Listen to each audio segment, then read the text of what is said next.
The Light Behind Consciousness. Radical Self-Knowledge and the End of Seeking. By John Wheeler. After You Were Never Born. This is the 5th book by John Wheeler out of a total of 7. This book contains from chapter 1 to 28 essays. From chapters 29 to 84 are dialogues, and in the last chapter 85, there are 111 pointers. Chapter 1. Reality Beyond Consciousness. Reality is beyond all characteristics, even of being, consciousness, emptiness, or any other designation. To awaken to your identity as being, consciousness, oneness, presence, emptiness, or what have you is still moving in the realm of phenomena as an imagined entity. Your essential nature is prior to the sense of consciousness and being. There is something in you that knows the sense of being conscious and present. That is your real nature. It is forever unknowable as an object. It is beyond being and non-being, consciousness and unconsciousness.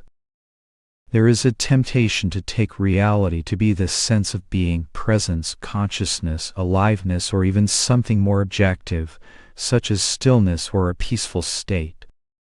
But all those things are objective. You know them. What you are is evidently beyond them all. At some point, there may arise a resonance with the pointer that there is something prior to consciousness, prior to being, prior to peace, prior to oneness, prior to emptiness. Why? Because all of those, however subtle, are conditioned states. They are experiences that can be grasped, understood, or recognized. Even the sense of I am is an appearance. It has appeared upon your true nature. It is the primary concept or experience, which is the basis of all other experiences. Without the sense of I am, there can be no other experiences. You are beyond all experience, even the experience of I am. At the core of the mind is an empty space, a void through which the primordial, non-conceptual reality shines forth as consciousness. The whole world appears in the light of consciousness. Consciousness itself is a time-bound, phenomenal state, an appearance on that unconditioned source which is prior to consciousness. Reality is non-conceptual awareness that does not even know that it is. Simply put, you are the one who is aware of being and of being conscious. That you is entirely beyond the body, senses, mind, consciousness, and anything else that can be perceived or conceived. It cannot be grasped or even be understood, because it is what you are. Chapter 2. Prior to consciousness. When you awake in the morning, consciousness dawns. In this state of being conscious, you perceive a body, mind, and world. These are appearances only, not what you are in essence. To identify oneself with any of these appearances gives rise to the notion of being a separate person, self, or individual entity. This is the cause of all seeking, suffering, and doubts. Consciousness is a state that comes and goes. In sleep, unconsciousness, or under anesthesia, the experience of being conscious subsides. So it is clearly a transitory state. However, before you awoke and became conscious of anything else, including the fact of being conscious, you existed. Consciousness happened to you who were there to experience it. Your fundamental position is prior to consciousness. From this non-conceptual source, which is what you are, arises initially the sense of conscious presence. This is also the sense of being, the experience that I am, or the bare fact of knowing that you are. This is the first appearance upon your original state.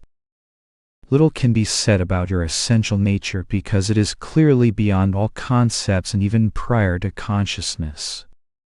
Some pointers that have been used are the following: non-conceptual awareness, awareness unaware of itself, pure being that means, beyond being and non-being, the absolute, the unmanifest, noumenon cognizing emptiness, nothingness, to name a few. This non-conceptual essence is pure non-duality, or unicity in which the notions of both subject and object are merged. Just as the sun does not know light because it is light, so you do not know your original nature as an object, because you are that. It is forever beyond the grasp of concepts and subject-object knowledge. Yet it is entirely evident and inescapable as that which allows you to say with utter certitude, I am, and I know that I am. Even when those words subside, you are. Even when the consciousness that knows those words subsides, you are. Consciousness is the light of creation.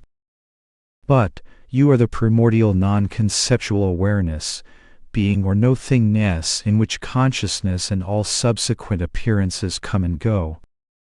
Chapter 3. The analogy of the sun.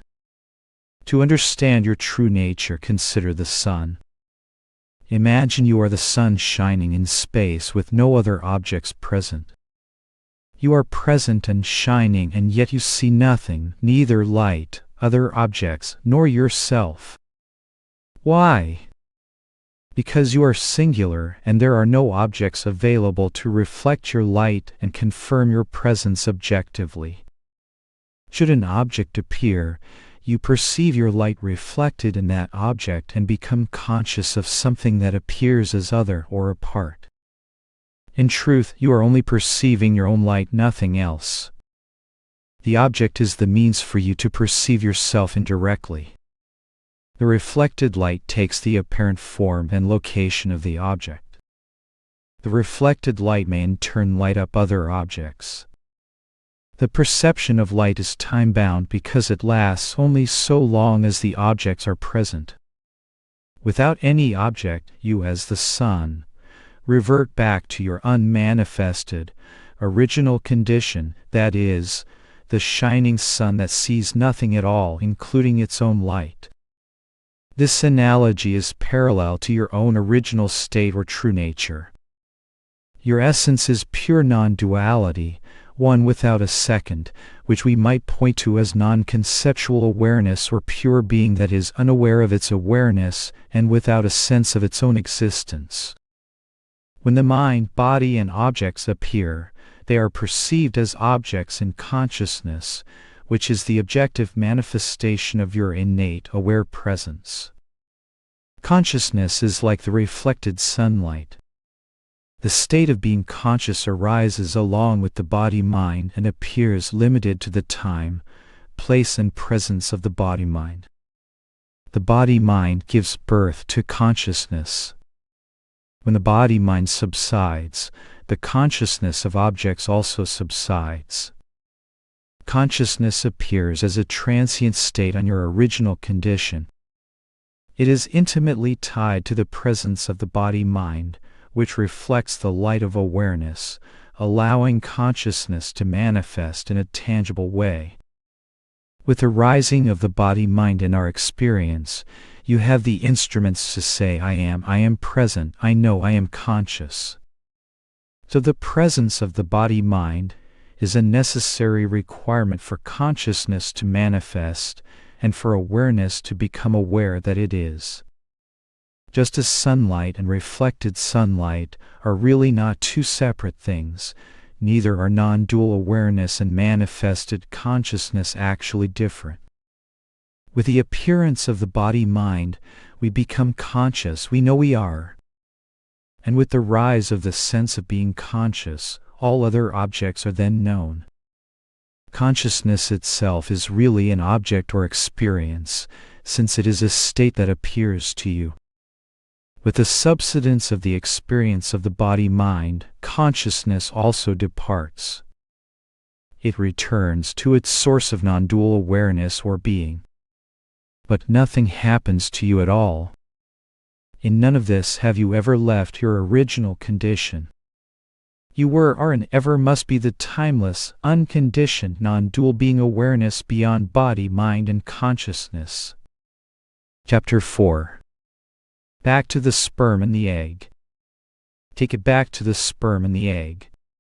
When they came together, life energy infused the fetus and consciousness began to manifest in that body. Following birth, the sense of consciousness gradually matured. The world of experience appeared within consciousness when you came to know I am. Without consciousness, there is no world. Clearly, all things appearing in the field of consciousness, including the body, mind, and everything perceivable and conceivable, depend on consciousness. They are impermanent and cannot be the abiding essence of what you are. What is often missed is that consciousness itself, the basis of the appearance, is also time-bound. You are that which was present before consciousness appeared on you. Before consciousness appeared, you were, but you did not know yourself or have any sense of existence. That is the absolute non-dual or perfect state. You often hear that you are consciousness, presence, the witness, or the stillness beyond thought. This is only an initial pointer that is useful to free you from a grosser identification with the body, mind, and personality. But to stop there and identify yourself as consciousness, presence, or stillness is an error. Consciousness is not what you are ultimately. In fact, consciousness is the initial movement upon the unmanifest that gives rise to duality. Consciousness is duality itself.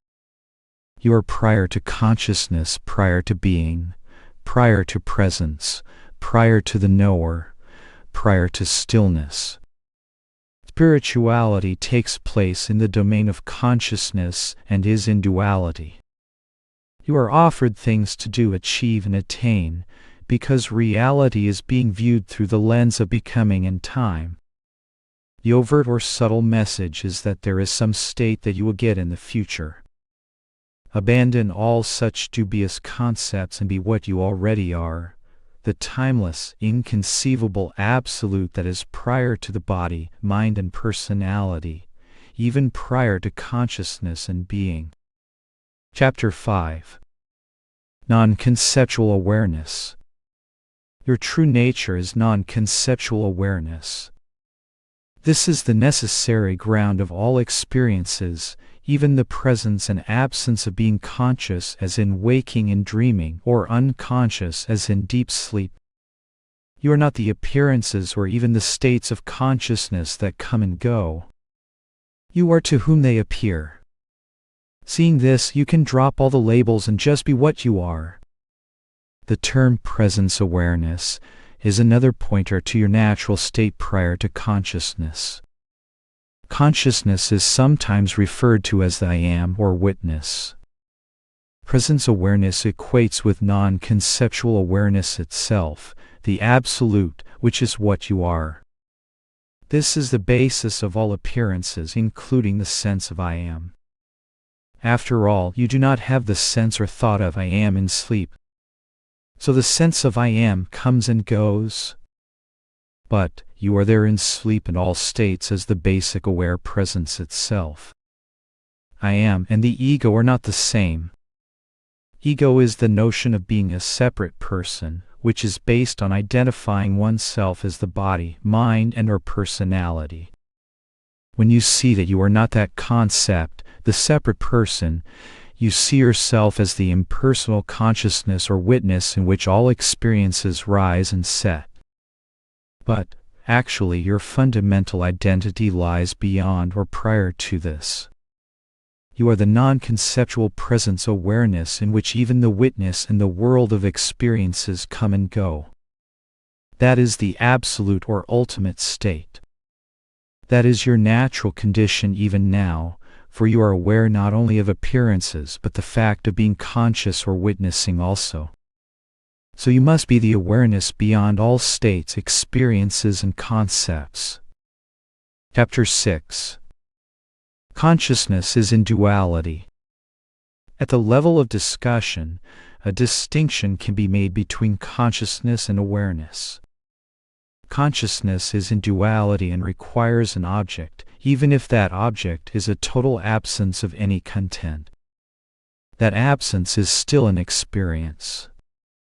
Examples are deep sleep, yogic absorption, samadhi, being under sedation, and so on.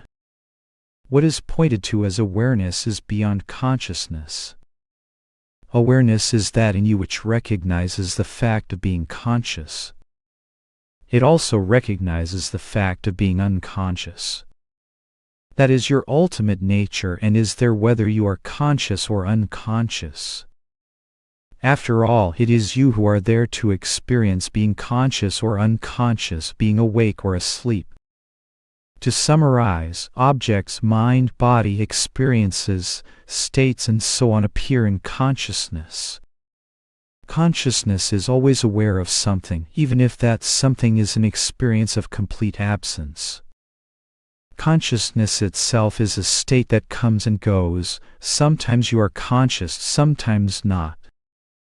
Awareness is that which cognizes the coming and going of consciousness. To clarify this, ask yourself if you recognize the fact of being conscious. The fact of being conscious is an experience recognized by you. Therefore, you are prior to it. That prior to consciousness presence does not depend on objects or even consciousness to be. That which is prior to consciousness is what you truly are. The same goes for recognizing the sense of existence. The sense of existing is an experience recognized by you. Therefore, you are prior to that. That prior to being state does not depend on objects or even the knowledge of existing to be. So in the final analysis, the experiences of being and consciousness are experiences in duality. They may be useful as pointers to your true state, but your real nature is beyond them. Chapter 7. The Absolute Unconditioned Reality. The world of our everyday experience consists of the various things we sense and interact with, including external objects in our own bodies. We also experience an internal world of thoughts and feelings. To experience any of these things requires the presence of consciousness. How many thoughts, feelings, or experiences could we have apart from consciousness?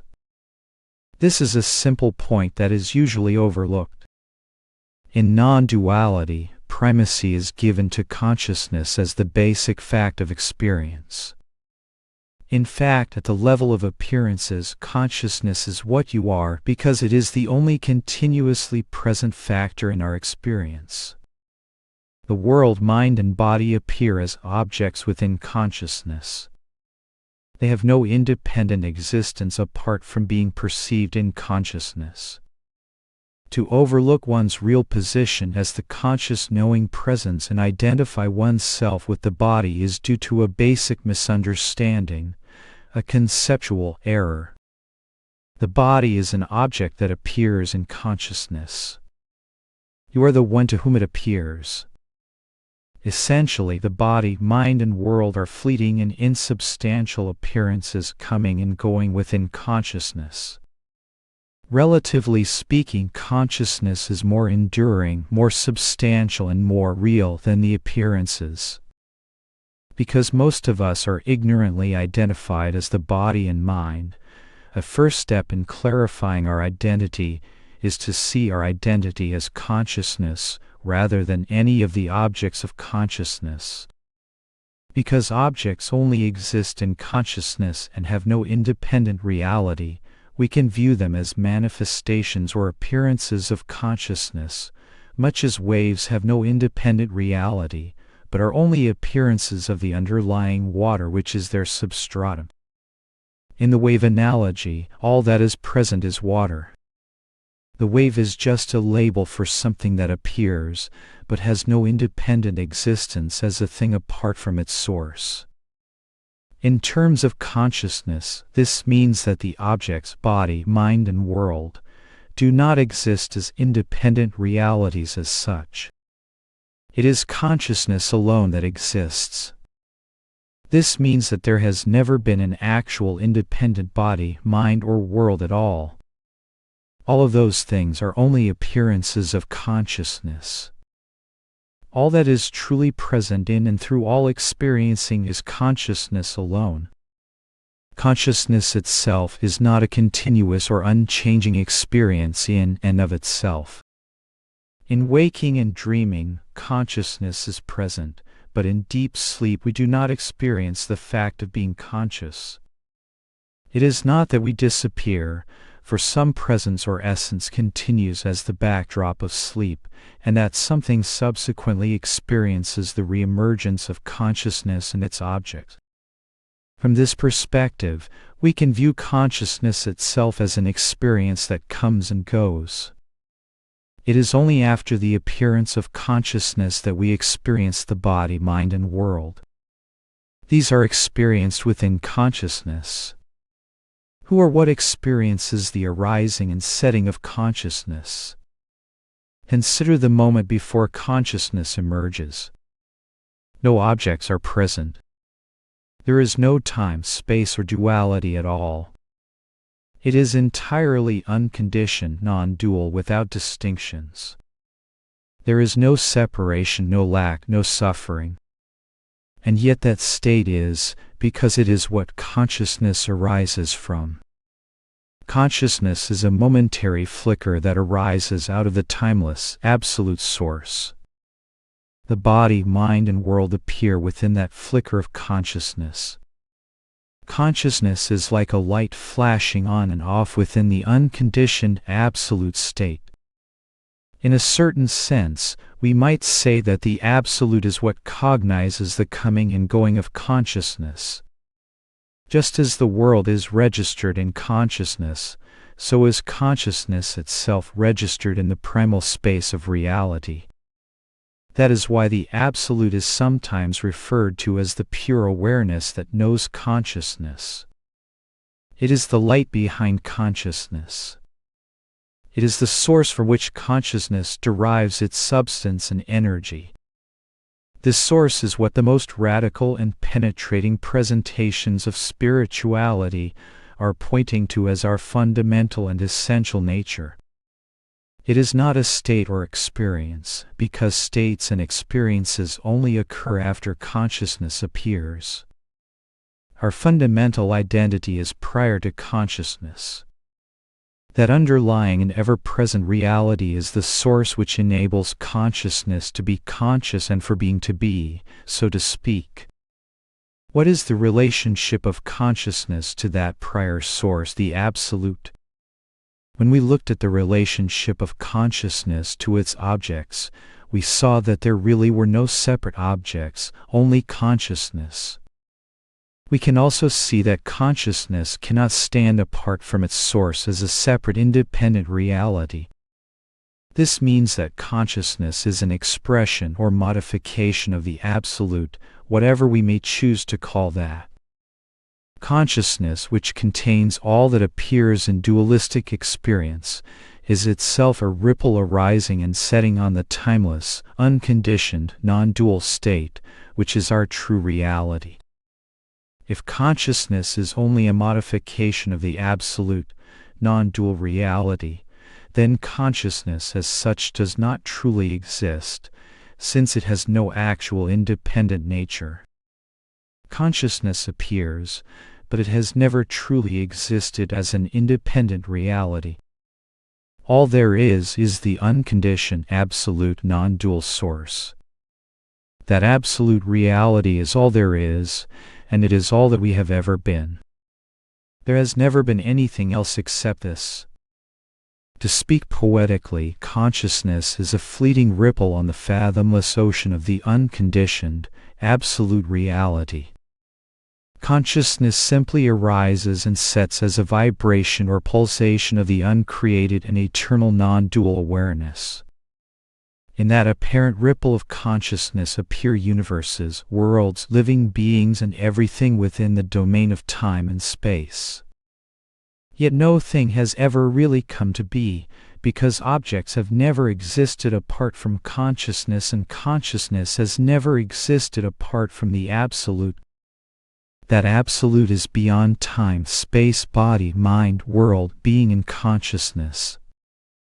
This is what your true nature is at this very moment, the absolute unconditioned reality prior to consciousness. Chapter 8. Clarify what you are. The focus in non-duality is to clarify what you are. It is not an inquiry into the world appearance cosmology, the creator theology, or the apparent person and its motives, actions, and experiences psychology. The cosmos, God, and the person are subsequent appearances upon your fundamental nature. They are ephemeral appearances with no substance or independent nature whatsoever. For anything to be, consciousness must be present. So non-duality is really the inquiry into the nature of consciousness and your relationship to consciousness. The root cause of suffering and problems in life is identifying oneself with an appearance in consciousness, such as the body, mind, person, or assumed separate self. You are not a thing which is perceived, but the conscious presence or witness of what is perceived. Continuing the inquiry, you find that you are not even the conscious presence, which is a time-bound state, but that to which the conscious presence occurs. Therefore, what you actually are is the source or ground from which consciousness and all subsequent appearances emerge. That is the absolute or ultimate state, which is your timeless, original condition. First, see yourself as the witness or conscious presence. From that vantage point, you will realize that what you truly are is that which is prior to consciousness. No word will cover that, but it might be pointed to as non-conceptual awareness or cognizing emptiness. You are that. Chapter 9. My experience. Through conversations with Sailor Bob Adamson and the pointers he shared, I came to see that I was not the person I took myself to be. In fact, the person I assumed that I was did not even exist, except as an assumption. The entity at the center of my world, the very self around which my mind and all of its problems, questions, doubts, and issues revolved, was not and never had been present. All of those conceptual difficulties simply evaporated due to having no central point of reference any longer. One of the first recognitions was a very clear knowing that the spiritual search that had lasted several decades was over. This was not because any particular goal had been attained, but because the seeker had disappeared.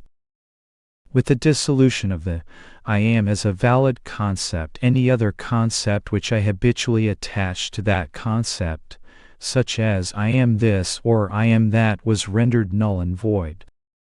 I no longer existed as the person I assumed I was. This did not mean that I disappeared. Relatively speaking, nothing changed at all. Perceiving, thinking, feeling, experiencing, all of these things went on as before. The difference was that things were no longer referred to as self-center, because there was no self-center. This made all the difference, for as Sailor Bob Adamson once told me, suffering is nothing more than self-centered thinking. Suffering is a result of the belief in the reality of the separate self. And without the cause, can you have the effects? With the self-center out of the picture, what was left? What was I? Clearly I was still there, but not as anything I had previously taken myself to be. I existed, but not as something. A better statement would be that I was no thing, meaning nothing in particular. I was aware, yet not confined to any particular state of consciousness. In this non-conceptual recognition, my being was vast, empty, clear, present, aware, utterly untouched by appearances, yet intimately connected to them all, naturally and effortlessly present, inescapable, beyond doubt, fearless and free. The personal suffering that had gripped my mind for years, even during the years of being a spiritual person, simply could not reformulate any longer. And most incredibly, this turned out to be the natural state that had been present from the start, only unrecognized until Bob Adamson pointed this out and encouraged me to see the obvious. Chapter 10. Do not follow the questions. The most direct way of handling questions is not to follow the questions, but notice that the very questions arise presently to you. Your being is clearly evident as that knowing presence that is aware of each and every question. Is your being here or not? Is there any separation from that even now? Seeing this undermines the doubts immediately and leaves you clearly present and aware. That present awareness is your true nature. You can doubt many things, but you cannot doubt that you are. Just get acquainted with what you are. Any strategy or approach is another movement of thought which, ultimately, leads away from the fact that what you are seeking you already are. The simple fact of our already present identity is that wavers due to interest in thoughts. Then we look for special techniques to eradicate interest in the mind or simply to still it. But that is not conclusive. Simply understand very clearly what is happening. Have a good look and see the mechanism of suffering. Understanding is the key rather than some technique or strategy. It is the interest in self-centered thoughts that sustains suffering. It can be helpful to look at why the interest is there. Why are we interested in such thoughts, especially when such interest moves us away from the immediate clarity of what is true? I cannot offer a technique, because to do so would be speaking to you as a person, which is ultimately an imaginary concept. I would rather say just have a look and see where you are right now, and at every moment. If suffering or doubt arises, I suggest thoroughly understanding the mechanism of that. Understanding unwinds the conceptual bondage, because it is all based on a misconception or misunderstanding. Trying to exert an act of will to become free would not work. Who is exercising it? Such an act of will, even if it could be accomplished, would be a mental event. Understanding is more penetrating because awareness naturally stands beyond the mind's grasp. If you observe a grasping onto passing thoughts, then there is that remainder of belief that such thoughts are true. Ferret out the beliefs driving the interest in thoughts. See if they are true. Typically, there is some statement being asserted and thought about who we are that we are still assuming is true. As long as that is not seen, the belief continues to arise. My main advice is to confirm and doubly confirm your true nature as the being awareness beyond perceptions, feelings, and thoughts, because it is only with that firm understanding that the false beliefs stand out very clearly. From there you can see the underlying mechanism of suffering and in that understanding be free of it. Chapter 11. Fear and anxiety. Feelings of fear and anxiety are driven by assumptions and beliefs about our identity that are taken as true. Take a look at the beliefs and concepts. In my view, there is no real adequate response to fears and anxieties per se, assuming they are conceptual in origin, because they are just effects of underlying causes. Following them, being with them, allowing them, transcending them, and so forth are all unworkable as conclusive responses because those approaches fail to get to the root causes. I also do not feel that remaining present to the feelings as feelings is particularly effective in providing a resolution. It is a start. At least one is not then fighting the feelings, which is a clear dualism. But you can dig a bit deeper and probe into what I call the mechanism of suffering. Notice that all suffering is driven by thoughts, more precisely, thoughts that are taken as true, that are believed. Suffering drops when those thoughts are exposed and questioned. However, you can continue the inquiry even deeper by investigating what is the root cause and source of all suffering thoughts. Here's my short course. Suffering is only a product of thought. Not all thoughts cause suffering. In fact, most do not. Suffering thoughts are related to our sense of identity. In other words, suffering is self-centered thoughts. Self-centered thought revolves around the idea of a separate self, which we take to be what we are. This self is an image, a creation in thought. It is not who we truly are. From this mechanism arises confusion and contradiction, that is, suffering. For a conclusive resolution of suffering, the root belief in the central I notion needs to be questioned. Otherwise, the root of all suffering and doubt thrives. The separate I is assumed to be real and present, but is it? Where is it? What is it? And what is the relationship between this assumed I and what we truly are? When the I is examined, it is found to be non-existent except as a notion. In this seeing, the suffering, doubt, and problems are resolved. Chapter 12. Thoughts and Awareness. There are different ways of using terms, and they can be used in contradictory ways. You need to look past the words to what is being pointed to. As I see it, there are thoughts, emotions, sensations, and perceptions which appear or are known.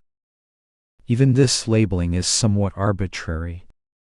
These experiences are objective, observable phenomena that appear before us as things or observable events. Then there is the knowing presence, the one who knows those things. All you can say about this knowing presence is that it is, and it is aware. There are no phenomenal characteristics that can be assigned to it, because it is not an object. I use the term mind very loosely to refer to the object side of things. It is only a makeshift label, as there really is no such thing as a mind independent of the thoughts, feelings, sensations, and perceptions that appear. Mind, used as a collective term referring to the objects, comes and goes.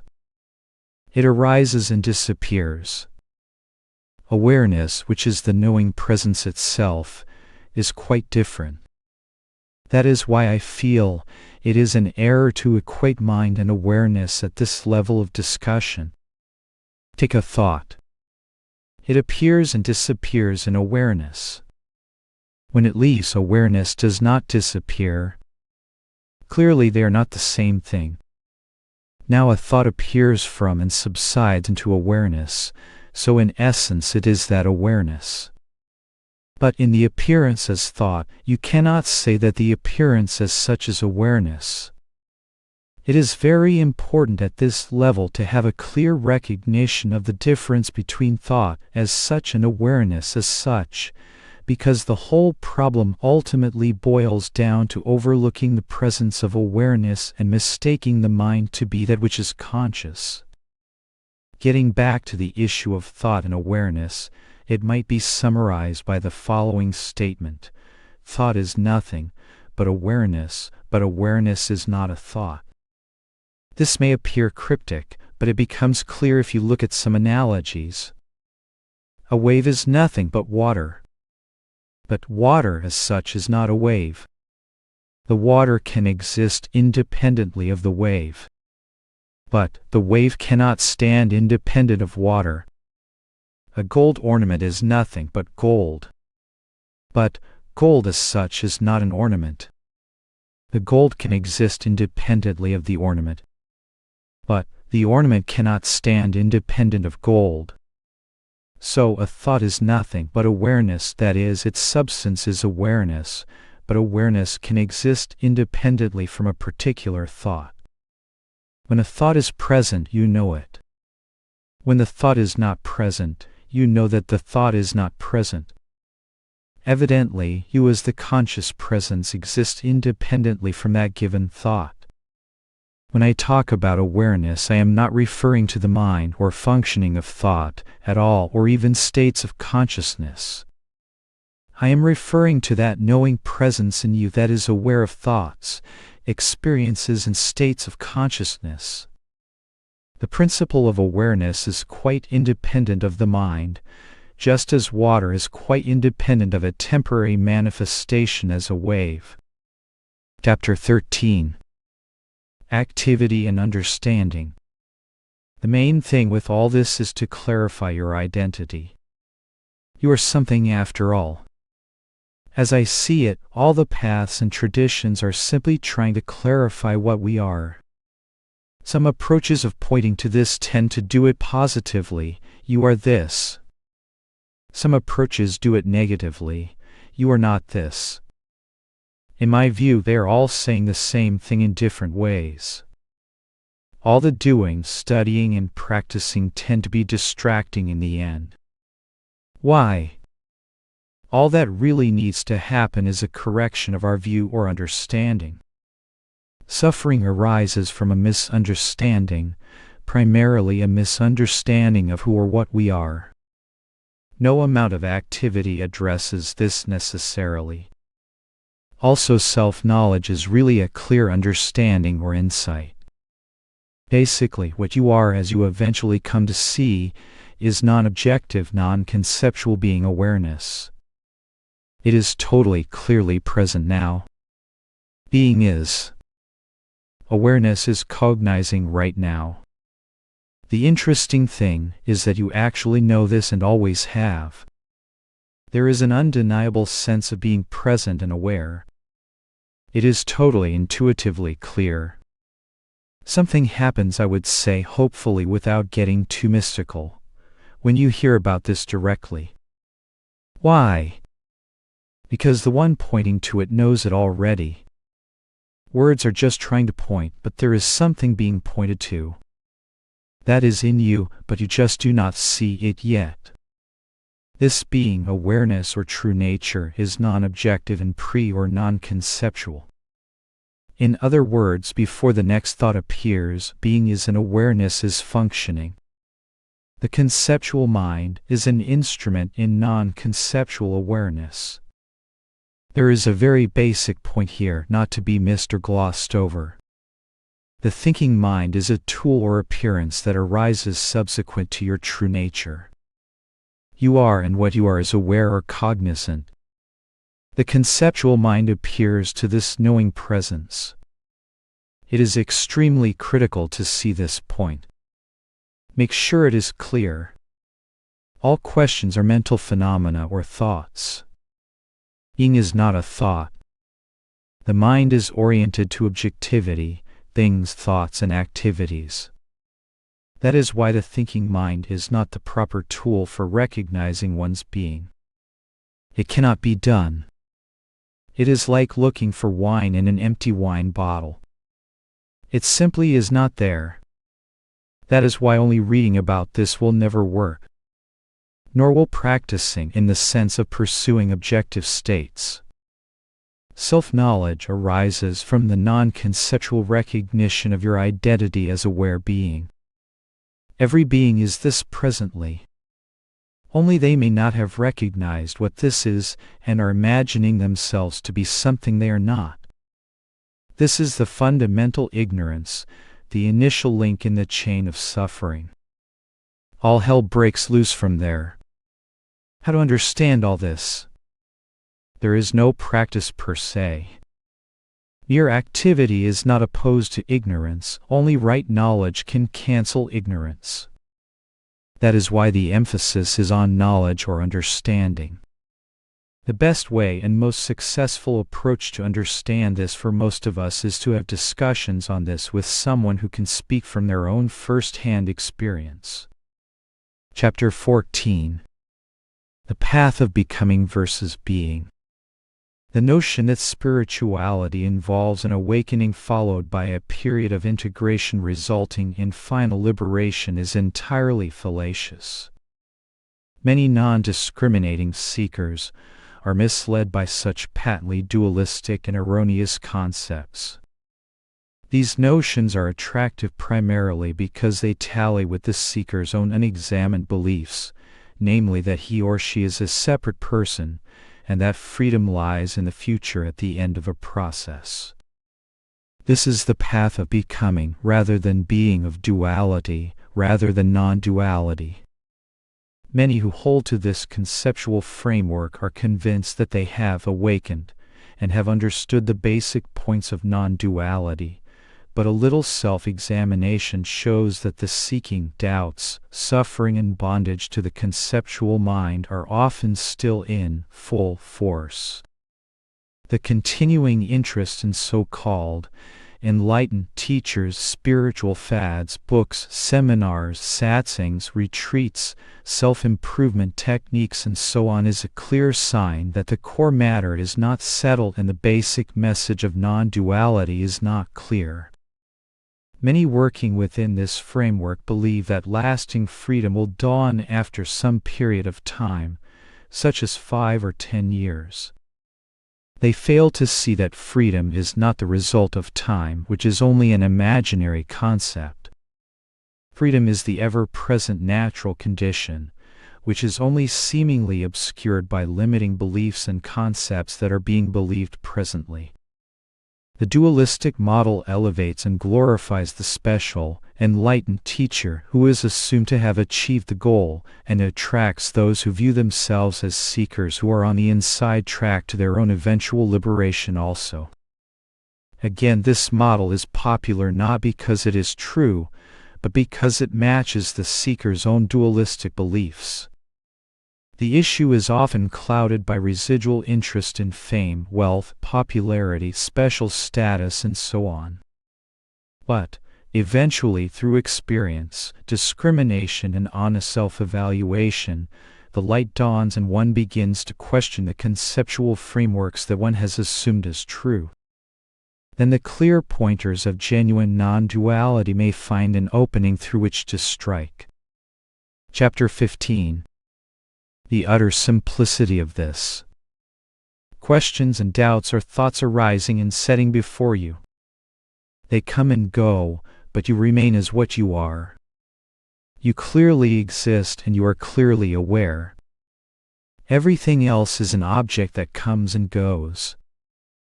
Everything you can sense, perceive, or know is a thing, an object, an appearance. This includes the apparent body, mind, personality, and all else. All you can say about yourself is I am and I know and I am nothing perceivable or conceivable. Awareness or being are not things out there that you see apart from yourself. You are that which is present and aware. You are that pure knowing presence itself.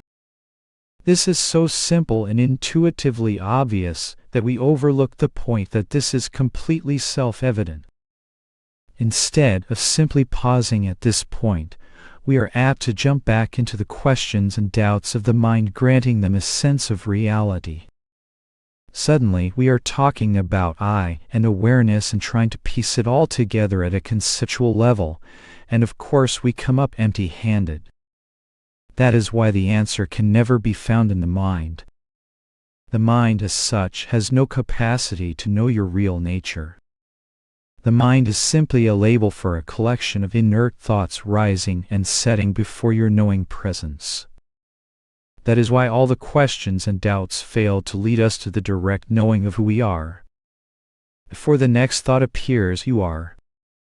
This presence, the sheer fact of being and knowing, does not need any confirmation by thought.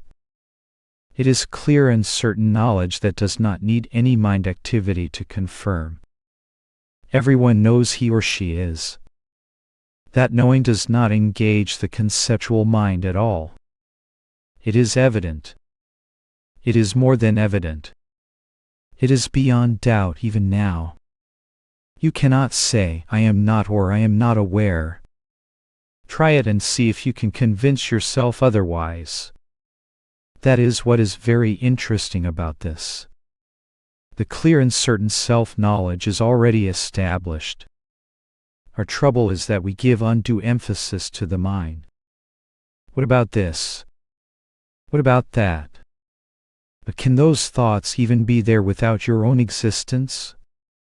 The mind creates the notion of a limited I, a person, a being standing apart from pure awareness. Then we identify as that seeming entity. But that itself is just a concept that comes and goes, leaving us totally untouched and unchanged. Taking that separation as real, we look for techniques to gain reality. We wonder how we will achieve knowledge of who we are and so on. But these are all founded on the notion that we are a separate I, apart from reality. We take this thought to be who we are, imagine a duality and seek understanding, as if we do not have it. But it is all conceptual because we have never left reality. Reality is simple being, which is present and aware. You are that even now. The notion of separation, the I thought, which is the basis of all concepts, is simply a notion that comes and goes as an image in the pure untouched awareness that you are. Pause thought and know that you are already that which you have been seeking.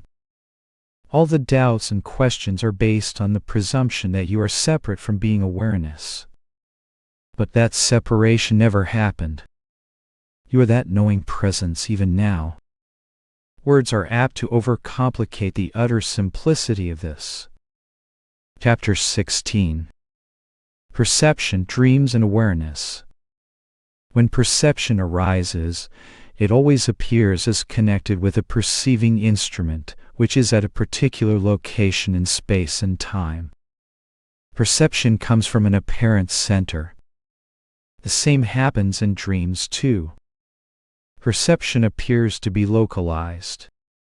But awareness stands beyond, illuminating all thoughts, feelings, perceptions, and states, including the state of being awake or conscious.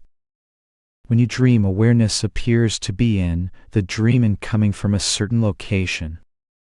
But it really stands outside and beyond the dream, because when the dream is over, being and awareness are not lost. Awareness was never in the dream or confined to the dream subject. The dreamer and his perceptions were appearing from a center within the dream, but awareness as such was never in the dream at all. Things in the dream affected the dream subject and his experiences in the dream state, but your fundamental presence, your being awareness, was utterly untouched by any dream experiences. Since this innate awareness was never in the dream at all, how can it be located in a particular place or center in the dream? It really cannot. All you can say is that perception within the confines of a state, such as dreaming or waking, appears to happen from a particular location, usually the body functioning in that state. However, even this is not always the case. People speak of floating above the body and perceiving the body below themselves in near-death experiences, for example. The basic point is that perception appears within a state and appears as from a particular center or point of reference. Awareness enables perception, but is not confined within a state or limited by perception. Since it is non-objective, it is not a thing to appear in a state. All states appear within it. Time and space are mental concepts imagined in thought, which itself appears in awareness. Awareness, which you fundamentally are, is timeless, spaceless, locationless, and stateless. In fact, it is prior to consciousness itself, which comes and goes as an experience in non-conceptual awareness. Bodies in dreams and waking appear to be born and die. In truth, they are simply appearances that arise and set in awareness. But awareness, being no thing, neither appears nor disappears. It was never born and never became embodied. There has never been an embodied being standing apart from pure being awareness itself. When we falsely imagine being awareness to be confined to an apparent body, the notions of birth and death arise, as if being awareness had appeared with the rise of the body, and will terminate when it disappears. Forms arise and set, but being awareness is not born nor does it die, because it is not confined to the body. You are aware of the body. Therefore, you are that timeless, spaceless, birthless, and deathless awareness itself. Chapter 17. This is not about moments of seeing. Do not fall into the trap that this is about moments of seeing. That is just turning this into some objective experience. Then the mind goes back to searching for a practice to get back to that experience. But this is missing the mark entirely. All those thoughts, practices, and evaluations are presently arising thoughts, mere mind stuff. And where are all those thoughts being registered? Who knows them? In and through all those thoughts and concepts, have you gone anywhere? Have you stopped being and being aware?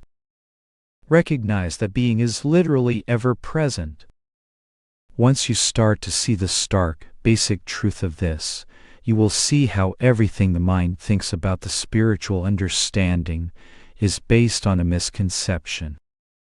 All the mind's beliefs and concepts are based on the assumption that reality is not here, that reality comes and goes, that you are a person apart from this, or that being is an experience in the flow of time. But that is a complete reversal of the facts. Thoughts, time, experiences, concepts, feelings arise and set within your own aware presence. Your being is the necessary precondition for those to be perceived. There are not people who got it or will get it. That whole construct gets tossed overboard. You are what you are seeking. Even the notion that dropping of concepts must happen before you get there is a concession to the dualistic, conceptual mind. There is no entity. There has never been a separation from being. It is all an illusion, a false assumption. All the talk about entities, getting it, seeing and so on is just concepts, and erroneous ones at that. Pause those thoughts. Set them aside. Where are you right now? What actually needs to be attained if you cease to follow those concepts? Can you be outside of present being? If you think so, see if you can do it. All the paths and approaches based on gradual arrival are false. Even the approach of many moments of returning to that is faulty in my view. It is still predicated on the assumption that you are not that. I suggest that you challenge those beliefs and assumptions. Turn away from thoughts and mental constructions completely. The answer is not in the mind. The net of the mind's concepts about this stuff is a trap. Fortunately, you can step free of it. You are free of it because your true nature, your being itself, is not in the mind. The mind comes and goes in being itself. I keep telling you that you are already free. The answer does not come through what you do because that you is a fiction. A resonance simply arises with the pointer that you are already free, because that freedom is what you are. Before the next thought, feeling, experience, or emotion appears, you are. That is it. And you are that. Chapter 18. You are this here and now. Right now, just look and see that you are aware of thoughts, you are aware of perceptions, you are aware of feelings, experiences, and any other phenomena. You are even aware that you are conscious. You are clearly and vividly aware of all of these things. You are certainly there, or in other words, you are. This undeniable presence of knowing and being is here right now. You cannot say you are not, nor can you say that you are not aware. Since everything objective appears and disappears before you, your essential nature must by default be the knowing presence itself. You are this here and now. You also know this fact in all of its immediacy and beyond any doubt. Here you are face to face with the fact of your own being right from the start. You are not a thing or an object that can be grasped by the senses or understood by the mind. You are no thing within the domain of consciousness. You cannot be perceived or conceived, yet you are vividly present and beyond doubt. Other words used to point to your true nature are non-conceptual awareness, non-objective being, space-like awareness, cognizing emptiness, pure consciousness, being, the true self, no thing, and so on. If the terms consciousness or being refer to conscious of objects or presence in the world, what you are is prior to consciousness, prior to being, and prior to experience. From this angle, your ultimate nature could be termed as the state of non-knowing, non-being, or non-experience. Words are only concepts. You are not a concept, so no words can describe you. Whatever term you use, it is only a pointer to the fact of your very self, which cannot be denied. If you say, "I am not," you must be present to make the statement. If you say consciousness comes and goes, there must be a prior awareness that registers that. Thus there is an absolute being and awareness that cannot be denied or negated. You are that. You already are what you are seeking. Just see, know, and be what you already are. You are that non-conceptual knowing presence that registers all that appears and disappears. Even everything perceivable and conceivable disappears, including the concept of the I. You still remain as that non-conceptual awareness. That is no thing, yet is undeniably present as that pure awareness or pure being that cannot be denied, for it is what you are. Chapter 19. Everything appears spontaneously. Thoughts, feelings, emotions, and experiences appear spontaneously. You remain untouched and free always. From here they can all be left unmodified, uncorrected, unaltered. They have to be anyway, because there is no entity present who can manipulate them. The desire to avoid certain experiences does not arise from your real being, but from a reference point in the mind. This viewpoint itself is what creates and sustains conceptual suffering and bondage. Otherwise, sensations, be they pleasant, painful, or neutral, simply appear and pass through with no real mental reaction. The labeling or resistance from the mind itself is the suffering, not the bare event. See this clearly, and any energy going into this just collapses. Seeing that everything appears spontaneously, it is hard to sustain any concept such as, "It would be better if this were not happening." Why would that notion be there when the experience is happening? It is a redundancy and creates a dualism between what is happening and what the mind, based on past experiences and conditioning, feels should be happening. Usually, such conceptualizing falls under the category of self-centered thoughts that are attempting to preserve or fix the imagined separate self. If thoughts, feelings, and perceptions are not related to a me, there is very little basis for any preference or partiality toward experiences.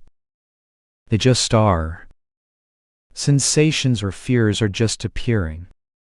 They are not personalized or owned as belonging to me, so there is not too much concern or interest in them. They are as they are. You are as you are. If something can be done about them at a relative level, fine. If not, fine also.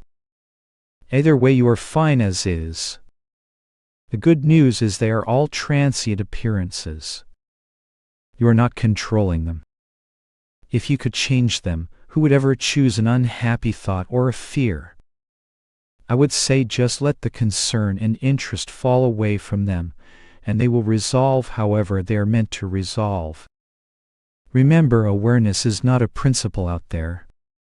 You are that. You are forever free and untouched by appearances. There need not be any concern or fear about appearances. Chapter 20. You are, and you know that you are. The thoughts such as "I am awareness" or "I am" appear as images or words in the mind. You are aware of the thoughts. Before they are there, you are. When they are there, you are present. When they subside, you are present. You are aware of thoughts. Therefore, you are not the thoughts. The same thing goes for perceptions, sensations, feelings, or anything else of an objective nature. Set all those aside and realize that whether those things appear or disappear, you are. You must be there as the knowing presence aware of those things. This is not some logical assertion or difficult point to figure out in the mind. It is intuitively obvious and clear beyond any doubt whatsoever. You are, and you know that you are. These are facts and have nothing at all to do with the mind or any other objects or states. This is immediate and irrefutable experience. You cannot say I am not. Nor can you say that there is no awareness. That is all there is to it. You are, and what you are is that which is knowing the mind and all else. See this much and your work is done. Pause with this knowledge and just be, instead of constantly returning to the mind trying to figure things out conceptually. Awareness, which is your nature, never becomes an object. The thought awareness is an object, but he who knows the thought is not an object. You will run into trouble if you try to grasp all this mentally and pin it down into a specific state or experience. Of course, you come up empty-handed because what you are is totally non-objective. Yet it is not vague or distant. It is so clear and present that we tend to overlook the obviousness of it. Chapter 21. Clear self-knowledge is the end of suffering. Take time to linger over the richness and impact of the revelation of your essential being. Nothing new will be brought in. But something that has been ever present, but not fully appreciated, emerges in greater clarity as it is recognized and seen for what it truly is. This is your own self. All troubles come from not fully or clearly seeing this.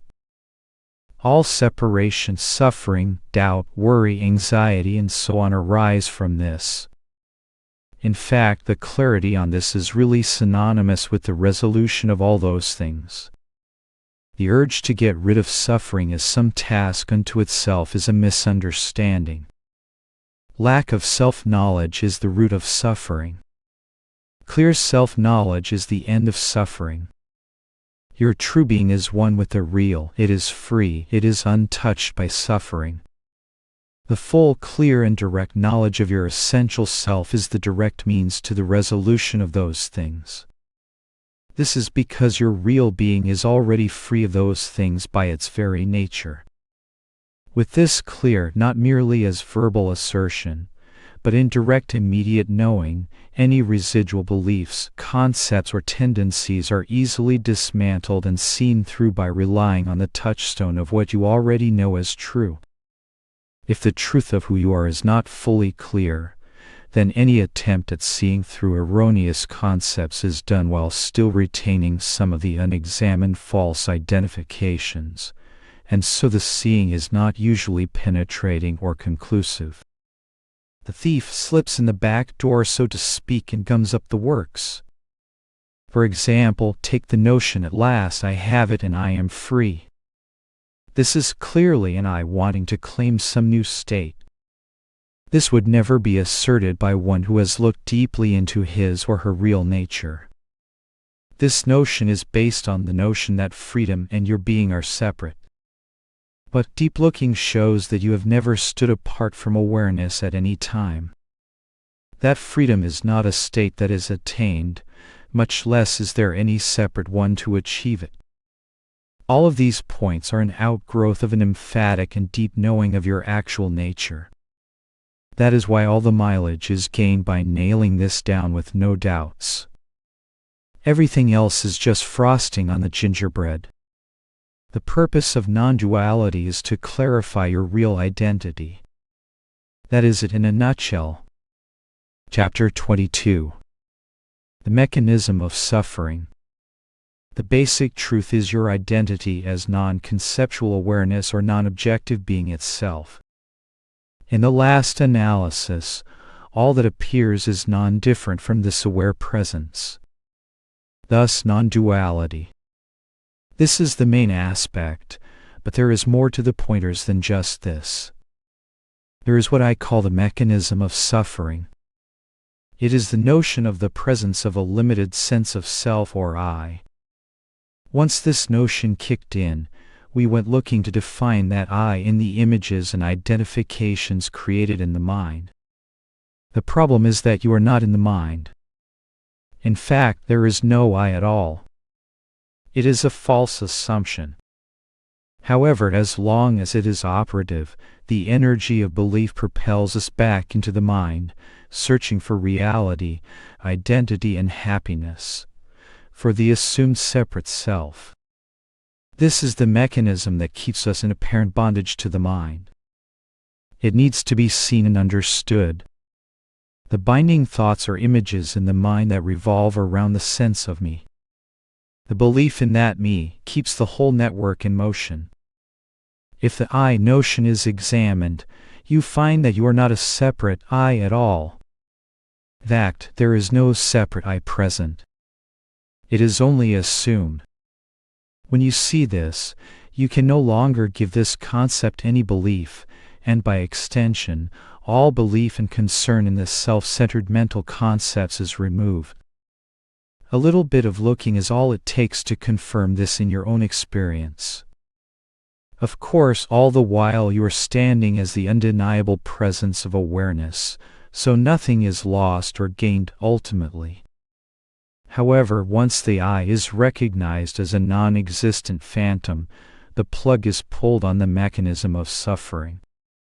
It is an important adjunct to the seeing of what you are. You could call it the discarding of what you are not. You are not and never have been a separate self or person apart from awareness.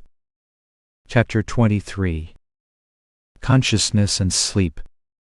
You do not have a sense of consciousness or existence in deep sleep. Why? Because there is no instrument present to articulate that experience. It is sometimes said that the sense of consciousness and beingness subside in deep sleep. But your actual being and its aware capacity do not cease in deep sleep. So your real nature must be present in waking and sleep, these being passing phenomena. In fact, you are the pure awareness that knows coming and going of all the states of consciousness.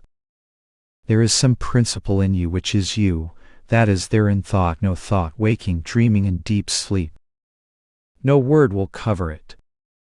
I use the terms being and awareness as pointers to the absolute irrefutable being that you are and skip all the conceptual verbiage.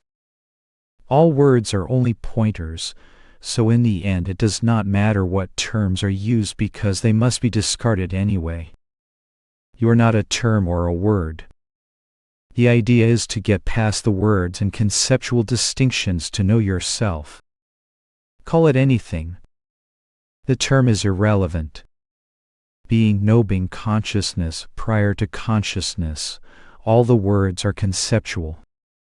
Before the next thought appears, you are. What you are is present and aware. This is irrefutable. That awareness is not a transitory state. If there is any knowledge of states of beingness and no beingness or consciousness and prior to consciousness, it is only because such states are registered in some absolute knowing principle. That ultimate knowingness is not a product of the body. It was there before the body was even there and will be there long after the body returns to the elements. My best term for your essential nature is non-objective, non-conceptual awareness. Another try, pure being beyond being and non-being. Another, pure awareness beyond consciousness and no consciousness. Basically, though, it is just you, your natural condition prior to conceptual thought. All the language distinctions are in thought only. Before the next thought appears, you are there. And what you are is beyond all conceptual distinctions. It is vividly cognizant, solidly present and radiant with non-conceptual peace and clarity, absolutely undisturbed by thought. Call it anything, but you are that. Chapter 24. A closer look at the I thought. The I thought or notion of being a separate person can be very subtle.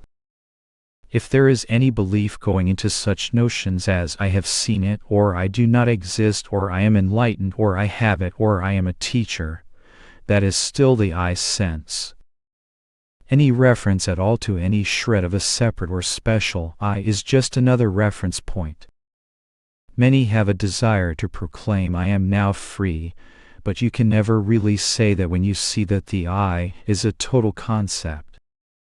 There is no one present to be free or to be a teacher or have any position at all positive or negative. Even any subtle sense of becoming, purifying, or approaching a goal is just another subtle reference to an assumed separate person or I. Even well-known teachers almost invariably fall into dualism by proclaiming themselves especially awakened one or implying that this is a process of becoming. For example, some say that first you become awakened and then later become liberated. Hogwash! Who is to do such a thing if there is no one to do it? Here and now you are the truth. There are no ifs, ands, or buts about it. Separation from immediate being awareness, peace has never happened. Right now, you are what is being pointed to. There is no teacher, student, or path at all, just a simple pointing to what is undeniable, your own being. That is all. The I notion is the assumption that you are some kind of entity apart from reality, from existence awareness itself. Teachers and students invariably talk in reference to the reality of the I concept. Both are playing in a conceptual illusion. Once you see this, you cannot play that game. It is so obvious when seen. But when it is not seen, whatever is said or believed, however noble it sounds, even if it be the highest non-dual verbiage, only perpetuates the false concept of separation. I was in non-duality circles for years and overlooked that everyone, including myself, was still functioning in reference to that subtle sense of self.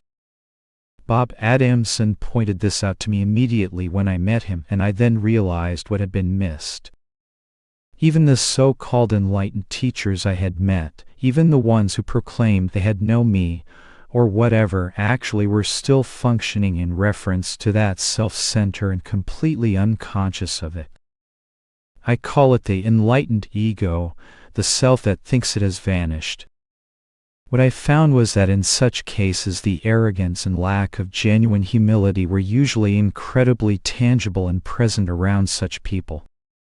In seeing there is no I, there is no one left to claim anything, even understanding anything. There is just what is. Chapter 25. Who is in bondage to beliefs? Who is the entity in bondage to beliefs, you ask? No one. That is the point. It is just a conceptual dust devil swirling in the clear, bright, open non-conceptual awareness that you are and which is entirely free right now. Step back a moment and see that you are already what you are seeking. Here and now, you are that awareness. Do not dig around in the dustbin of the mind looking for answers and reasons for a problem that never existed. You have been falsely enamored of the mind, and were giving it too much weight. Just see the thoughts as thoughts and let them be. Who even cares about the activity of the mind? Does the sky care if a few clouds blow through? Is it caught in the clouds? You have seen what needs to be seen. So just pause and be what you are. Besides, what are thoughts anyhow? Only vibrations of awareness itself. Nothing is ever appearing except awareness. You are that awareness. The thoughts are only awareness. Nothing is happening at all. If you think you are bound, stuck, or limited, look for that supposed limited entity, and you will find nothing except pure, ever-present freedom itself. Look like this and any interest in the apparent mind is over with. You have been boxing with a shadow. There was no opponent present. And who would want to put the brakes on the mind activity if such a thing were possible? Who owns that concept? That is just another self-centered story for a self that never was. A bit of clear seeing burns through these flimsy concepts like a blow-torch pointed at a few stray pieces of lint. You are not bound. Nothing is wrong. It is all a concept, an illusion. Step out of the mind entirely and reclaim the ever-present freedom that you have never lost. You are freedom itself. Everything else is a concept that has no reality whatsoever. Chapter 26. You are the answer. You are the answer. Your own natural state is what is being pointed to. As such, you are already home. Whenever the mind settles down and lets go of its self-created questions, doubts and issues, all there is simple clarity and peace. You do not need any techniques or pointers to be yourself. That is why they run dry. The menu is not the food. So do not try to eat the menu. Knowing that you are already the peace and freedom you seek, you can call off the search, retire from the seeker game, and let go of the pointers about who you are. You are who you are. Pause right here in the space of being what you already are, and you need nothing else. It is so simple that we overshoot the point of it all. In the pausing and being what you already are, it is all clear and evident. Once your real identity is clear, there may be a tendency to jump back into the mind and ignore the self-evident freedom that is already present. We go back into the mind for another spin, looking for answers, nursing questions, attending to doubts, seeking for happiness, or trying to define ourselves in terms of concepts and identifications. These are thoughts and beliefs that the mind presents to us about who and what we are. None of them are true because your true nature has nothing to do with thoughts. But the interest in thoughts seems compelling. We begin to focus on the mind and get wrapped up in the concepts and images, even though we are standing as the pure being awareness that is already totally free. This mechanism needs to be understood clearly and deeply, otherwise, we are forever at the mercy of every passing thought and image tossed up by the mind. Each and every conceptual story and thought traces back to the notion that you are a limited, separate self standing apart from the deeper source or reality. This assumption, commonly called the ego or I thought, needs to be examined and smoked out, so to speak. As long as this notion is assumed as true, the identification with thought will continue. However, once the notion is examined and found to be false, all interest and belief in the self-centered concept snaps entirely. This leaves you right where you started, as what you are and always have been, non-conceptual being awareness with no duality whatsoever, in other words, perfect peace. Chapters with dialogs. Chapter 27. Thoughts are not the problem. Question. After I leave your meetings, thoughts do not seem to have the juice they usually have. John, that is because what I am pointing to and what you are resonating with is your natural state, which is inherently free of thought. It is not hard to recognize at all, but it can be helpful to be reminded of it. Question. After a few hours the thoughts again start to take hold. John, thoughts are also going on at the meetings, but you are just not taking notice or delivery of them. Thoughts are powerless. They are lifeless images floating through undeniable awareness. They do not take hold. The energy of belief and interest drifts back into them. Do not blame inert, lifeless thoughts.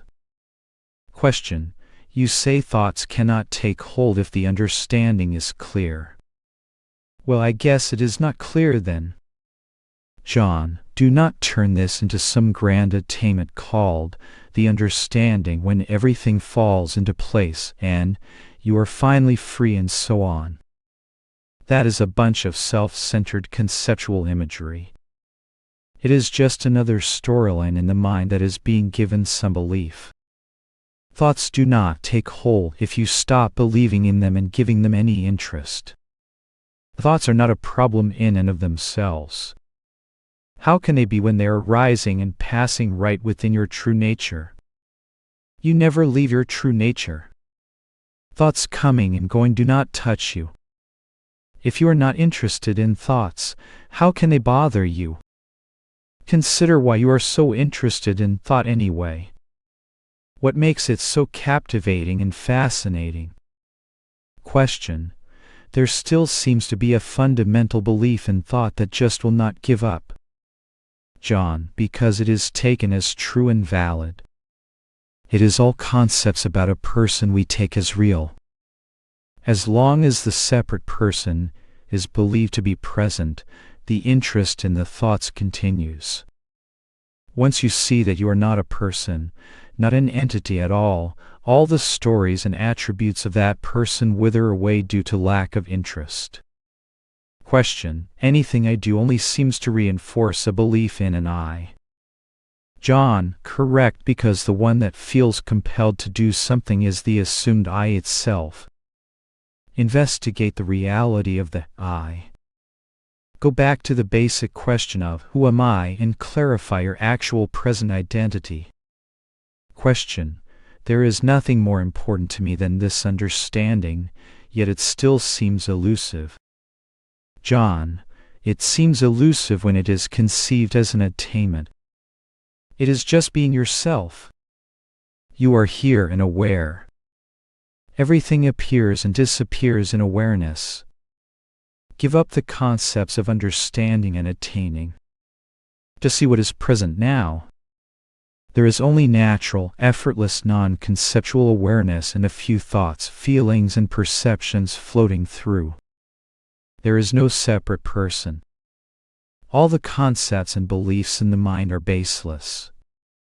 You are not a bound entity. There is no entity. Question the thoughts about who you are. They are all false because they are based on an invalid premise. Chapter 28. The mind appears and disappears in awareness. Question: I came across the following quote somewhere. More advanced students can be taken directly to the experience of their true self by hearing the truth from the lips of the Guru or through his silent presence. This is called the direct path. When I read this, I wonder, you already told me the truth and I was taken to an experience. But certainly the me comes and goes, and I am not in a state that is illuminated. John: you say that the me comes and goes. The me is a thought. It is the concept I and various beliefs and identities attached to that central idea. It is all ideas that come and go.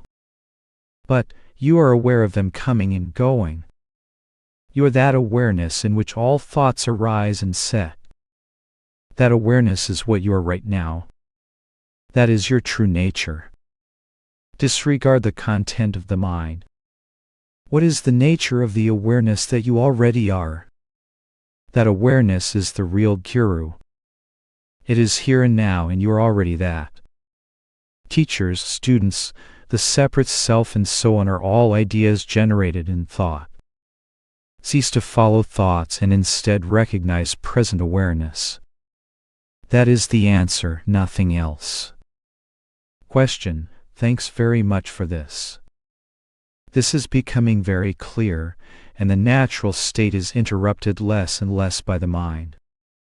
John: see that the mind appears and disappears in the natural state of ever-present awareness. Thoughts come and go, but your natural state remains constant and untouched. Look into this until it is clear. That is all that you need to do. Everything else is only an elaboration of this basic point. Nothing is gained. Wrong assumptions of who we are seen as false and no longer believed as true. What remains is what is already here, call it being, awareness, oneness, or what you will. Chapter 29. Why would freedom ask how to be free? Question: okay, so here is the $64,000 question. How do you stop identifying with the mind? John, there is no you to do such a thing, so it is a false question. It is just one more thought based on the premise that you are not there. Where are you right now? What is wrong with present being awareness? Are you separate from that? Look at it head on like this, and the whole conceptual house of cards collapses immediately. If you turn this into a process, a technique, a how-to, you are back into concepts again. But, practically speaking, we identify with the mind because we are not clear on our identity. Self-knowledge, which equates with a clear recognition of our identity, eradicates the basis of the wrong identification. Once that is clear, it is tremendously helpful to see the mechanism of bondage and suffering very clearly. Other than that, what is left that would need to be done? Clear seeing of what you are shows that you are not a separate, suffering being in need of something. Understanding the root of suffering shows that it is mind stuff based on unexamined conceptual thoughts. Suffering has a cause. When investigated, the cause is discovered to be absent. Look straight at that question you asked me and see the false premises hidden in the question. Remember, even apparently cogent spiritual questions are usually based on erroneous assumptions. That question arises and passes as a thought. We move toward the thought, which means we give it some sense of reality. But your true nature is here, clearly present and available and absolutely unaffected by the thought. Why would freedom ask how to be free? Chapter 30. There is no need for realization. Question. I wish to share some questions. When we are awake, we are aware of our world, but we do not see freshness or newness around us. Everything is familiar to our mind. John, it is all an appearance and awareness. Everything is registered in your knowing presence. That is the point of it. Question. But you speak about the clarity of mind, the aliveness of present reality.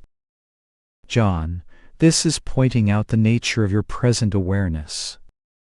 You are alive, present aware. There is nothing inert or unconscious about you even now. Question. What is blocking me from seeing the present moment clearly as it really is? John, nothing. Awareness is present constantly. It is that which is seeing, functioning, and knowing constantly.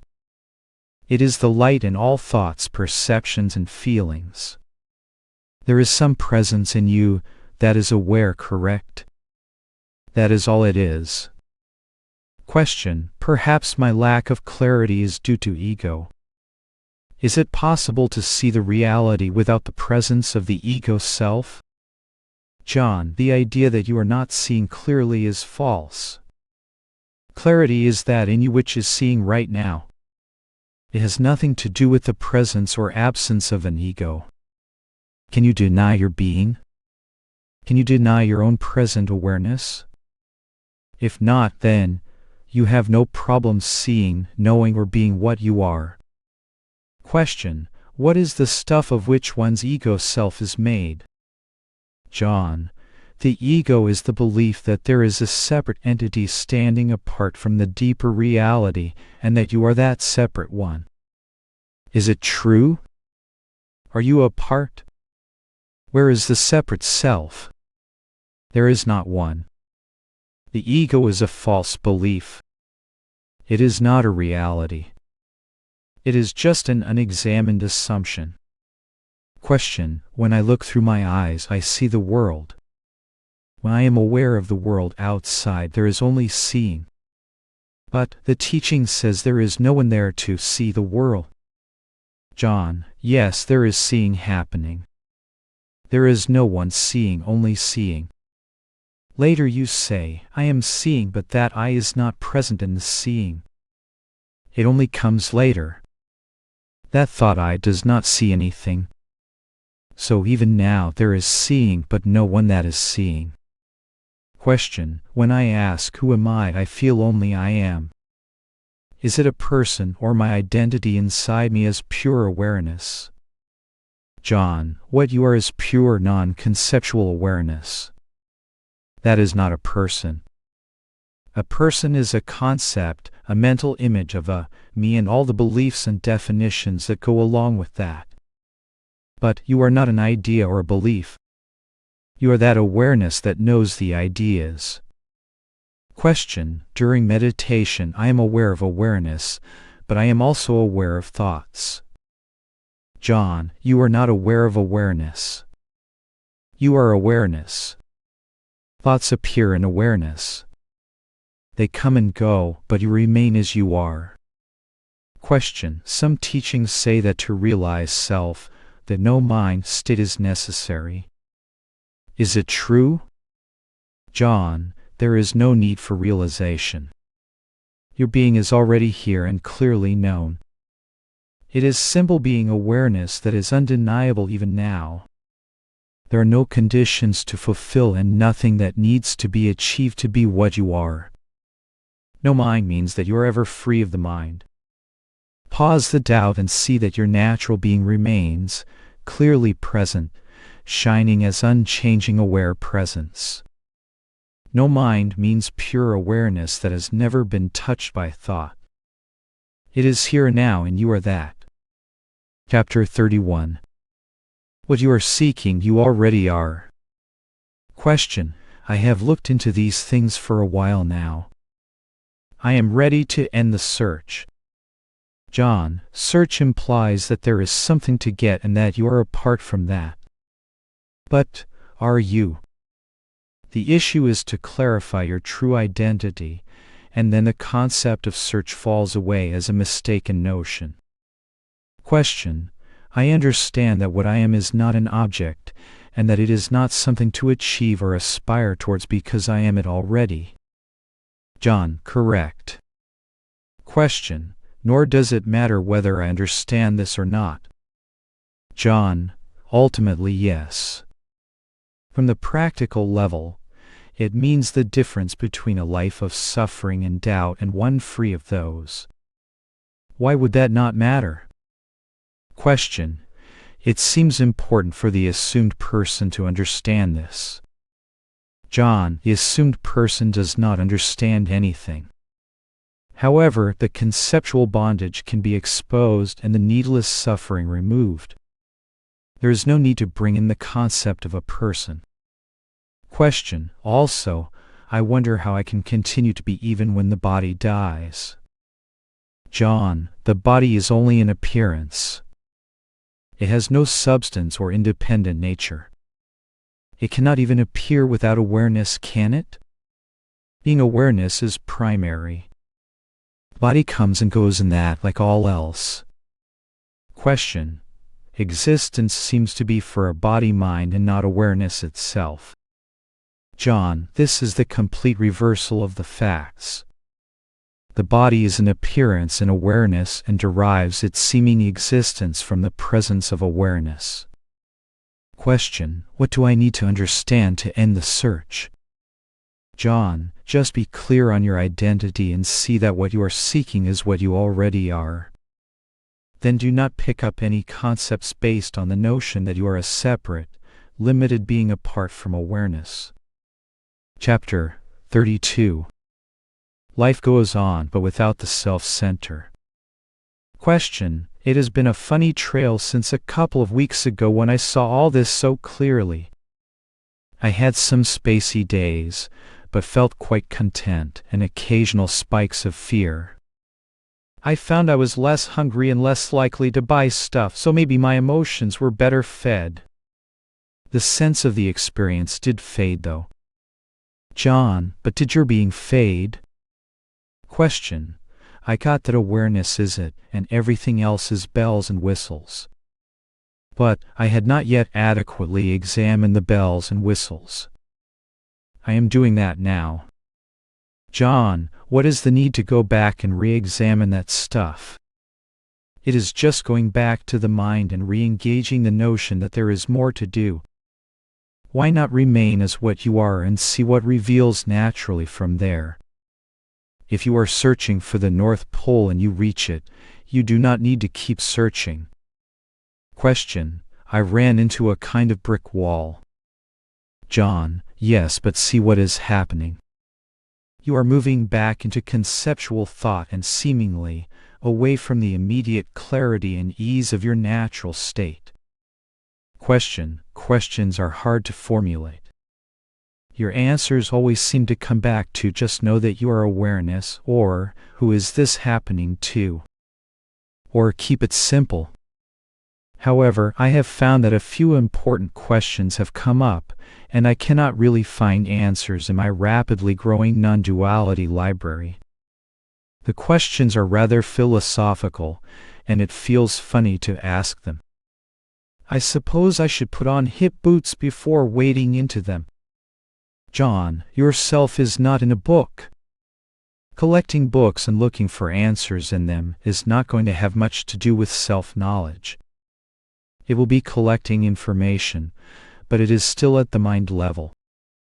Question: I listened to a discussion on free will on Stephen Wingate's website and came away with a newly assembled perspective on the issue of no me, no doer, no one to exercise free will, that thoughts and emotions do not matter.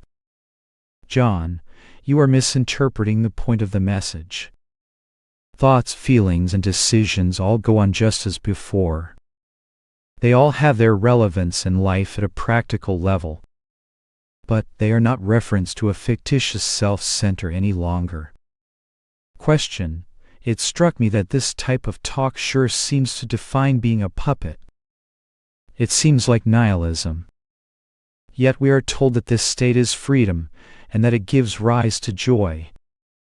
John: to see that you are not a limited, defective self, but only pure awareness is very freeing, because life is no longer being lived through an erroneous concept. It does not have to do with actions and appearances at the practical level. Question: I have actually experienced the uncaused joy that arises when I do not believe my thoughts. I would be curious to know your take on this puppet versus freedom paradox. John: freedom and predetermination are concepts. They imply an entity that is either free or determined. There is no entity, so the question is moot. Thoughts happen, but no entity creates them. That is all. It is not a commentary on things done, but on the referencing of them to a fictitious entity. That is the only point of the discussion. Question: what about the physical world? If everything is appearing in consciousness, does the world exist? Information in books seems contradictory. Sailor Bob Adamson talks about energy vibrating. I kind of like that. Do I have a body to occupy for the time being, or is that part of the dream? Do my relationships in the physical world, my marriage, my lifelong friends, mean anything, or do they just arise in awareness too? John: everything quite naturally appears in awareness. It all means what it means at the level at which it appears. Meaning is something created by the mind, based on some conceptualized scale of values. Everything goes on quite well and naturally, independent of the mind's preconceptions. Question: is there good and bad? I am leaving aside the notion of evil. Is there any sort of global, universal preference for good? Do loving kindness, decency, and compassion enter into the picture? How about humor? If it is all just appearing in consciousness, and there is no preference for good, then why recycle, give blood, or help little old ladies across the street? If there is no good and bad, then why do you teach? John: good and bad are clearly human concepts. They are local, conditional, and changeable. What is good for one may be bad for another. There is no universal standard. A good working definition from a spiritual perspective is whatever accentuates the self-centered concept is good, and whatever tends to diminish it is bad. In other words, self-knowledge is the ultimate good and self-confusion is bad. All so-called evil acts tend to spring from belief in the conceptual self-center.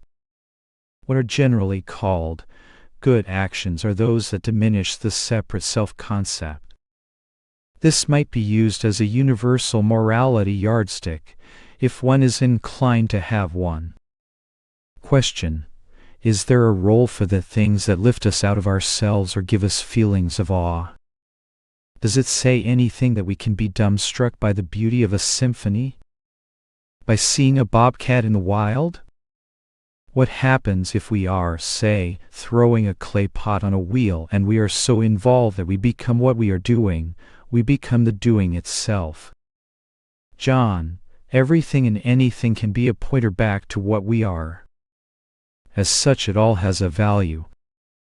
Question: I have an inkling based on some things I have assembled from various sources. That inkling is that awareness, truth, and love are all the same. The sense is so completely non-intellectual that I have no way to explain it. It just feels right. John: yes, I agree. Our nature is awareness, being, love, peace, reality, or whatever you choose to call it. It is all words pointing to what is real and what we are. Question: these all seem like strange questions to ask someone I barely know. Maybe they are just thoughts and therefore something to ignore as they pass by. Or maybe I do not fully appreciate the explanations. But it feels to me like there is some kind of depth of soul in human life. Some concepts in non-duality seem to negate this. John, non-duality is not concepts. It is only a pointer to the true life or reality within us. That is the soul or essence of life itself, so I cannot see how such pointers contradict that, as their purpose is to turn us toward recognizing that and seeing our identity as that. Chapter 33. Cease to follow concepts. Question: I am 51 years old. My search for truth has been since about my senior year of high school into college and afterwards. I was raised in the Christian faith, and I have been in and out of it over the years. I have some of your books and have been reading Shining in Plain View. I do understand the concept of non-duality on a cerebral level and catch glimpses of awareness. John, there is a principle in you that is aware of each thought, feeling, and experience. You are, and you know you are. That is what this is pointing to. It is not about glimpses, but noticing something so simple and present that we have overlooked it. It is just that sense of presence that allows you to say, I am. How could you say, I am, if you were not? Question: where I am hung up is, who is John Wheeler or James? That is me. John, they are just conceptual labels, verbal conventions, names, images in the mind, nothing more than that. Question: who are we when we eat, sleep, use the bathroom, drive, and so on? John, it is just the appearance of a body-mind functioning. All goes on quite easily and without problem or effort. Question: certainly John Wheeler and James are concepts, but functioning concepts, if that makes sense. John: no, it does not. The labels do not do anything. Body-mind functions. It is given a label for naming purposes. But it is not the essence of you. It is not who you are. You are that awareness in which the body and mind appear and disappear. Question: still, I do all of those things. John: seeing happens. Later we say, I see. That I thought was not present in the functioning. You do nothing. Functioning happens. Question: I will say that I do have a much calmer demeanor since realizing non-duality, but I cannot quite grasp the person. John: the pointers of non-duality tell us that there is no person. So no wonder you are having a hard time grasping it. Question: I realize I am complete and do not need anything. John: that is all you need. Cease to follow concepts, and your natural state is whole and complete now and ever. That is all this is pointing to. Chapter 34. The answer is not in the mind. Question: this investigation seems to leave me nowhere to be found. John: yes, the image of you is, poof, gone. Question: what does that mean? It seems an unanswerable question. Is this just more tail chasing? John: there is no need to answer it. That would be more conceptualizing. Question: I do not really know what to make of it. John: the mind does not know, but then it never did anyway. Now you see this clearly. Question: it seems like the mind is petering out. It does not know where to go next, but it seems like there may be nowhere to go anyway. John: without stepping back into mind, which creates past and future here and there, and the notion of the I itself, where is there to go? Who? Why? The whole point is self-knowledge. You are already that true nature itself. Question: there is some confusion, and there also seems to be some resignation to the confusion. John: but you are that bright and clear presence that is aware of that momentary confusion. Let the thought go.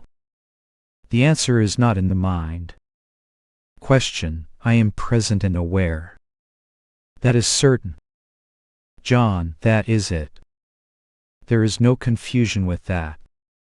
That is what your natural state is, undeniable being, awareness, whatever you want to call it.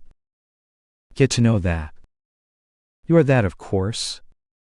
There is lightness, clarity, joy, and peace in this natural presence that you are. Everything we were searching for in the name of peace and happiness is here. Question: I know you say that this is it. The mind still seems to want a little more. I know you have heard this a million times, and I can pretty much anticipate how you will respond. John: see what that thought gets you. The certainty of being awareness and that natural, spontaneous clarity and peace gets traded in for mind-created doubts and problems. You have the basic points. Your being has nothing to do with the mind and thoughts. They are fine for relative functioning.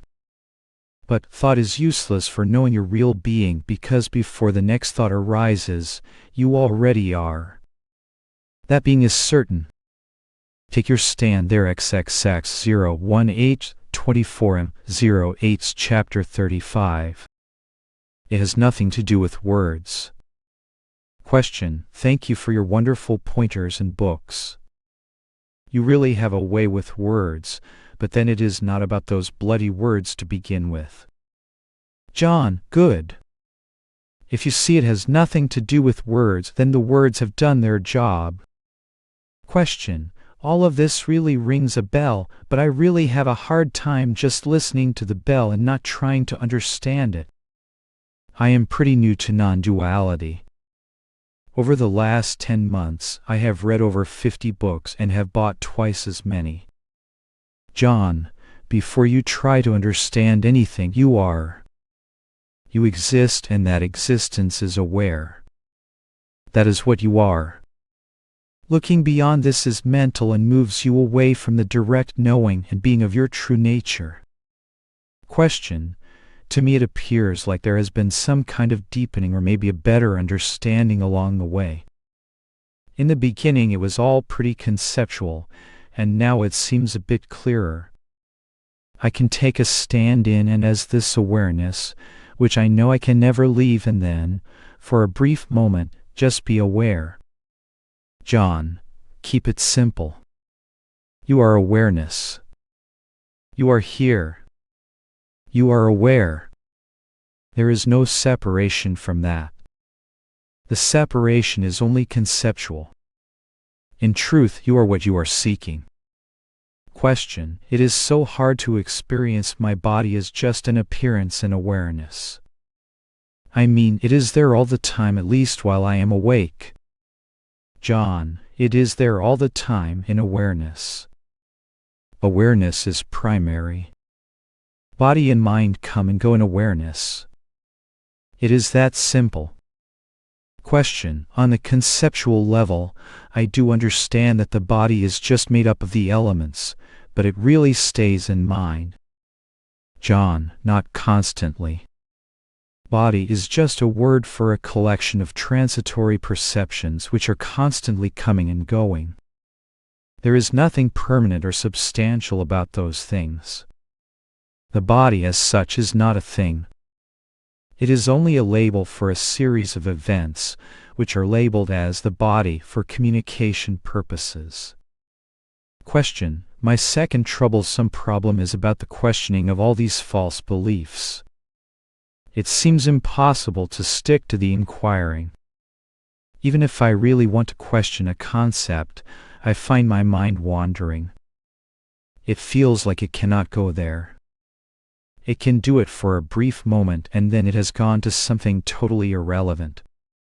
And in a way it makes sense.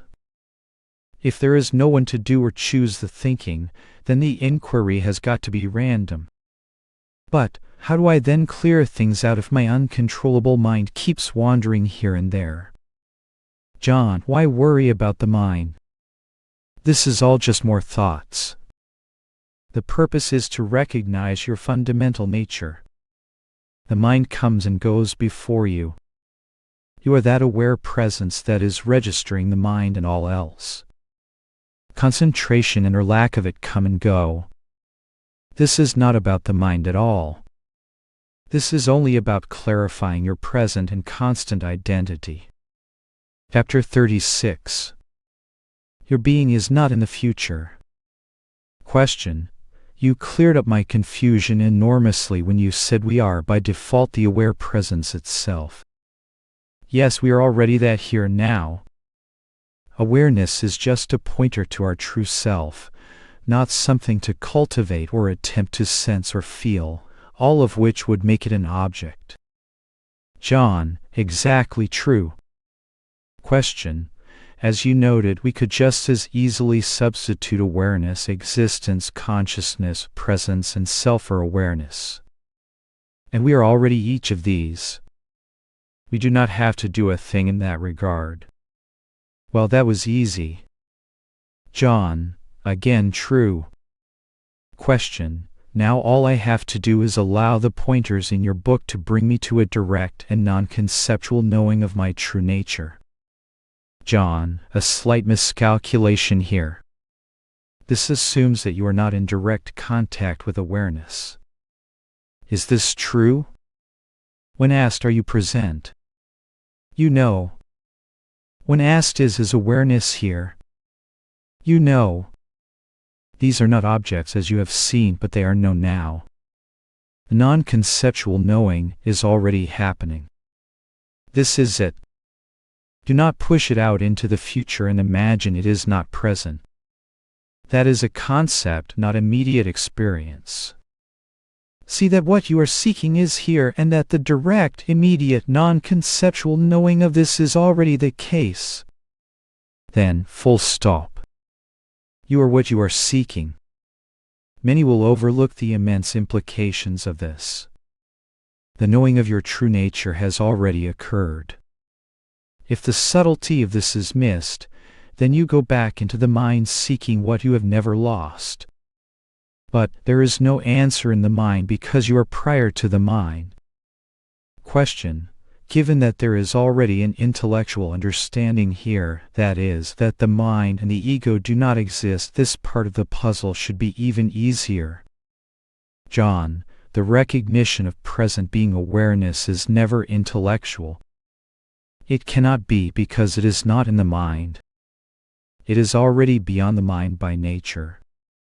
Just appreciate this. There is no understanding in the future because you are not in the future. You are here and now. Chapter 37.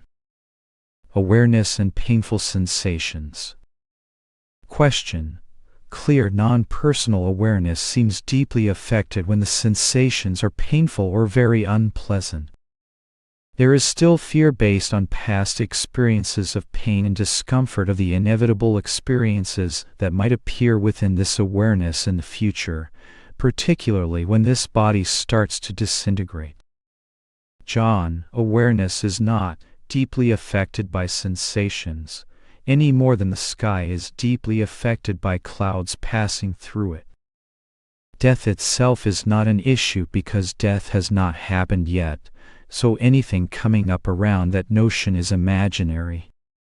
Even the fear is of sensations that might appear at death. They also have not happened, so that is also imaginary. There must be some concept in play that triggers the imagination and generates fear. The interesting thing to see is that such experiences are happening now when neither the pain nor death is actually present. Neither pain nor death is the issue because they are not actual. Yet the fear is arising, but only in thought. Intense physical pain is usually a sign of a physical problem. It is usually a natural, organic bodily response. Of course, there is a reaction in the body, and no one is saying we should endure it unnecessarily if there is any alternative. Usually when real pain arises, you deal with it, and it is not usually as bad as imagination makes it out to be. I recommend that you look at pain as a natural, intelligent response of the body, and do not label it as anything else except a transient bodily reaction. As it comes, it goes. You remain as you are either way. Pain and pleasure, even intense pain and pleasure, appear to you. It is important to see that your true nature is not affected, much less is it deeply affected. As usual with this kind of thing, the problem is not the event in itself, but in the thoughts about it. The thoughts consist of labeling, evaluating and judging what is an impersonal occurrence, creating, in this case, aversion, and also relating it to a me who can be affected and injured. But there is no me there to be affected. The problem arises because the experiences are related to a false sense of self, which is taken to be vulnerable and subject to circumstances. Even judging a sensation as horrific is a mental label. The mind creates these labels, then scares itself, like a child creating an illusory monster and getting frightened by its own imagined creation. Sensation is sensation. Horrific is a label conjuring up all types of associations like, this is bad, this should not be happening, this will affect me, I do not want this, and so on. You are free and beyond sensation even now. See more deeply into the true nature of awareness. It is like the sun. It illuminates the clouds, but the clouds can never ever touch the sun. It has no need to worry about the shape and configuration of the clouds. In the same way, you have no need to worry about the number and quality of sensations. Chapter 38. Residual Doubts. Question. It has been a few months since our last contact. I was reading your book, Awakening to the Natural State, this morning, and I read what seems to perfectly describe my situation right now. The seeker is plagued with vestigial doubts. The only test is in day-to-day direct experience at the gut, emotional level. Then you say that if there is any doubt, anxiety or fear, the understanding is not complete. John, first of all, do not believe everything you read in books, even mine. You are already complete here and now. There is no other attainment or understanding apart from being what you are. Make sure that the positive knowledge of your identity as non-conceptual being awareness is utterly clear and to your complete satisfaction. If you stand apart from being awareness, then we can talk of practices and attainments. If you are not apart from it, then all the other notions become superfluous. If you are plagued by identification with the mind, then my best advice is to have a clear understanding of the mechanism of suffering. Suffering is only thoughts. Those thoughts revolve around the me. The me is also a thought which is taken to be what we are. But who or what does the me idea refer to? Is there anything or anyone present as a separate limited me? Can you find it? Does it exist? The tacit belief in the me and identification with that concept drives all belief in the mind content. Once this is examined thoroughly, the belief is no longer binding. In fact, the belief evaporates. You cannot any longer believe in what you clearly know to be non-existent, just like you do not search for water in a mirage once you know it is a mirage. Question: there are fears and doubts still.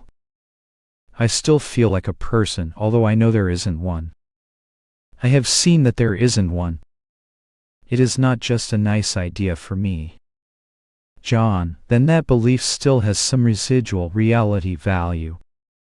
Be thoroughly convinced that there is no entity at all like the me or I. Then any concepts that appear about that I are inapplicable.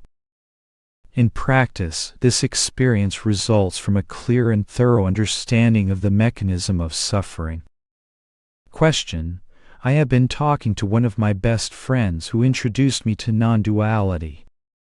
He has been to see a lot of teachers, including you, and he has a very deep understanding of non-duality as far as I can tell. John, if he is still searching here, there and everywhere, then the point of all this is not completely clear. If his understanding is deep, then he knows that the point of it all is, you are that. Where do you go beyond being that? I was in his shoes for many years, so I can speak from experience on his plight. But like I say, if he is running around continuing to study, seek or what have you, he has missed the core of what I presented to him. It cannot be helped though.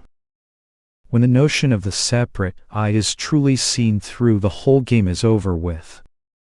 Question: he is now deeply into Ramana Maharshi and the Upanishads. The reason why he is doing that is because he feels that he has not reached liberation, or whatever you want to call it, yet, and that there is a practice required for it. Because I trust him and respect him a lot, this has brought a lot of confusion back for me. John, what he is doing and saying is still granting a residual belief to the me notion. The feeling I have not reached liberation is an indicator of this. There is no I and no liberation to reach, much less is there a practice to be what you are. I myself looked into the same sources he is exploring. Years later, the basics were not clear. What broke me out of this dead-end loop was talking with Bob Adamson, a direct student of Nisargadatta Maharaj. After that, all this came into clear focus. The basic points that had been overlooked throughout all my years of seeking were pointed out, and I saw them for myself. All I can say is that it appears that your friend is still seeking, searching and suffering and looking for the answers. Clearly, the belief in being a separate someone apart from the real is operative. Question: how do you get rid of the vestigial doubts, so that it becomes your day-to-day direct experience at the gut, emotional level? John, doubts, worries, and problems are conceptual in nature. If they are believed to have a relation to your identity, happiness, or reality, they cause grief, because by paying attention to them, we overlook our natural state. If there is no belief in them, they just sail through the clear, knowing awareness that you are without leaving a mark. Question: but is self-inquiry a practice after all? Thinking, who is aware of these fears and doubts? Seems to be a method or practice somehow, and a good one. If only I could keep it up. But it comes and goes as any other practice, and therefore it has not been able to dissipate those fears and doubts for me. John, self-inquiry is a good idea in theory. But I have known hundreds of people who have attempted it, and made no real headway at all, even after decades. In the end, it is because the purpose or intent is not understood.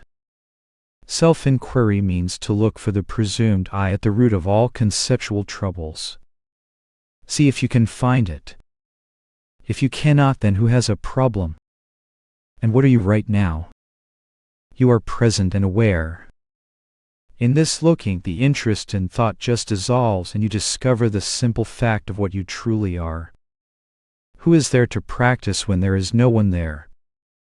Do not give the pointer about no I a surface acknowledgement. Look a bit more deeply. Many people say they know there is no I or separate self. But then they turn around and talk about themselves, their level of understanding, their achievements and understandings, and so on. Who and what are they talking about if there is no I? Really seeing that there is no I means the root of all concepts and suffering is uprooted and dissolved. If you continue to suffer attachment to self-centered thought, then go ahead and search for the reality of the I. If you cannot find the I, the bondage ends then and there. But that is just the skin of the orange. More important is, what are you? In truth, you will make more headway looking into the truth of what you are. Right now, you are non-conceptual being, consciousness, peace, absolute.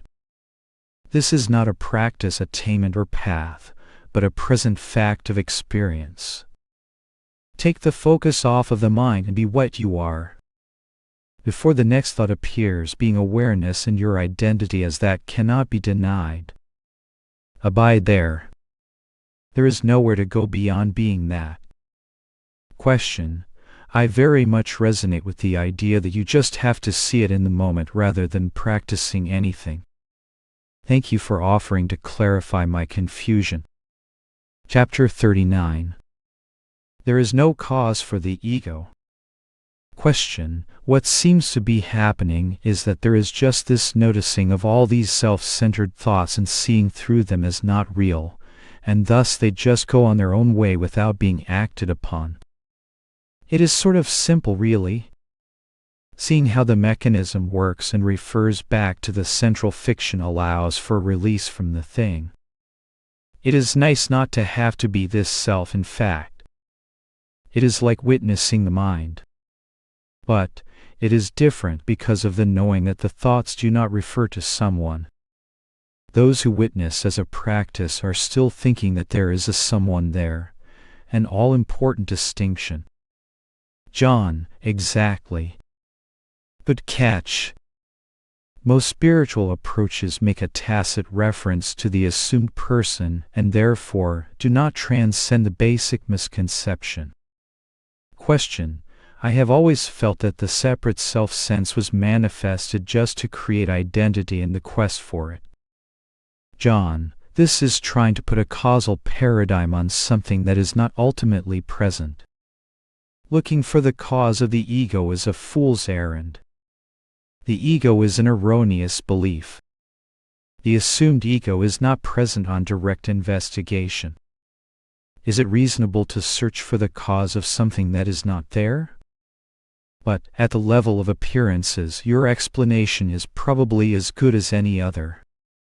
Question: in a very simple sense, this is the conclusion to that quest.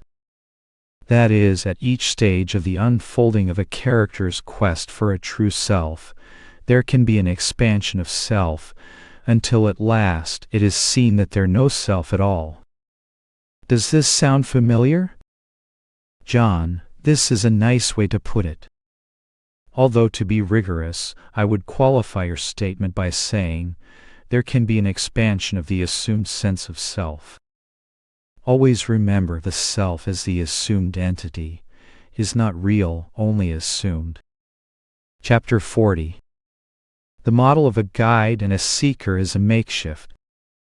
Question: while all of us can say some things to our friends, ultimately one needs a guide, someone who has and continues to live this truth.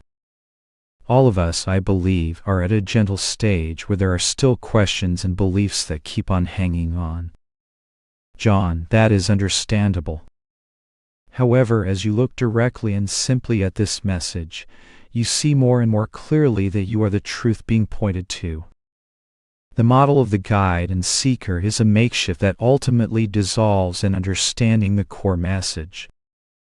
A guide can take you somewhere that you do not know, but in non-duality the goal is your ever-present being.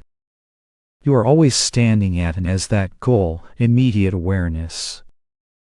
It can certainly be helpful to have this pointed out, perhaps repeatedly, and to have a chance to resolve one's doubts and questions. In the words of Nisargadatta Maharaj, your own self is your ultimate teacher. The outer teacher is merely a milestone. It is only your inner teacher that will walk with you to the goal, for he is the goal. Anyway, this is just an encouragement to avoid elevating anyone to a status above us or imagining ourselves to be a seeker apart from the highest goal. You are not a person, seeker, or anything other than pure being awareness peace itself. That is the highest goal and always shining in your immediate experience at all times. Goals, stages, and divisions are only concepts appearing in this awareness itself. You yourself can easily share this message of self-knowledge, awareness, and peace because you are only sharing the truth of who you and your listener innately are. It is only pointing to something simple and undeniable in the listener's own experience. It is certainly within your ability to talk about this. Chapter 41. Awareness is already free of thought. Question: I was under the impression that recognizing consciousness or awareness meant that I would be free of thought or imagination. My question is, if my natural state is awareness, why is it that about 90% of most days is spent in imagination? Maybe my natural state is imagination. Have you reached a point where your thoughts or imagination are not so prevalent? Is that even possible? John, you are awareness. Thoughts and experiences come and go in this that you are. Just as the sun is never touched by clouds, so are you never touched by thoughts. So let them be. They will float along and leave you untouched. You say, I thought I would be free of thought. Awareness, your real nature, is free of thought. This proposition is one of the notions that makes us subtle, or not so subtle. Reference to that seeming I. As usual, once that I is taken as real, it has problems, doubts, and something to fix. This question is really a concept revolving around the assumed presence of the imagined I. Following that, then a sense of reality is granted to the notions that spin from this assumption. All the while, your natural state is overlooked and all of the focus is put onto the thought. Settle in with the ever-present and undeniable being awareness that you are. That is never caught in thought at all and never has a problem. Our past problems with thought and imagination came from assuming our identity in thought and searching for our wholeness, completeness, and happiness in the mind. That is what kept the focus and interest on it. Thought in itself is no problem at all. It is only the interest in the false mental image of a separate person, which only existed in imagination, that captivated our interest and sustained the identification with thought. So again, settle in with a clear and direct recognition of the fact of your being, which is beyond the mind even now. Looking for reality, identity, or happiness in the imagination of thought is what fuels the experience you are talking about. See what you truly are, and there is no more energy of belief going into the mind. Those old habits may present themselves for a time, but there is no real interest or concern, because you have seen the real position. The excessive interest and concern about imagination subsides naturally with the clear recognition of your true nature and seeing the falseness of the assumed separate person. The belief in the assumed separate person is the core concept that drives all the other self-centered thoughts. After all, what is this type of imagination but the mind's endless chattering of the trials and tribulations of the presumed I. Stick with the basic understanding of things, and the bondage to the mind just evaporates. Imagination appears and disappears before you. How can it be you? What can a few passing clouds do to the sky? Chapter 42. Thought and no thought. Question. You say, pause thought and know that you are already that which you have been seeking. Bob Adamson too says, pause a thought even for an instant, and the natural state is fully evident. Stop and see. In this seeing, pure awareness gets used to itself. However, it also said that you are neither a state with thought nor a state without thoughts, but you are that which observes, is aware both these states. Is this a contradiction to what you and Bob say, because to pause a thought would be a thoughtless state? John, the basic point is just to notice what is present independent of the presence or absence of thought. There is a knowing presence in you that is aware of both thought and the absence of thought. That is what you are. The point about pausing thought is simply to take the exclusive focus off of the mind for a moment and see that your being has nothing at all to do with the mind. Awareness is the basis on which the mind appears. And you are that awareness itself. Do not make this too complicated. Pause the question and notice that the fact of your being is already clear and beyond doubt with or without the question. This being itself is what is being pointed to. This is utterly beyond doubt and cannot be contradicted under any circumstances. For anything else to appear, even a question or doubt, you must be there first. Your being, which is present and aware, precedes everything else. Chapter 43. Looking into the pointer of no self. Question. I have found that at times of intense challenge to the equilibrium of the body-mind, or when contemplating the extent of suffering generally, I turn to the Buddha's early teachings. John, the various non-dual traditions are basically saying the identical things, just from different cultural and philosophical perspectives.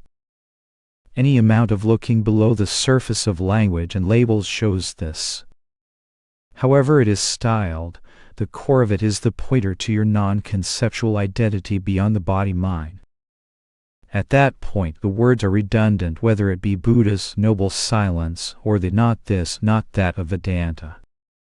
That is what you are, invulnerable, deathless, blissful, beyond conditions, and so on.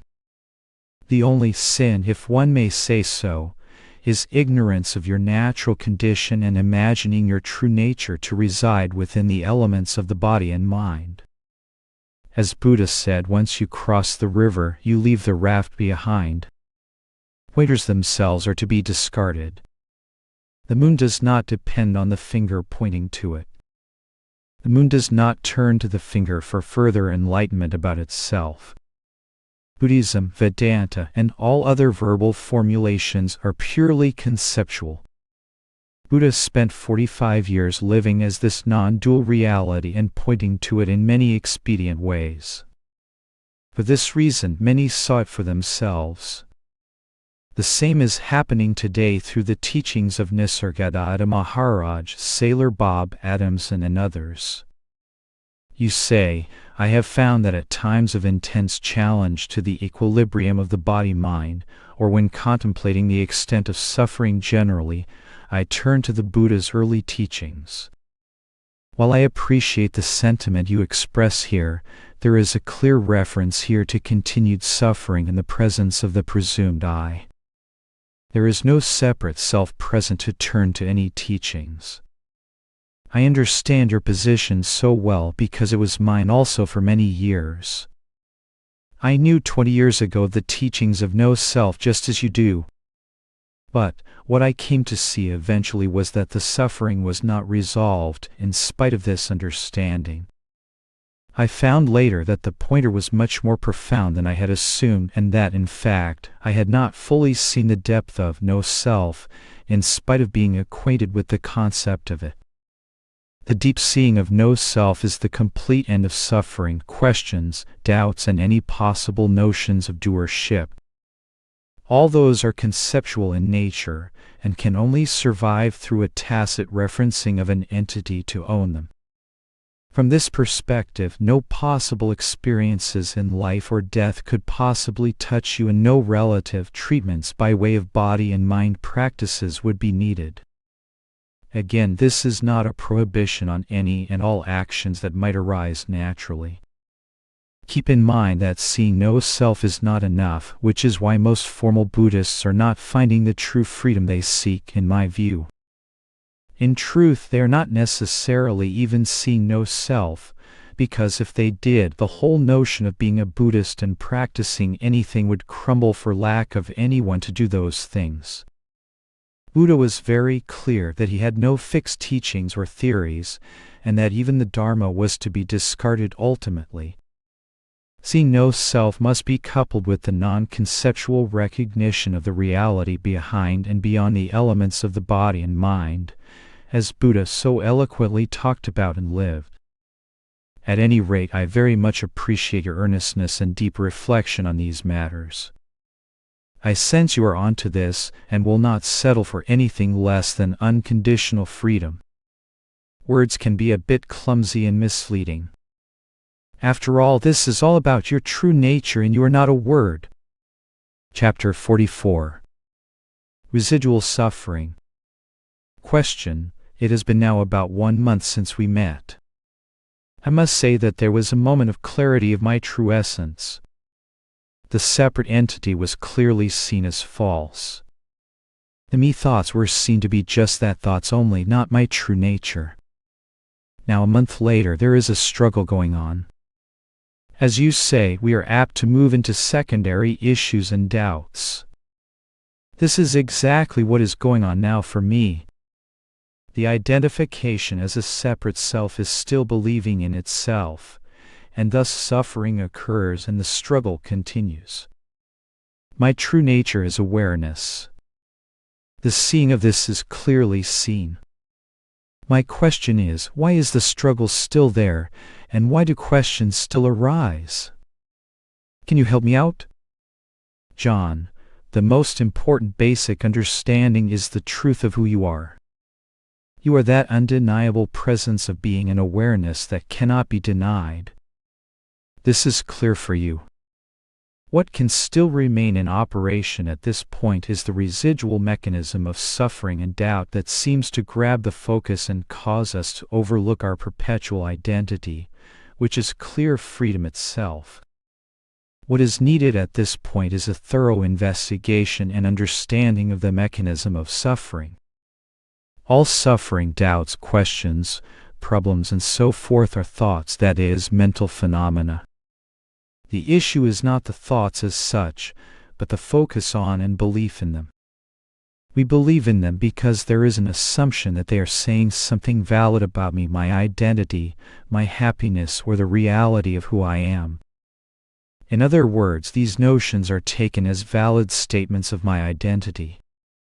They are thoughts about me. Of course, the me in play here is not myself as pure, non-objective being awareness, but me as a separate self or limited person. The shadowy presence of this presumed sense of self and the belief in its reality keeps the whole production of suffering in operation, until it is exposed.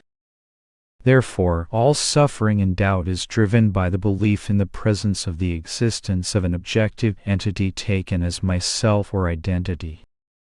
This notion must be thoroughly investigated so that it is clearly and finally realized as nothing more than a figment. There is no such entity or presence as a limited self that is me. When through your own investigation you see conclusively that there is no separate self, then the basis of all possible doubts, identifications, problems, and sufferings related to that me is removed. For example, there may be a thought such as I am not yet free. But if there is no I, the label is meaningless and no reality or belief is given to it. Hence, there is no suffering. Because the I thought is the center of suffering, self-centered thoughts, the dissolution of the belief in that thought is the end of it all. You are not a limited self or entity, as you know. You are the pure presence of awareness that knows no limitation or suffering at all. Even the sense of struggle is just a mental or conceptual experience based on a notion of a me that is not complete or whatever. That experience is itself another demonstration of the conceptual mechanism. Have a look and see if the separate person can be found. Who is there to have a problem or doubt if there is no separate self present? This leaves your natural state of pure non-conceptual being awareness as it is without any more overlaying of residual concepts and beliefs. Keep in mind that such residuals beliefs are only concepts appearing in the ever-fresh, ever-present being awareness that you are. This is the present state of things, not a future attainment. Thoughts are no thoughts, you are what you are, and that is pure immediate freedom itself.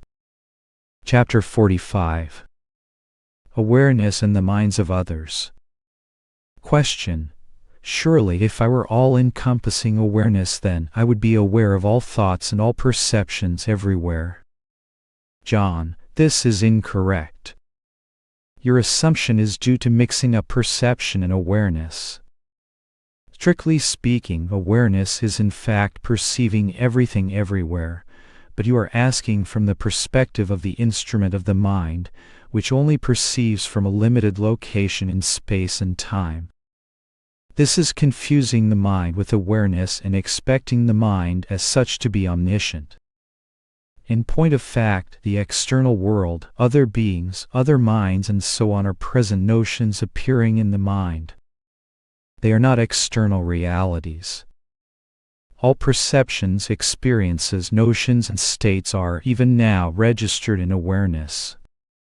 Another aspect of the problem is the assumption of an existing external world of things and beings outside of present awareness.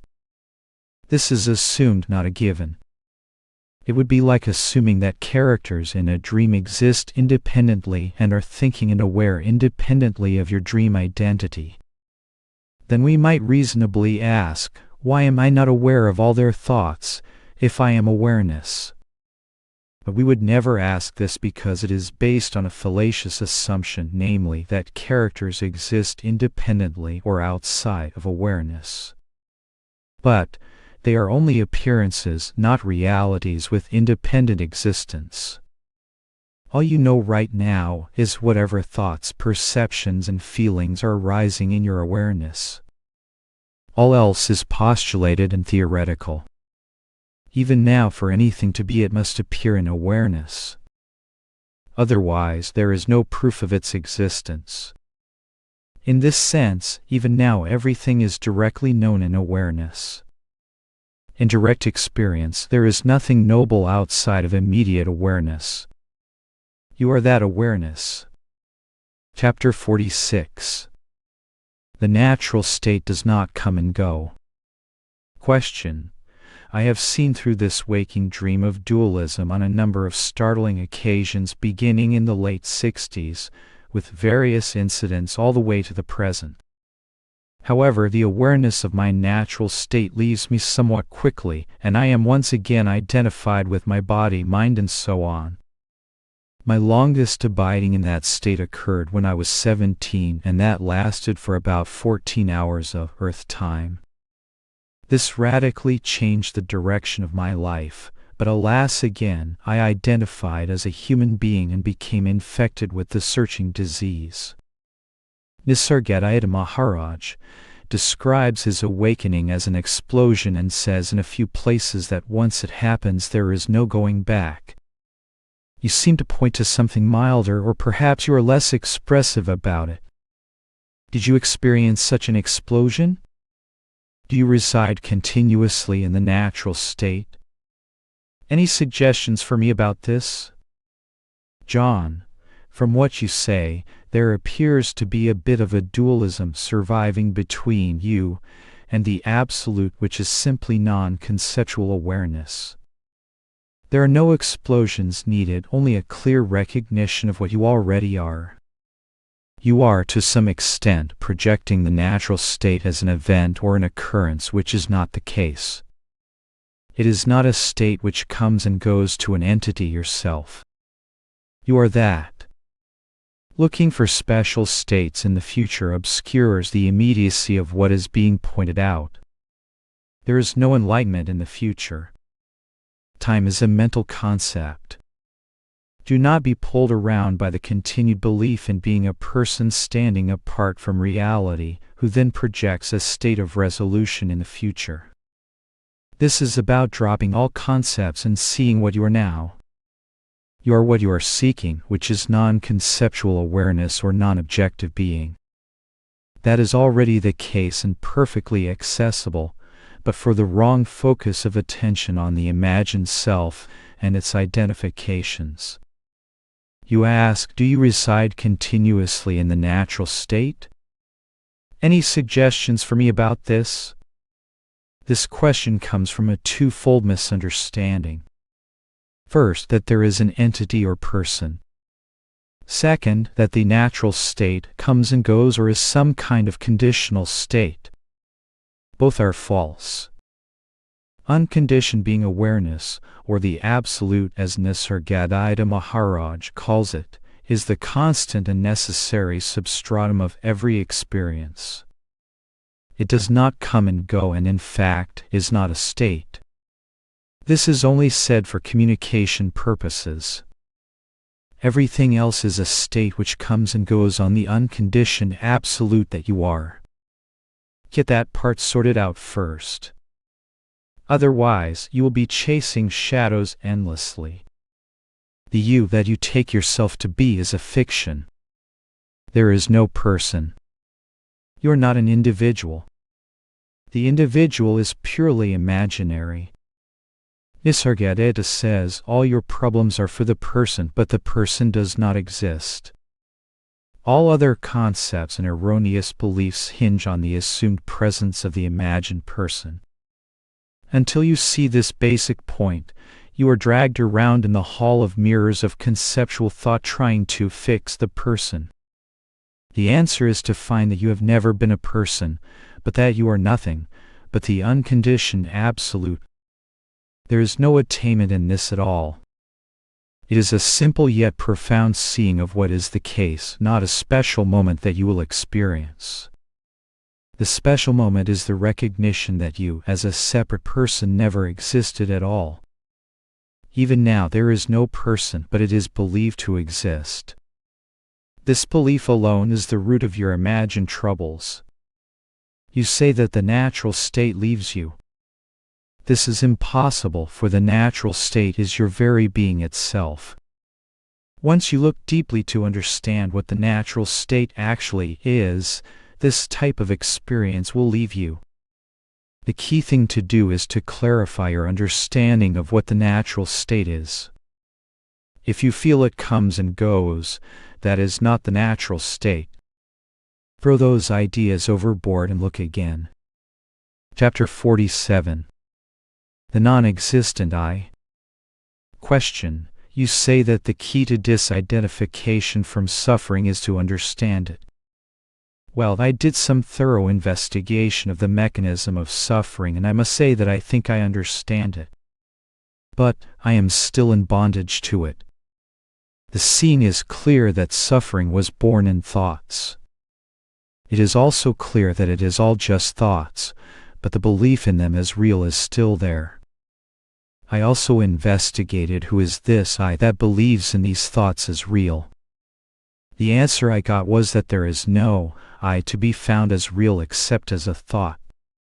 It is all thoughts, but the clinging to some thoughts is still keeping me in bondage. As I am writing this to you, a thought appeared, who is this me that is making this claim? Even though the false is seen as false, yet the false continues to reign and run the show. In other words, what is going on here? Do you know what I mean? This is definitely mind-blowing. Is it possible that this separate entity that I take as real may remain due to years of habit and conditioning, and all that needs to be done is just watch it go by? But how can this be done if the belief in the false self is still there? It is bizarre. It appears that the freedom from suffering comes from nobody is home, and the bondage goes to somebody is home. To summarize, the seeing true self-awareness sees instead of I, entity, false self, sees. But even though this is seen, the false self is still running the show. This is very frustrating indeed. Thank you, John, for your pointers and staying with me as I continue to struggle with all this. John, how can a false self be running the show if it is not there? Continue to probe into this matter of nobody is home. You have taken a look and started to dissolve the belief in the I, but your language still makes it clear that the belief is still operative at times. There is no problem. Just see this. How can you believe in something that is seen as not there? We are focused on thoughts because we assume they say something real about who we are, that they are a definition of our identity, that their outcome may yield happiness. In other words, we are interested in thoughts because we think they provided reality, identity, and happiness. Otherwise, it is just some energy passing through awareness and nothing is wrong at all. We are interested in thoughts because we believe they are about us. All thoughts are about someone that you are starting to find is not even there. Continue to probe into this. Be utterly convinced that the I notion is totally empty. If you claim there is no person and continue to talk about your problems, you need to take the seeing a bit deeper. No person means no problems. You are pure non-conceptual awareness that is synonymous with pure being, knowing, and peace. No thoughts ever disturb this any more than clouds disturb the sky. How can a false I run the show if it is not there? If you speak of it running the show, that is still making reference to its presence. The belief is coming in the back door. Knock that out and do not waffle on it. Do not say it is not there and then turn around and complain that it is running the show. That is like saying the man in the moon does not exist, but then complaining that he is disturbing you. Yes, the belief in I has been there based on not knowing any better. How do you overcome a belief? By a deep and thorough recognition that it is false. Then no belief in it is possible. Even if the notion appears, it is powerless. This you must see. What are the ramifications of being pure knowing itself, coupled with the recognition of the non-existence of a separate I? That is your homework. By the way, I suggest dropping the notion of struggling with all this. That is going to hamstring you. This is not about struggling with anything. You are effortlessly. Being and awareness are naturally present. There is no struggle in knowing what you are. You do not get free from the mind by struggling with it. That is granting it too much reality. Few insubstantial thoughts passing through awareness and you want to fight them. You would not box with your shadow. You see it as a shadow and see that there is no problem. Understand, do not struggle with the mind. Chapter 48. How do I dissolve the concept of a person? Question. I earnestly continue to read and make significant recognitions. But I now appear to be at an impasse. I see that awareness is what I am and that there is no mind or ego. All of those things are pretty clear, thanks mainly to the clarity and specifics in your writings. Yet my functioning as awareness is not apparent to me. And it should be by now. I am intuiting that there is some latent or actual assumption on my part that I am still a separate person and not awareness itself, strange as that may sound. How do I dissolve this concept of a person once and for all? I think this point was instrumental in your awakening. John, yes, you can see that your view of things is wavering between seeing your identity as awareness itself and at times continuing to give credence to the presumed separate person. You hit the nail on the head when you said, I am intuiting that there is some latent or actual assumption on my part that I am still a separate person and not awareness itself. You can tackle this from either angle. The confirmation of your identity as being awareness until that is beyond any doubt, or the elimination in the existence of the separate self. In fact, both together are the most comprehensive approach in my view. Looking in this way will undermine things at the foundation. Confirm and doubly confirm your identity as being awareness until there is no wavering or doubt. How? By looking and examining your direct experience, repeatedly if necessary, until that is as clear as the palm of your hand. The person or separate self continues to survive as a concept as long as it is presumed to exist. Look for it and try to pin it down. If it exists, you should be able to find it, point it out, and prove its presence. Can you? Again, look into this repeatedly if necessary. Is there, or are you, a separate self? This also should be as clear as the palm of your hand. Penetrate these basic insights until there is no doubt at all. This will pull any lingering belief out of the contrary notions that surface out of past momentum. The radical point is that you are already free. You are only awareness and nothing else. Everything else is a concept appearing in this that you are. Chapter 49. Awareness and the Brain. Question: how can I be sure that the awareness is not just a basic function of my brain, an underlying synaptic wave or something? Perhaps when the body dies, awareness is gone. Point that I must be the underlying awareness gets a little shaky when these questions pop in. John, a basic point to see is that the entire universe of all possible experiences, not just the body or brain, is an occurrence in consciousness. To put this into a body versus awareness context is too limiting. Thoughts, feelings, and perceptions are appearing and disappearing all day long without the slightest mark or change in being or awareness. This is actual fact. The question you raise hangs on a host of presuppositions and is ultimately a doubt not based on first-hand evidence. It is a what-if issue. The very doubt can only exist in awareness. We are worried about the doubtfulness of our presence when it is the only thing that is certain. The very question will come and go in a few seconds. We are worried that the awareness will disappear in the future when it is the question that, on direct evidence, disappears without any change happening to awareness at all. You talk about the issue of the brain possibly producing awareness, but you have no cognizance of a brain. The brain is a notion appearing in awareness, not the other way around.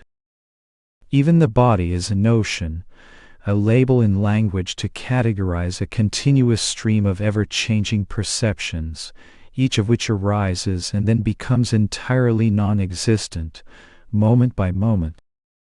What you are is not a concept, a linguistic label. Much less are you disappearing moment by moment.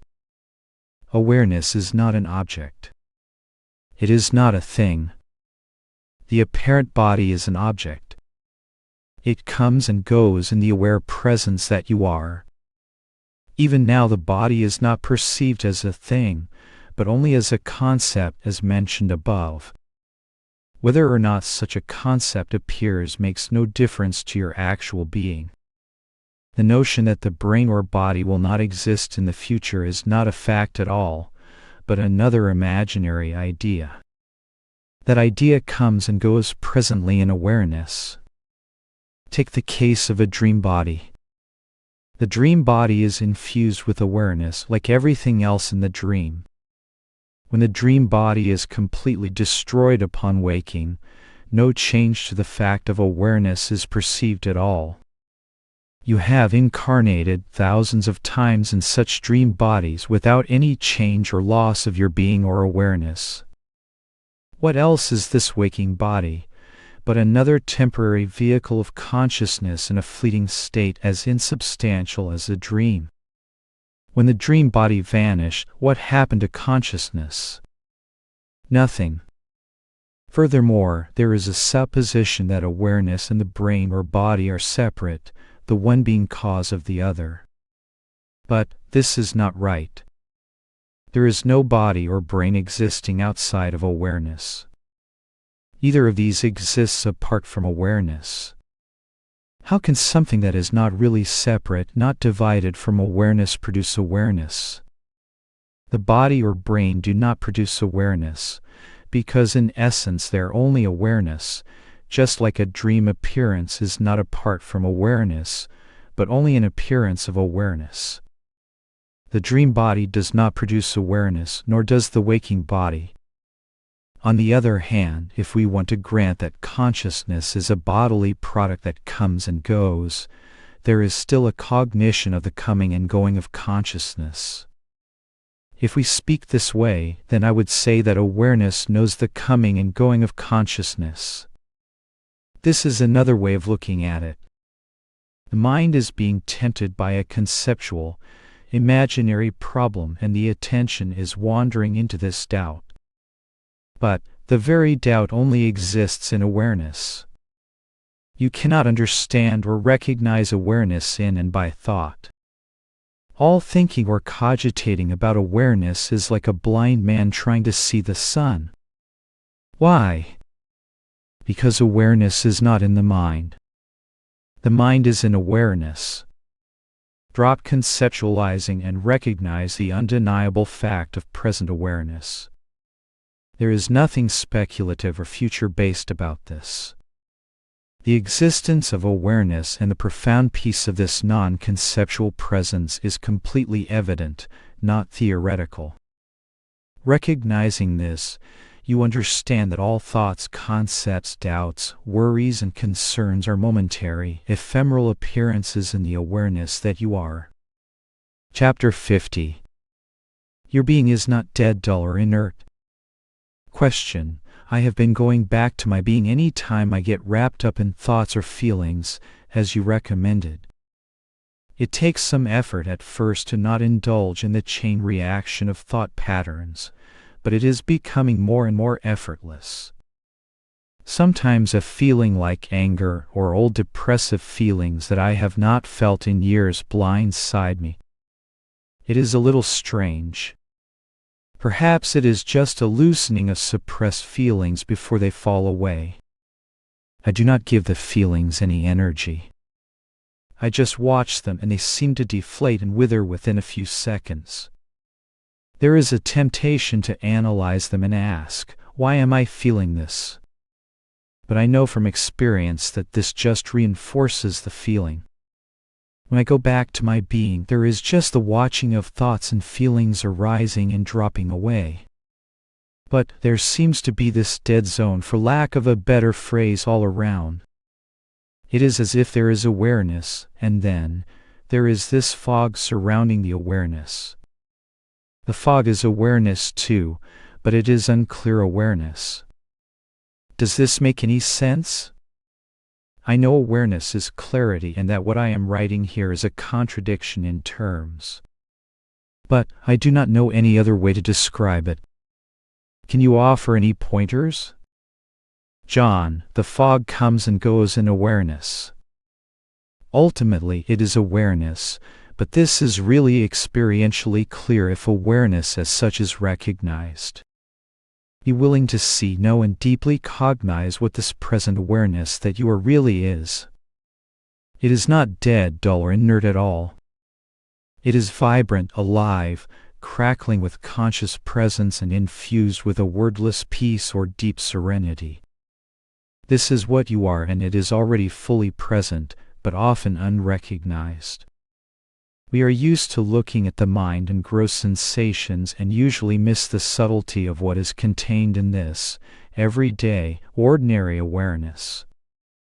As far as feelings and states, Just see that they come and go and do not define you.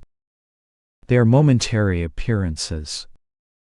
You are the pure knowing presence that remains unmodified.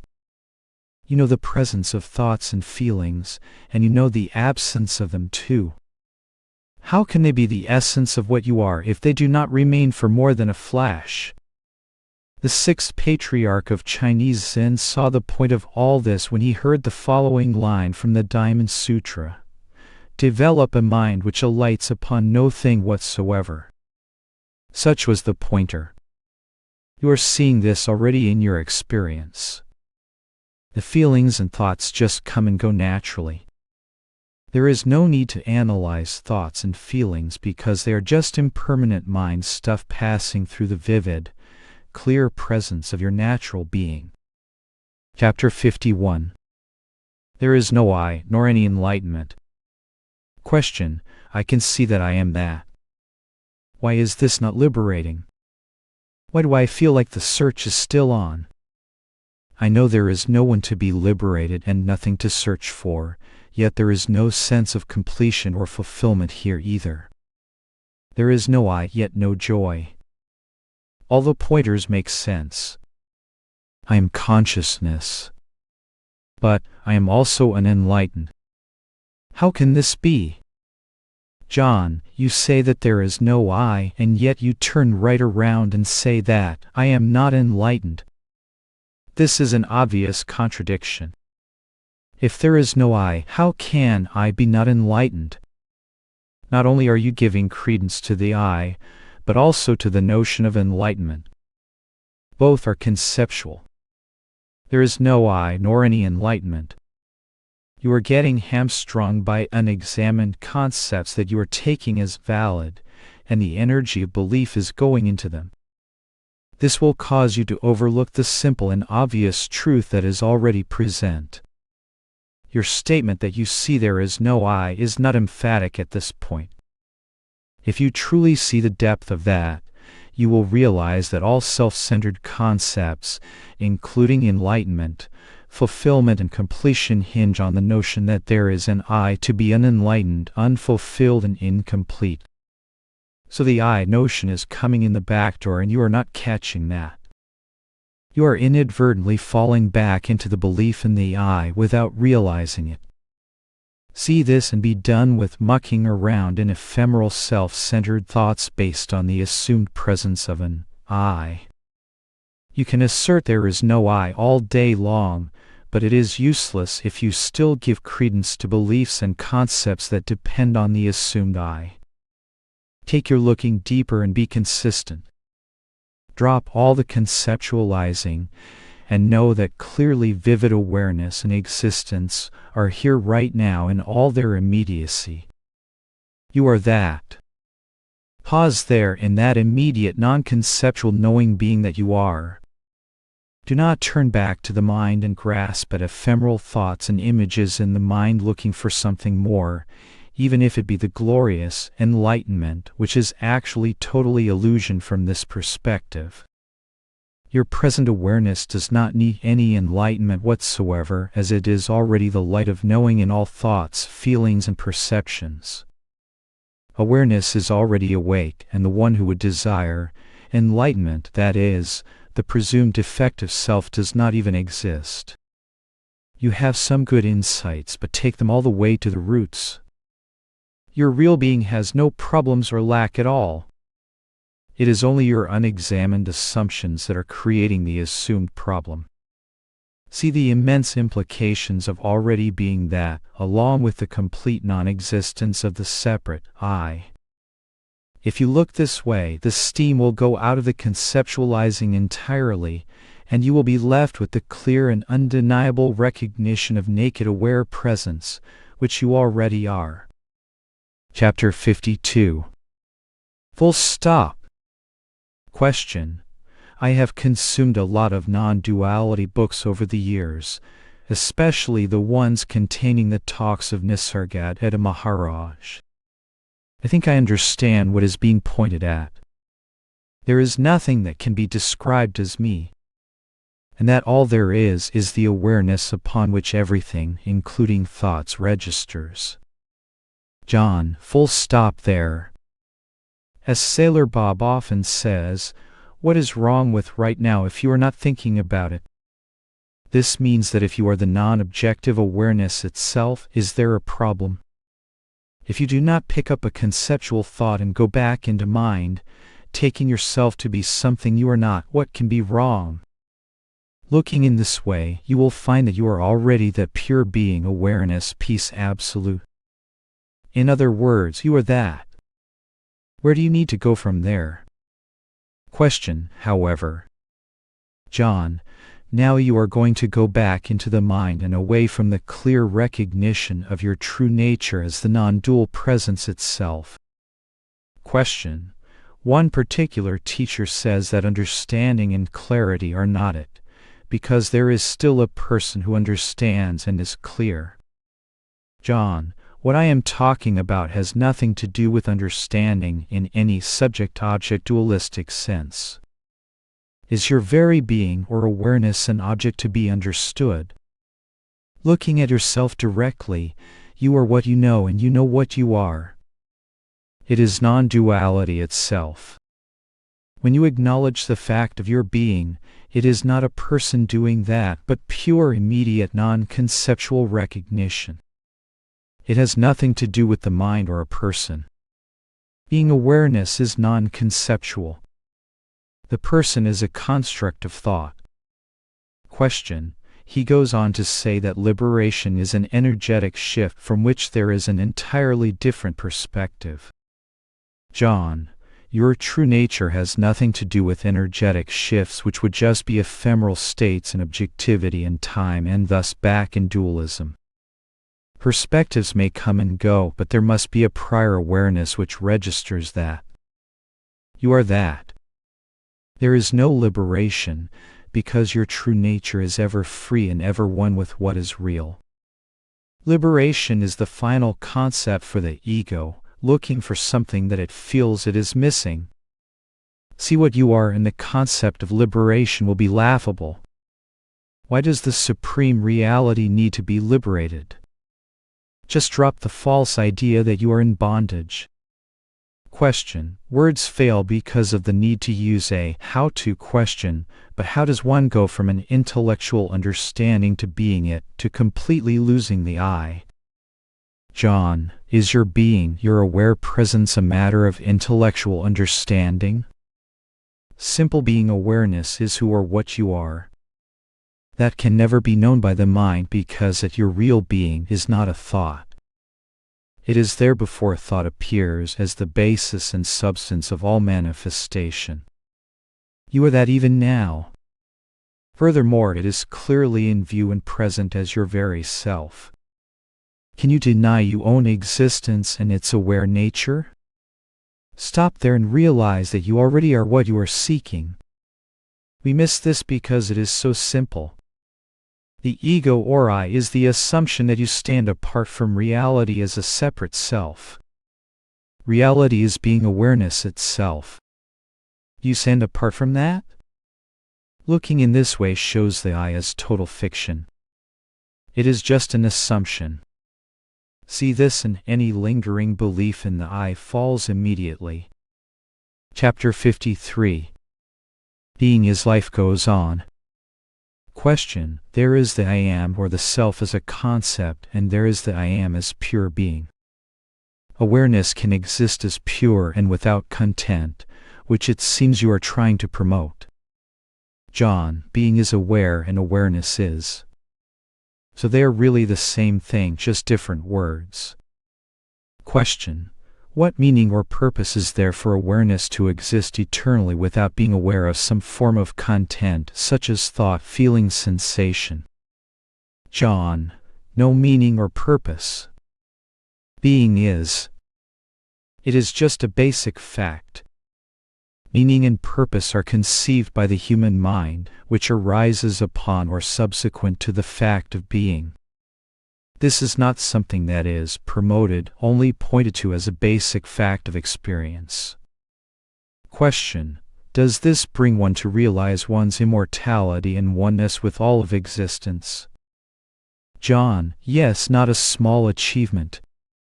Question: but is it wise to endorse a total withdrawal from the qualities of experience such as thought, feeling, and sensation?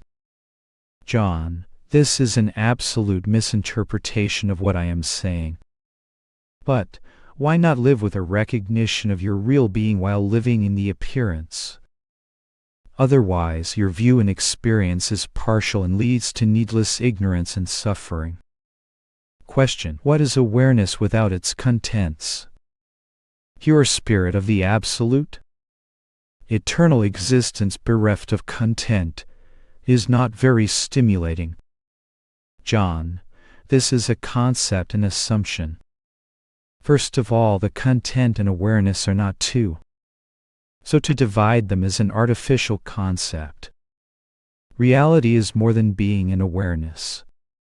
It is the energy, dynamism, and life of the universe. It is also the source of joy and timeless peace beyond the mind. Rather than being not stimulating, it is the most interesting thing there is, because it is all there is. Everything that appears is only an appearance of that. The issue of content or no content is irrelevant because, as I say, the content is ultimately non-different from its source. Question: are we so afraid to pay the price of suffering, of facing fear in return for pure joy? John: knowing your real identity is the end of suffering, which is born of the imagined separation from the source. This has never happened, so the suffering is only due to a false perception. It is nothing to be afraid of. It is there as long as the imagined duality is believed. Question: this should not be a problem, especially if we do realize our immortality. Awareness is at play with itself eternally. John: fair enough. Question: why stop playing, especially at the point of realization of its invulnerability, of its permanent nature within all of existence? John: who said to stop? Life goes on as an expression of the awareness, energy, and life that you are. Question: thank you for your response. It is indeed truly appreciated. John: your insights are good. Hopefully my points clarified some things, at least in terms of my intended meaning. Chapter 54. It is done. Question: it is done. John: the quest that never needed has been made, and the attainment that was never lost has been attained. It is the end of the separate self that never was. If by saying it is done, you mean that the seeking, doubt, and suffering that was based on wrong belief has ended by seeing that the basis of it all was groundless, then all is truly done. Question: I have reached the end of my rope and finally let go of the rope. John: and most importantly let go of the I who was holding the rope. Question: there is no more hanging on, no more seeking. The seeking is endless when searching for your true self by a separate self. It just never ends. John: yes, because the basis is false and never able to be fulfilled. Question: I have found the truth of who I am by being ruthlessly honest and truthful with myself, and, yes, the truth shall set you free. Problem was that somehow I thought that I will get it, that the answer will get revealed to Amy. I was fooling myself. The me simply cannot get this because it does not exist. John: yes, this is a core insight in resolving the seeking. Question: in the giving up and surrendering to not knowing, the knowing was revealed to no one, which is who I truly am. John: when the false notion of who you are is relinquished, you still remain as what you always have been. Question: the bottom line is that the I that I thought I was simply does not exist. John: this is the end game. That belief is what sustains the whole network of conceptual problems and dilemmas. Question: this must be seen. Otherwise you are back in the game and the search by a separate self continues, and it is endless. John, well said. Question: who I truly am is beyond all that arises. Being stuck in the mind was where all the suffering and frustration occurred. I am not my thoughts, but believing in thoughts is what causes the suffering to continue. It is now clear. I am not my thoughts. Who I truly am is beyond all thoughts. John, again well said. Question: still, because of many years of habitual conditioning, there may still be repressed thoughts that may appear from time to time that may still have a hold on me. John, if there is a me to have a hold upon, just make sure to be consistent with what you have already seen. Thoughts may appear or not, but no one is present to own them. Let them be or not be. They are not yours, nor do they define you. Bondage is referring thoughts to a me. If there is no me, then there is no bondage, whether thoughts appear or not. To me, that is true freedom, utterly independent of what appears or not. Question: the thought may appear as real, though. John, the key word is appear. They can never be real. With the core belief in the I cut at the root, the whole mechanism naturally settles down. Question: the difference now is that upon investigation and meeting these suffering thoughts head-on without judging or changing or denying them, but by allowing them to be and getting to the core of it, they are now seen as only thoughts believed, not real. They lose their power by self-inquiry. John, yes, a little mopping up action may occur naturally. But it is done by no one and for no one. It is just intelligence in action. Question: there are many so-called non-duality teachers that I came across who do not meet the sufferer in their suffering. It is true that suffering is not who they are, but tell that to the sufferer who believes their suffering is real. Just telling them that this is false, which is true, will not do it. If their repressed suffering thoughts appear, they must be seen as false by the one who believes in them. There is no way out but through them. Nothing needs to get fixed, but standing in the thoughts that are believed and seeing through them is necessary. These so-called non-duality teachers lack compassion in their speaking. Perhaps the seeing of their true nature is not complete. John, just saying the suffering is false is not enough. It has to be understood and seen to the roots. Otherwise, in spite of intellectual assertions, the suffering is still active. Question: in the seeing, nothing is excluded. All is included. I am no one appearing as everyone. All arises in me awareness, including the I that I think I am. But it is now clearly seen that this I, who I believed I was, is also a player in this game of life. John, apparently. If you can say that a person that never was a player. There was the appearance of one, but as you say, upon investigation the imagined person is not. If he is not now, then he never was or ever will be, except as an assumption. The ego does not need to be overcome, only recognized to have never been present in the first place. Question: it is truly a fabulous game that oneness plays on itself to find its way back home. John, that is certainly one way to express it. Question: thank you, John, once again for playing a big part in the search of who I am. Your comments have been most appreciated. John, all sounds good. Your looking and investigation has brought its own reward. Chapter 55. The first step is to see what you are. Question: I do not know where to begin.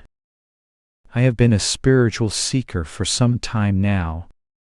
I started with the power of now a couple of years ago. My search has never really been to find the ultimate truth or enlightenment or whatever. I just want to be released from suffering. John, well, if that worked as a motivation for Buddha and many others, it can work for you too. Question: I am tired of insane thinking and self-hatred. I just really do not want to waste my life with fear and unhappiness. I know life can be so good.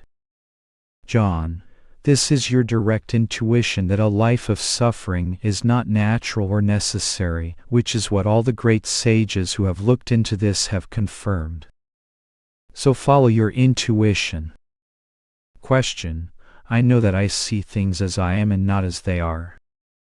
No matter what my life circumstances are, I have come to see that there is always this dis-ease.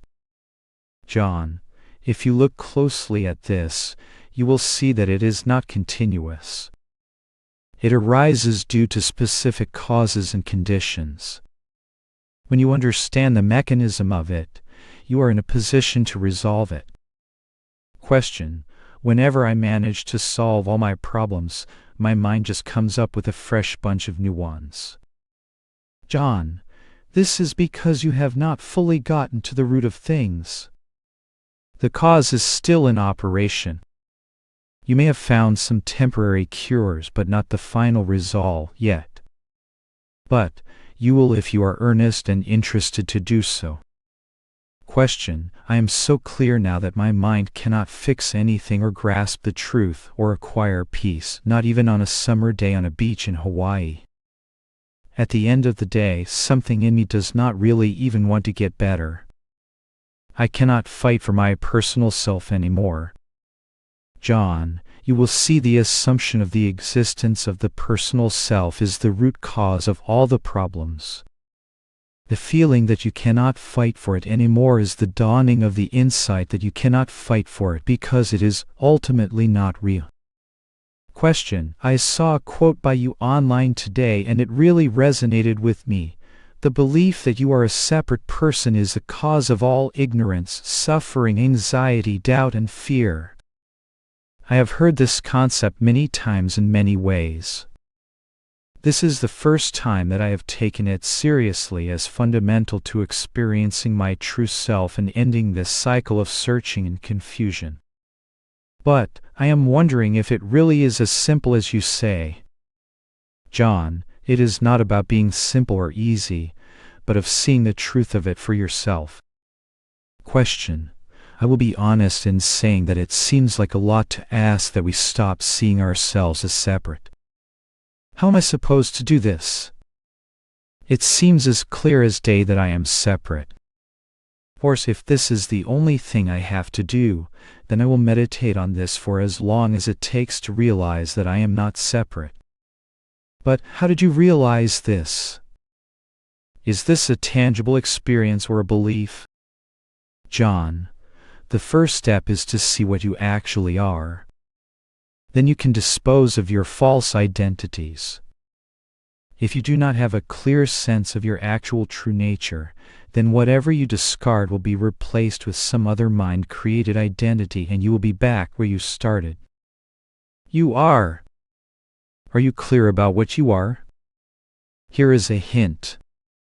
You are neither a body, mind, person, or anything at all. But you most certainly are, so what are you? This is the main thing to see now. If you try to discard what you are not first, it will still be against a basic confusion of your identity, and you will only get so far with that.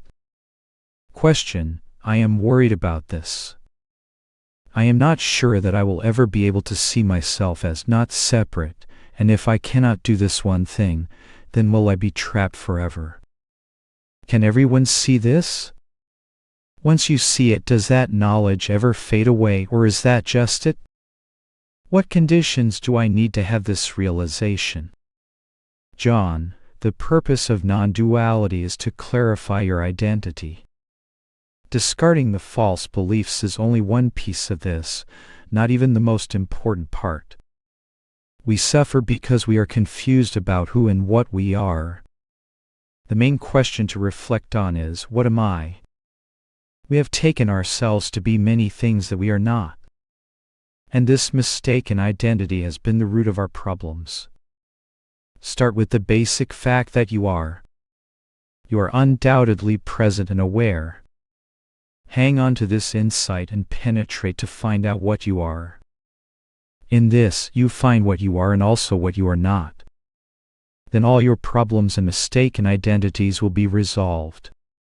If it worked for Nisargadatta Maharaj, Sailor Bob Adamson, me and many others, it will work for you. Have faith in yourself and your ability to understand. It is not difficult. It just takes a willingness to look and see for yourself. Chapter 56. Functioning happens without a person. Question: so if someone is frustrated and experiencing psychological suffering, there is not anything they can do about it, and there will never be a time when he does not feel that way. John: I totally disagree with this. Both points are absolutely erroneous.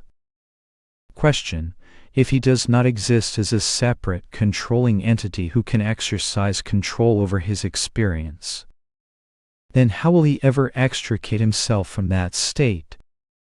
John: functioning happens, just not with any reference to a false person.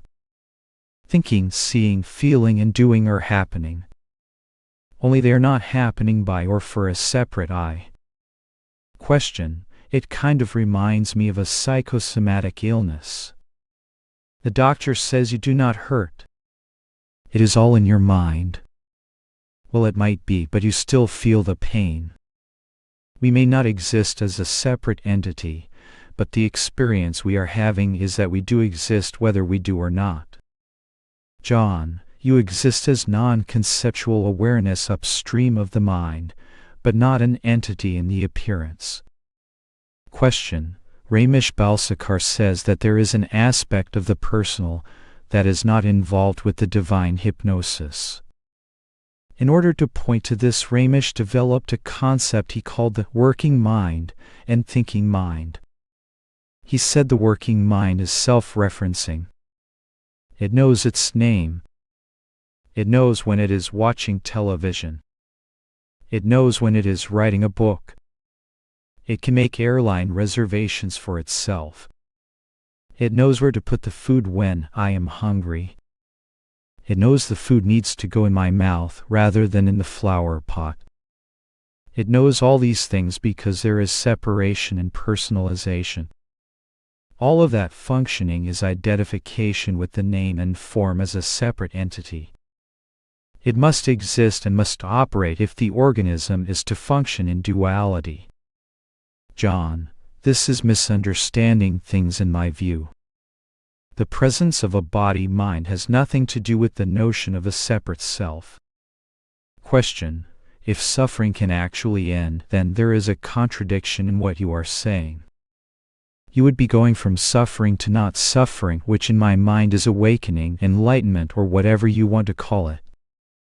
It might not be enlightenment, but it is a state going from something to something.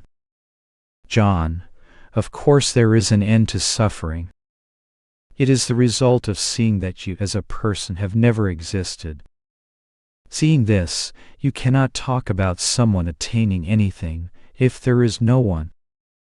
The false concept falls away, and perfect peace prevails. Question: is there grace as Wayne Lickerman describes when he speaks about his transition to sobriety? John: I have no idea what he describes. Question: we are psychosomatic entities. John: not at all. This is the basic error. There are body minds, but they are not what you are ultimately. If you think so, go back to Spirituality N as 101 introductory level, for example Finance 101, and do your homework. Question: that is what we all experience, even if we do not exist. John: you do exist, but not as what you imagine yourself to be. Question: even if you tell us we do not exist, that is not what we are experiencing. If there is ever a time when we do not feel that way, it contradicts what you are saying. Going from a state of mind that is suffering to a state of mind that is not suffering might not be enlightenment, but it is something. You are trying to get people to understand that in your writings. So somebody all of a sudden gets the point you are trying to make. What do you call that? You say there are no realized persons. Well, if they did not understand what you were telling them and then all of a sudden they do understand, what do you call that? John, you keep talking of persons. That is the problem. You are, but you are not a person. This is one of the key insights. Question: if there is nothing that this psychosomatic entity or awareness can do to merit grace or stop the suffering and the absence of grace or extricating oneself out of the suffering, the situation becomes intolerable. John, yes, there is something to be done. You are voicing some erroneous and incorrect concepts about this. Fatalism and destiny are misinterpretations and lead to passivity and resignation. Instead, have a look and verify what you are and what you are not. All problems are resolved. You will find that you are not and have never been a person. In spite of the protests of the conceptual mind, this works perfectly in practical application. Chapter 57. The person idea is the root of all trouble. Question: I am about a third of the way through your book, You Were Never Born. In the last 6 months, I have been drawn as by a suction to non-duality materials. What I have seen is the continued weakening of my ego and story. John, this is still a story. The point is to see if there is an ego at all. If not, there is nothing to weaken. Folks in spiritual circles go for years with the stories of enlightened teachers, awakenings, retreats, experiences, readings, losing conditioning, going deeper and so on. But it is all really a shell game because all those things are still a grand story of a person. Question: while I understand what you are saying, I also do see the fly in the ointment. My ego is just an illusory concept. Seeing this brings in much more peace, less worry, more flowing with events, rather than trying to make things happen. John, yes, this is good. The person idea is the root of all troubles. With that knocked out through clear seeing, it is not more peace but peace itself, here and now. Question: yet I do not grasp non-duality. John, there is no need to. You are that. It is not to be grasped because it is already present. Question: I can agree that I am awareness all of the time, but I cannot see yet why that makes form non-existent or an illusion. John, you are misunderstanding one of the pointers here. Form appears. That is all. Awareness where your being abides, it does not appear. Do not make more out of this point than is intended. Question: just because something is temporary, like mind, thoughts, feelings, does not make it unreal. It is not eternal, but cannot something that is not eternal be real within awareness? John, it does not matter. Whatever appears is just an appearance in and on awareness. Labeling it as real or unreal is beside the point. The point is to know yourself. Forget about trying to label appearances. That is looking in the wrong direction and takes you back into concepts. That is cosmology, not self-knowledge. Question: I do not see myself in the ocean as one. John, what self? Point is that the self, the person, is not. So there is nothing to see or figure out in relation to a figment of one's imagination. You are pure being, awareness itself. Now, nothing that appears is outside of awareness. Is there anything separate from awareness in direct experience? All that appears is just a manifestation or appearance in awareness, like waves arising on the sea. All there is the ocean. Waves are not different or separate from the water. It is the same with appearances and awareness. Question: I see myself showing up as a form within awareness. John, this is the mistake. You are the awareness itself. Forms come and go within this. No form is yourself. Thinking so is the basic error. Question: One teacher uses the phrase consciousness playing with form. John: This is a weak pointer because it anthropomorphizes consciousness. Just see that form is non-separate from awareness and all these riddles dissolve.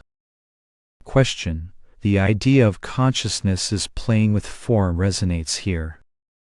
John: It is fine as a working concept but not fully accurate. It is like saying God is a man with a white beard. It is fine as far as it goes. Consciousness is not playing with anything. That is a relative conception. A deeper view is that awareness appears to pattern into various shapes and forms, and yet all there is the one essence or substance. The real point is, what are you? Make sure that is clear and do not get lost in philosophy or cosmology. Chapter 58. Without thoughts you still are. Question: I understand that my true nature is awareness, although that is not my living experience. John: Very remarkable. Is it not your direct experience that you are and are aware? It is very strange that even though we are present and aware, we pretend that we are not and deny our own existence. In truth, you could not even say that sentence if you did not exist where you were not aware. Your mind is making an assertion which is in total contradiction to direct experience. This is the mechanism of bondage, favoring the conceptual mind over direct experience. Question: I clearly see that thoughts arise without an identifiable thinker. Indeed, when I seek an identifiable me, I find nothing. John: Then you have seen that the source of all psychological bondage, suffering, questions, seeking, and doubts is non-existent.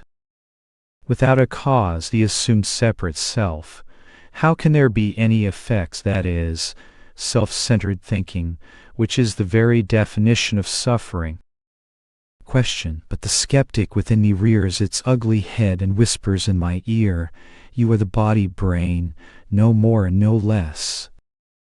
That you cannot isolate a so-called center simply means that your being resides in the entire body-brain.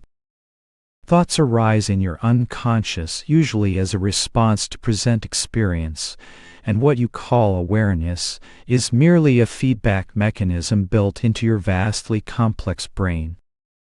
You are the isolated being you have always taken yourself to be.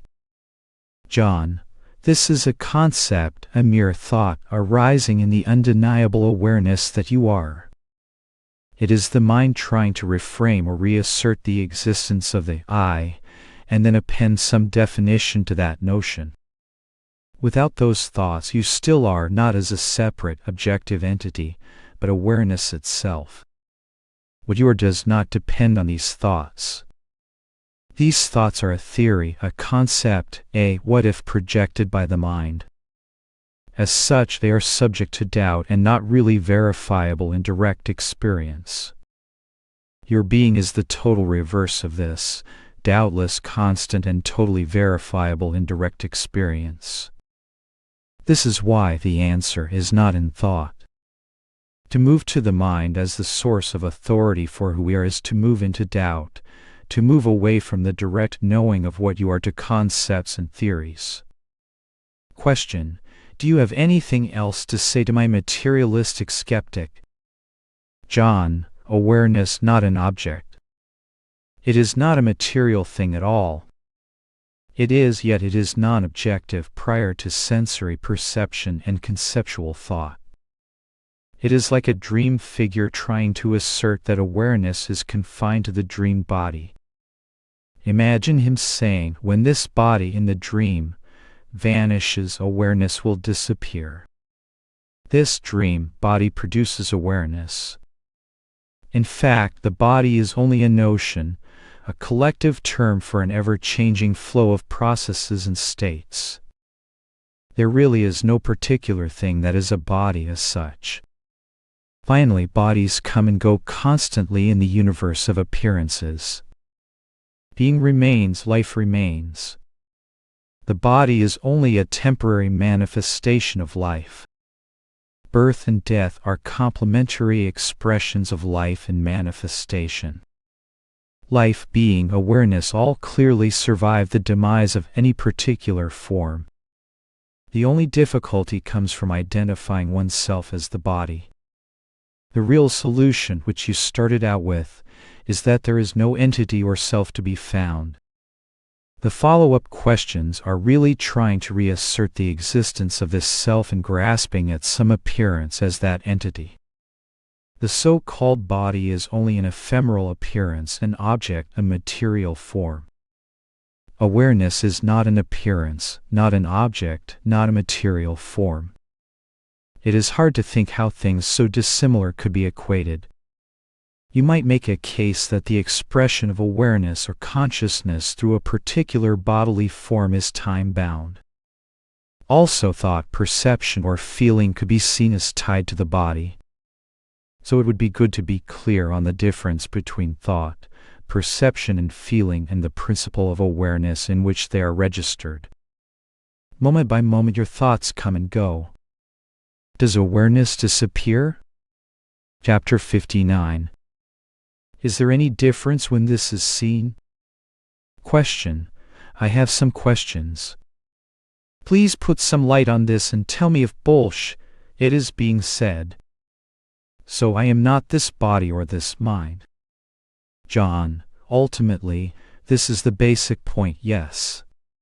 Question. And there is no I. John. Meaning, you do not stand as a separate person apart from awareness. The assumed separation has never happened. That is what I mean by this. Question. There is also no search for happiness because who would be happy? John. If the imagined separate self is taken as true, there will be a compulsory sense of searching for happiness. If you see you are already what you are seeking, there is no more external search for happiness. Question. No one chooses what the mind says with the thoughts or what the body does. It just happens and there is no one responsible. John. Things happen spontaneously without reference to a self-center. To say no one is responsible implies there are people there who are not responsible, which is incorrect. There is no one to be responsible or not, yet all actions go on, including decisions, choices, and apparently responsible behaviors. Only there is no one doing any of it. Question. Things just are happening always now, and there is only the knowing of things happening. John. Ultimately, yes. Question. Then what is the difference of knowing this or not? What is the difference if a mind knows this or not, or if there is a thought of a separate I or not? John. One way is life lived in needless conceptual suffering based on an erroneous assumption of being what you are not. The other is effortless living, flowing naturally. Question. Is there anyone that suffers? John. No, but when this is truly seen, the suffering is over. Question. There can be pain, but is there anyone to feel it? John. Pain happens in the body-mind. It is registered in consciousness. Pain and suffering are different. Question. Is there anyone that is happy? There can be happiness, but is there anyone to feel it? John. I have already covered this. Question. The only thing that can happen by this teaching is a change of a thought of this I thought. Instead of appearing as a thought of an I, the thoughts just appear. What is the difference? John. Living in ignorance of what you are or not. This is a huge difference. Otherwise, why talk about any of this? Question. Instead of some thoughts, there will be others. Are there better thoughts? John. Well, there are erroneous thoughts, for example, that you are a limited self. Why live under such a needless delusion? Question. I do not like when there is a pain in the body, but these are just thoughts and feelings that appear. Are they better than others? John, who does not like them? If you see the I, it is a fiction, there is no one there and things return to natural functioning. Question: there is no free will, so there are just things happening, a letter being written, some doubts appearing and so on. John: it is not that there is or is not free will. The point is that there is no entity to have either. Question: there is no one discovering that there is no one. There is no one to choose a better way to live or better things to happen. To whom would they happen? John: there is intelligence and that intelligence can function. Ignorance can be pointed out and discarded by intelligence, not some non-existent entity. Question: what is the difference of being a doer or having a thought that there is an I and being nobody, just being and seeing things happen impersonally? Is one better than the other, even if it can be said that one is truer than the other? John: one approach leads to a life of unnecessary suffering, the other is life in natural freedom. Other than that, there is no real difference. Chapter 60. No more thinking is needed. Question: after some deep looking, I now see that I am not the doer. Thoughts just arise. Actions follow. I am not controlling this. I never would have believed it before, but I have experiential knowledge of this now. After this revelation, I relaxed as I saw there was nothing to do. All there was to do was to be. I must say that life has been flowing more smoothly. There has been joy arising, and even several instances of good luck and old friends contacting me out of the blue. I am not sure whether these are just coincidences or whether relaxing into being has some sort of impact on the apparent world. Because I have been doing so much being rather than trying, seeing as there was no other sane option, given that I am not doing anything anyway, I have been really immersed in the fullness of the present moment. John: there you are. Natural, effortless being of what you are. Full stop. Question: things were going well until the thought popped up again. John: this gets things back into the mind and concepts. You will see that any amount of thinking does not get you any closer to what is clear and obvious before that thought popped up. See this. Let go of the thought and remain with what you are. Question: I did not understand the implication of the realization that I am not the doer. More specifically, I do not understand how it relates to the idea that I am not a separate individual. John: this is getting further away from non-conceptual awareness with each new question and doubt. All coming from the mind. Question: now that I am trying to understand what it all means, the initial relief that all I can do is be is having the effect of making me feel sort of empty, maybe because I only understand what I am not, the doer. But I do not yet understand what I am. I see that I am being an awareness, and that when I rest in these states I feel whole. John: you do not rest in these states. You are that which is present and aware. See how you are picking up the notion of the I, and see how the conceptual web of concepts begins from there, and we follow the trail of concepts back into the mind. Remember that the peace and simplicity were right there for you. So backtrack your way to the natural state prior to concepts and the I notion, which is only an imaginary thought. As I always say, suffering is just self-centered thinking. Question: I still feel that this being an awareness is confined to me. There is still an identification with the me, but now with a sense of no control over the thing I am identified with. John: what me are you referring to? You need to see through this false and artificial concept. All there is awareness and a few thoughts, feelings or perceptions coming and going, nothing else. It is perfect openness, clarity and peace. Question: Asking this question, who or what am I, over the past few weeks has been a very difficult experience. John, drop all this conceptual activity. It is not the way to peace. It is just more focus on concepts based on the false notion of being a separate being apart from awareness. Question: I really want to know.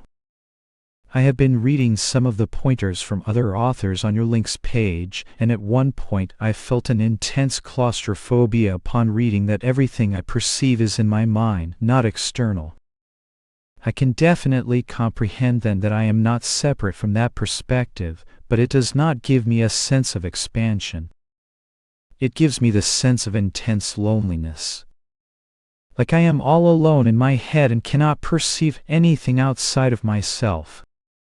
Basically, I can grasp this conceptually, but it still seems to leave room for other separate entities trapped in their own minds to exist as well. John, way too much thought. I sincerely recommend that you lay off the searching, seeking, and non-dual philosophizing. Also, do not read about this stuff too much. If you must seek out pointers, see if you can talk to the authors in person. This stuff is so simple the words overcomplicate the intent of the pointers. Realize that before the next thought appears, you are. What you are is naturally present and aware. Pause here and be. No more thinking is needed, because what is true and clear in you is non-conceptual and prior to the mind. There is no answer in the mind. If you are thinking about your nature, you are looking in the wrong direction. Life just flows naturally, effortlessly, and beautifully as an expression in the simple, sweet, and clear presence of life that you are. That is the simplicity of this. No more is needed. Question: I have been able to see the possibility that there is not a separate individual here. I have been noticing a fear of being in the present moment on the part of the thoughts that make up my ego or sense of separateness, and I am sensing that it is because this ego does not exist in the present moment, meaning now, where I am too absorbed in what is happening to have a personal story. If this personal story of a separate individual does not exist now, then it does not exist at all. Because now is all there is. I can see how it is possible that these thoughts are creating a credible story by keeping my awareness out of the now. John, awareness, you can never be out of now. You are. All else appears, even the notion of me or time. Again, try to avoid too much thinking about this. Self-knowledge is neither psychology nor philosophy. The mind is good for relative affairs, but lousy for the non-conceptual experience of being. Question: the idea that there is no separate individual makes sense to me through this logic, but then still I have the question, who then believes the thought about a separate entity if there is no separate entity to believe this? Is my true self confused about who I am? There is definitely confusion, so who is confused? John, no one. Just loops of thoughts spinning in bright, aware presence, and referring to an assumed self that never was. Question: my brain is really spinning. John, you have been one to give a lot of emphasis to thought. It is the wrong tool for this. Your own experience shows that the more you try to grasp this with the mind, the more confusing it gets. It is up to you to see the point that the answer is not in the mind. That is a total dead end. Better to see this now than decades later. Your being has nothing to do with thinking. Keep it simple. You already are pure awareness peace. No thinking is needed to be what you are. Chapter 61. Awareness and Consciousness.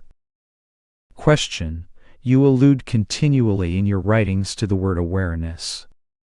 This appears, at least to me, very inconsistent with your otherwise very clear and concise wording. Since non-duality is what is being conveyed, How can such a word as awareness even be considered? The implication is so dualistic it is distracting. Awareness implies not only someone or something who can be aware, but also someone or something to be aware of. Throughout my reading of your work, I have just inserted the word consciousness in its place, because what you have to say makes the subject so much clearer than most. John, do not get hung up on semantic issues. Awareness, consciousness, being, true nature, these are just words. You are not a word, are you? What word is what you are? What concept frames your very being? Buddhists talk of consciousness as one of the impermanent constituents of the body-mind complex. Nisargadatta Maharaj talks about your real nature being prior to consciousness and consciousness being a product of the body. He also talks about the pure awareness that observes the coming and going of consciousness. On the other hand, classical Vedanta talks of consciousness as reality itself. Dzogchen Buddhists talk of reality as intrinsic awareness and talk of consciousness as an appearance. Part of the problem is that these words are only rough translations of terms in other languages. I happen to prefer awareness over consciousness, probably for the same reason you prefer the reverse. By awareness, I mean non-objective consciousness beyond the body and mind, not the mere physical sentience in the body. For example, when you are awake you say, I am conscious. When asleep, you say, I was not conscious. The principle I am talking about remains even when one is not conscious in this sense. This is the point about your real nature being prior to conscious, that is, dualistic consciousness at the level of subject-object. My use of the term awareness does not imply someone or an object at all. I am not talking about dualistic, relative awareness here. I am talking about the non-objective source in which the body, mind and every object, including consciousness, appears and which remains when all perception ceases, as that which knows that there is no perception. Chapter 62. Pointers, pointers, pointers. Question. Things have been a lot clearer, meaning I know it is always there, but sometimes I cannot, or rather do not, see it as it is. John, I am not sure what you mean by it. Do not forget it is only about you. Do not turn you into an it. Whatever comes and goes, you must be there to say it comes and goes. Question. I have been reading Shining in Plain View, and it is nice to read about others that have gone through the same thing. There is something still that is not clear for me, or maybe it is. John, all the pointers are relative and given to address certain issues. None of them are fixed or absolute. You are. There is nothing to be understood really. Just to be what you are. Question. Sometimes you write about not being the body, not being anything, but then you write about not being separate from anything. Tell me if this is right. I am not any one thing like the body, but all is contained within awareness which I am. Thus I am not separate from that. Is this why Sri Nisargadatta Maharaj says I am that? John, these are all correct, just different ways of talking about things. From the position of awareness, no transitory appearance is who you are. The objects are discarded to highlight the presence of awareness as a factor, which people often overlook. When you look at objects to find out what they are, they also turn out to be that awareness also. The point is not to make some absolute distinction between objects and awareness, but to point out that awareness is the common support of all of it. Most people naturally assume they are a body. The sense of identity is limited to the body alone. In other words, I am the body. But you are not the body. You are the consciousness or witness that knows the body. When the identification with the body is relinquished, you are no longer a body. Everything in consciousness becomes yourself because everything that appears is at the same level. You can either say, I am nothing or I am everything, but there is no basis for selecting one appearance out of the totality and labeling it as me. Consciousness and the manifestation are one. Only with consciousness arising is there a world. No consciousness, no world. However, even being conscious is a state that comes and goes upon the ultimate principle that you truly are. That is beyond any and all attributes. The first attribute or experience is, I know I am. All other experiences follow that. But you are present before the experience I know I am appears. Question. You also say that I do not exist, but then write that I am, that I cannot deny my being. Let me try this. I as a separate entity does not exist, but I am as pure awareness, as pure being does exist, just not apart from apparent others, of which ultimately there are none. There are no others, and there is no I, but the only I that is pure presence awareness, and so it is for the seeming others. John, sounds good here. The I that does not exist is the assumed separate person standing apart from awareness. But this does not mean that you and your essential being are not present. Question. Please explain about nothing happening. Sometimes you say nothing happens or ever happened, but then other times you say everything is happening as it is. What is meant by nothing happens or happened? John. When you wake up from a dream, did anything really happen? Did the water in a mirage really happen? Did the wave really become separate from the sea? These things appeared to be, but did not really exist in any ultimate sense. Question. I know it is just the words getting in the way when trying to describe the wordless. The mind is still there trying to make sense out of it, basically trying to debunk it. It is grasping at anything to say, you need me. I guess the mind is fighting to maintain its place. John, the mind cannot be without you. So what is real ultimately, you or the mind? See this and the mind settles down. Chapter 63. Freedom is found first. Question. Please tell me if this is correctly understood. That ordinary everyday awareness is the natural state and what our true nature is. No special state is needed. John, all the labels can do is point to what you are. You are that essence that remains in and through all thoughts, feelings, and experiences, even in waking and sleeping, that undeniable core being, which is ever present and aware.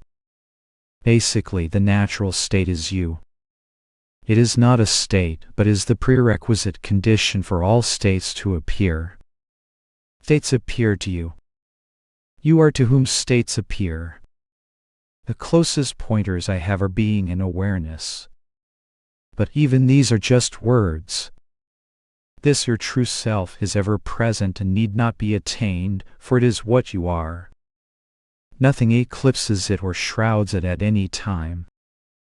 Therefore, freedom is always attained and ever present. Even the thought that you are not that is only a concept coming and going before you, who are freedom itself. Question. When me thoughts arise, we only need to see them for what they are, self-centered thoughts. We only need to see that there is no separate me from which they come. John. This set of pointers is only to understand where and how apparent bondage, seeking and suffering appears. However, the suffering and separation is clearly imagined and conceptual in the light of the points above. Question. If these assumptions are correct, it is only the elimination of the belief in the I thought that stands in the way of freedom. We are already present and aware. John. Fixation on an erroneous concept of an assumed separate self gives the impression that you are something other than yourself, or that some separation has occurred. It is an illusion really. If the assumed separate self is looked at straight on, nothing is found. It is a false concept. All the belief drains out of the conceptual mechanism. This does not stand in the way of freedom, any more than clouds stand in the way of the sun, from the position of the sun. You are the sun of conscious being that is perpetually shining upon thoughts and can never be bound. But if you apparently find yourself attracted to the mind because of a feeling that your identity lies there, then look at it directly to find the assumed self in the mind, and belief in such an entity just withers, leaving you as you were, are and ever will be, the ever-free, ever-present true nature. Freedom is found first and is ever present. Looking into the nature of the I is just to wind up any residual, unnecessary belief in self-centered thoughts. How can such thoughts be true or worthy of attention when no self can be found? Chapter 64. When will I know that I have gotten this? Question. When will I know that I have finally gotten this? When will I see once and for all that there is no me? I ask this question because I perceive that you and the others who talk about this no longer ask yourselves, for whom is this suffering? For whom is this question? Is there a me here, and if so, where is it? It seems to me that once one has realized what is being pointed at, the questioning should stop once and for all. Am I correct in this regard? John, the very questions you are asking are arising in what?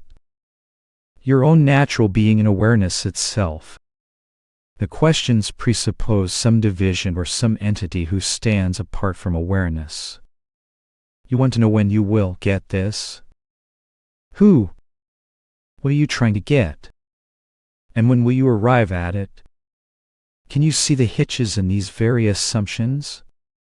There is no valid answer to the questions, because they are based on faulty premises. Use a little bit of inquiry to dismantle these questions naturally here and now. Nothing is gained because, how far away are you from yourself right now? See the falseness of the question. Thoughts appear and disappear in your natural state.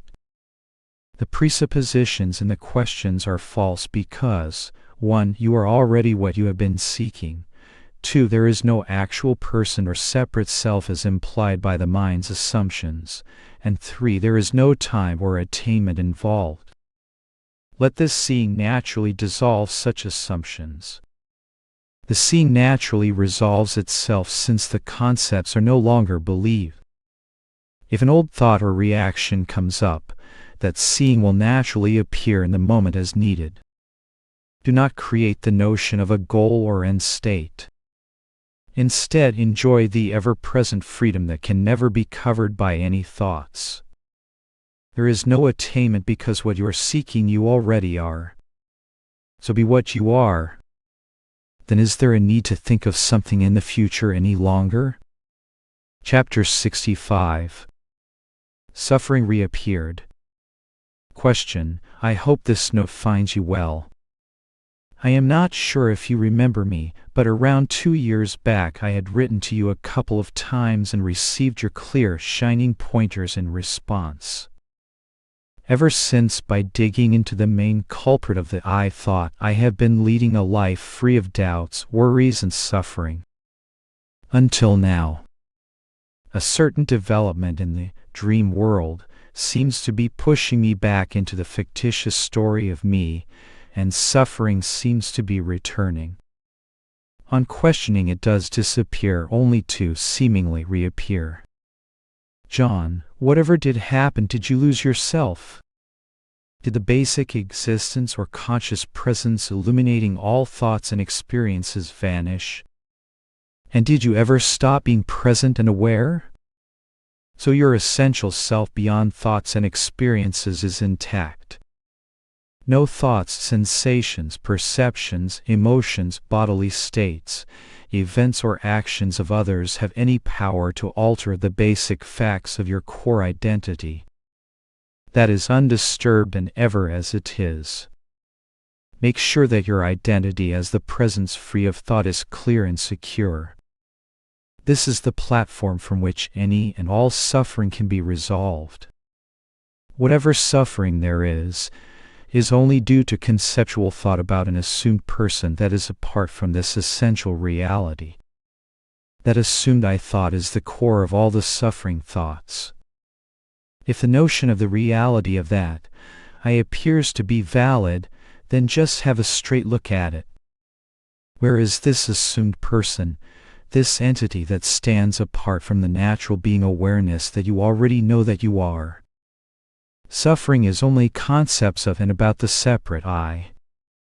These self-centered notions depend on the I who owns them all, and who the mind assumes we are.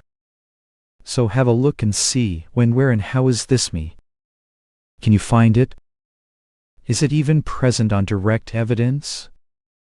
You say that the story of the me appeared. But can you find the me itself?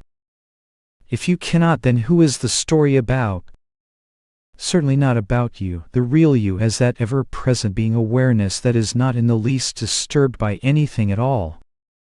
Stories of the me may arise, but they will not be believed if you are certain that there is no me in fact. As long as this simple point is not fully clear, the stories, and more importantly the belief in them, will be there as a potential to hang us up.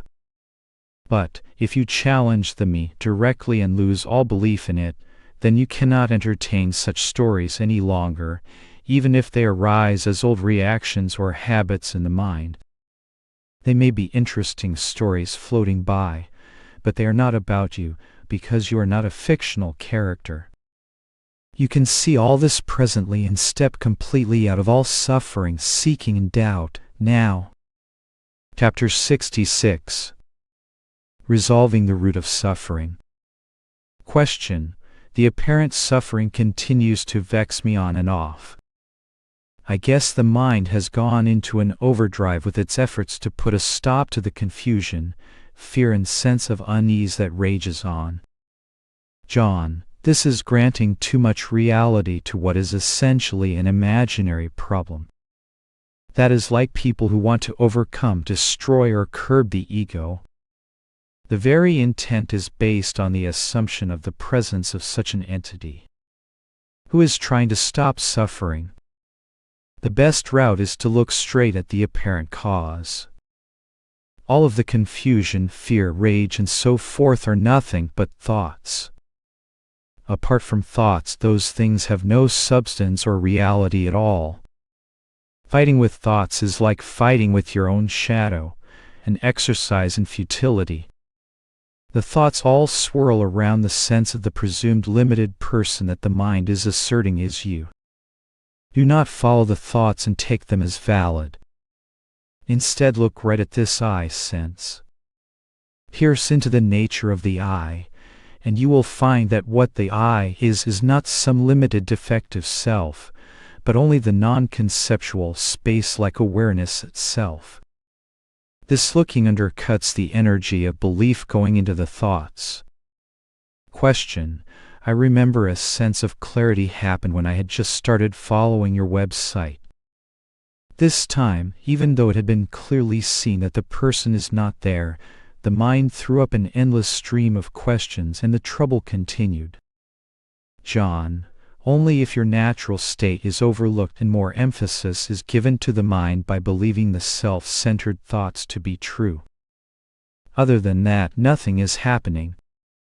Question: there comes a point after all of that apparent misery when the presence awareness is seen in full view. It is seen to be accommodating every thought, idea, perception, physical sensation. In other words, just about everything. That is when the vexation drops. John, the belief in the mind drops and you see what actually is present. Question: this happened after I woke up this morning and saw that not one thought belonged to anyone. No matter what the nature or content of the thoughts, they are universal, in the sense that not one thought belongs to anyone in particular. They are all equally irrelevant. John, they are fine for relative functioning, but they do not apply to what you are, that presence of awareness which is beyond the thoughts.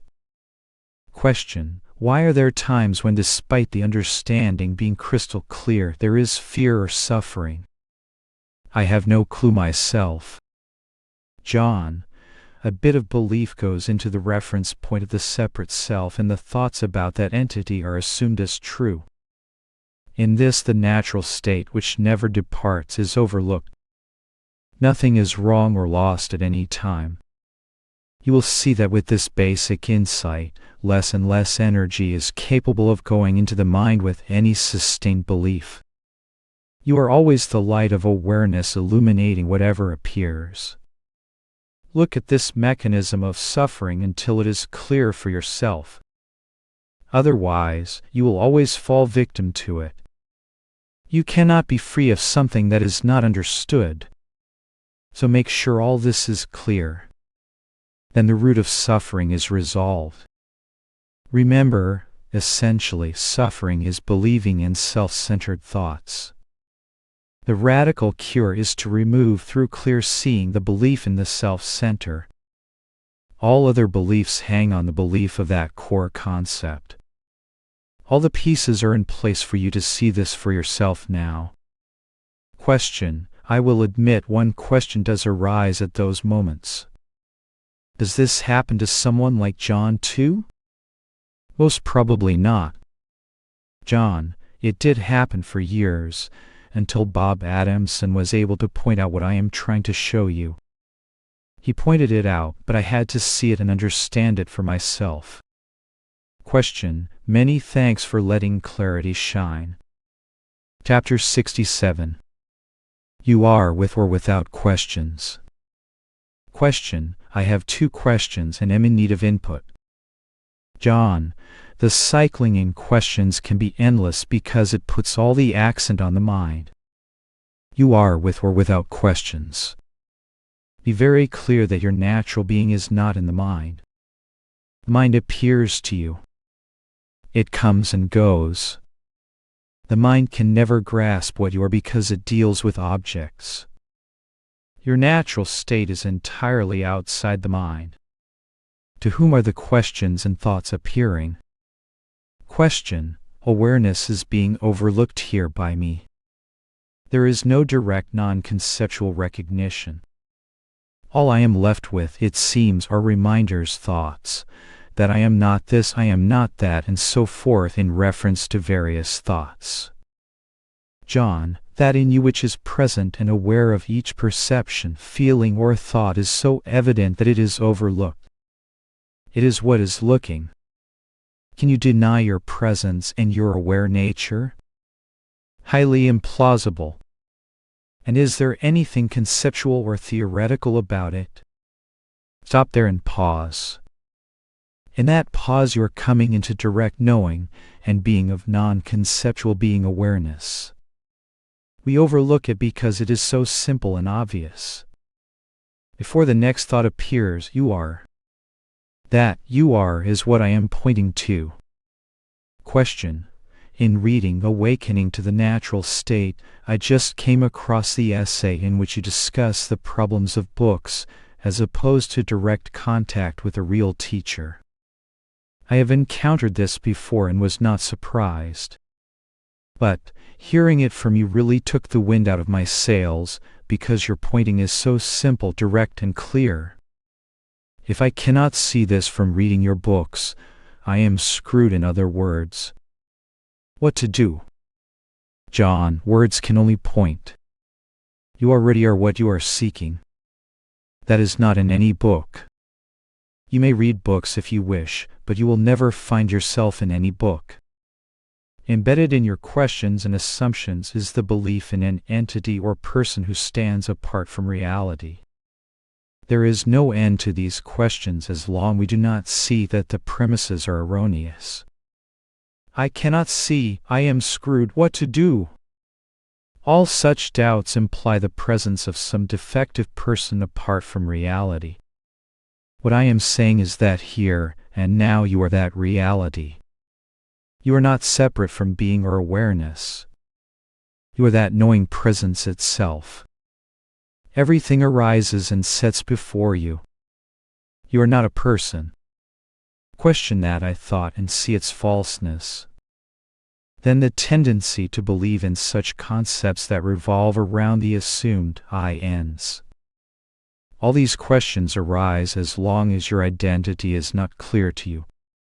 So continue to look into that and make sure you understand what you are. Also be clear on the nature and cause of suffering. Chapter 68. I am happily astonished. Question. A weight has lifted off since we talked yesterday. I appreciate your openness to sharing, and I thought I would email to you about what is opening in attention now. I am moving through the day, car oil change, volunteering as lunch monitor at my daughter's school, and the whole swirl of usual daily tasks, with the me thought popping in and out. What is amazing is how much gets done without me. It is much easier to work without me. I have a tendency to drag through my days with lead in my boots. Suddenly it was clear that the imaginary burden of a me that always has a million things to do can be seen through and dropped. You said it has taken a long time to build up a mental sense of who we are, but it does not take a long time to see that this mental idea of who we are is only mind stuff. I am not in there. I am not existing as a me, entity at the core of all this mind stuff of memories and personality traits. It is like taking your clothes off, but 1,000 times better. I was wearing a lot of very heavy clothes like, you are not good enough, you should do more, things should be different. Though doing stuff without me is turning out to be amazingly delightful. I do not need me to get things done. Without me it is much easier to do stuff. What wore me out and made life such a drag was this lump of mind movements that chanted all day long, "This is too much, I am tired of dishes and bills and work and clutter." I am happily astonished to see that dishes and bills and work and clutter are not a problem in the least. Even when conditioned aversion arises to tasks, that is not a melodrama or problem. The heaviness came not from any circumstances in my life, but from the idea of, I am this tired person trapped in an endless torture machine of chores and obligations. So I have this wonderful sense of playing hooky at the very same time as I do the laundry and pick up the house. I am playing hooky because tired Jane is not here except when those thoughts appear, but this pure energy of openness is here. It is hard to describe, but there is a spring in my step and a piece of empty blue sky between my ears. Thank you, John. This is nicely said and a beautiful expression in your direct experience of what we were talking about. See how naturally this perspective is there for you. All that striving and struggling we did over the years, and then this. Life flows along without the belief in the me, and there is an ease and freedom immediately present. Your direct experience is all the proof you need. The way you write about your experience is simple, clear, and elegant. I enjoyed reading your words. Chapter 69. The Limits of Language. Question. I love your clear writing. It is full of great pointers. I do have a couple of observations. Most good writing on non-duality starts with a great case for demolishing the constricted self or the me, but then inadvertently allows it right back in. You can almost feel the space and freedom these pointers and clarity create. However, without fail, a new version of the me or the you is allowed to creep back almost unnoticed. It seems to slip in through the back door, now reintroduced and disguised as the free unbounded awareness, presence, impersonal consciousness, and so on. Is it our language? Why is it not sufficient to see through the me, and just stop there? What is wrong with all there is this all there is what is, or there is only being which sometimes is me-ing or appearing as whatever, walling, chairing, or treeing? Is it our addiction with ourself that forces all writing to end up paying homage to the you, as in, you are unbound impersonal awareness? Is it not possible to just see through the me and the you and stop there, period? Is that too empty or disappointing for some? The description of your direct experience is often put forward as a prescription. Who is the you that you are prescribing to? I am sorry if any of the above may seem critical. I assure you it is not intended in any way. My bet is that, as a teacher or writer about truth, you would rather read the straight version than the politically correct one. I would appreciate your response if you feel moved to offer one. John, all language is dualistic and by nature introduces unintended dualisms. That is the nature of the beast. Best language provides temporary pointers. So you just see the point of the pointers and drop it there. When the conceptual me is dismantled, it is not a lifeless blank that is left. So there is something surviving the non-existence of the me concept. All one can do is point to that. The potential problem with not saying anything is the mind is liable to create some other concept of that. So there is something of an art in offering less and less tangible concepts, but continuously undercutting them. You will see in my writing less and less of anything being referenced as that essential non-conceptual source. It is clearly beyond me and you and really cannot be described as being or consciousness or anything else either if one wants to be precise in language. In practice, this approach consists in offering temporary concepts of a less and less dualistic nature until all concepts are transcended. You cannot really help this if you are going to make any attempt to speak of this. Even when you say, all there is this, all there is what is, or there is only being, which sometimes is me-ing. Those are just more concepts, your own attempts to point to the inexpressible. If all there is this, why speak of all?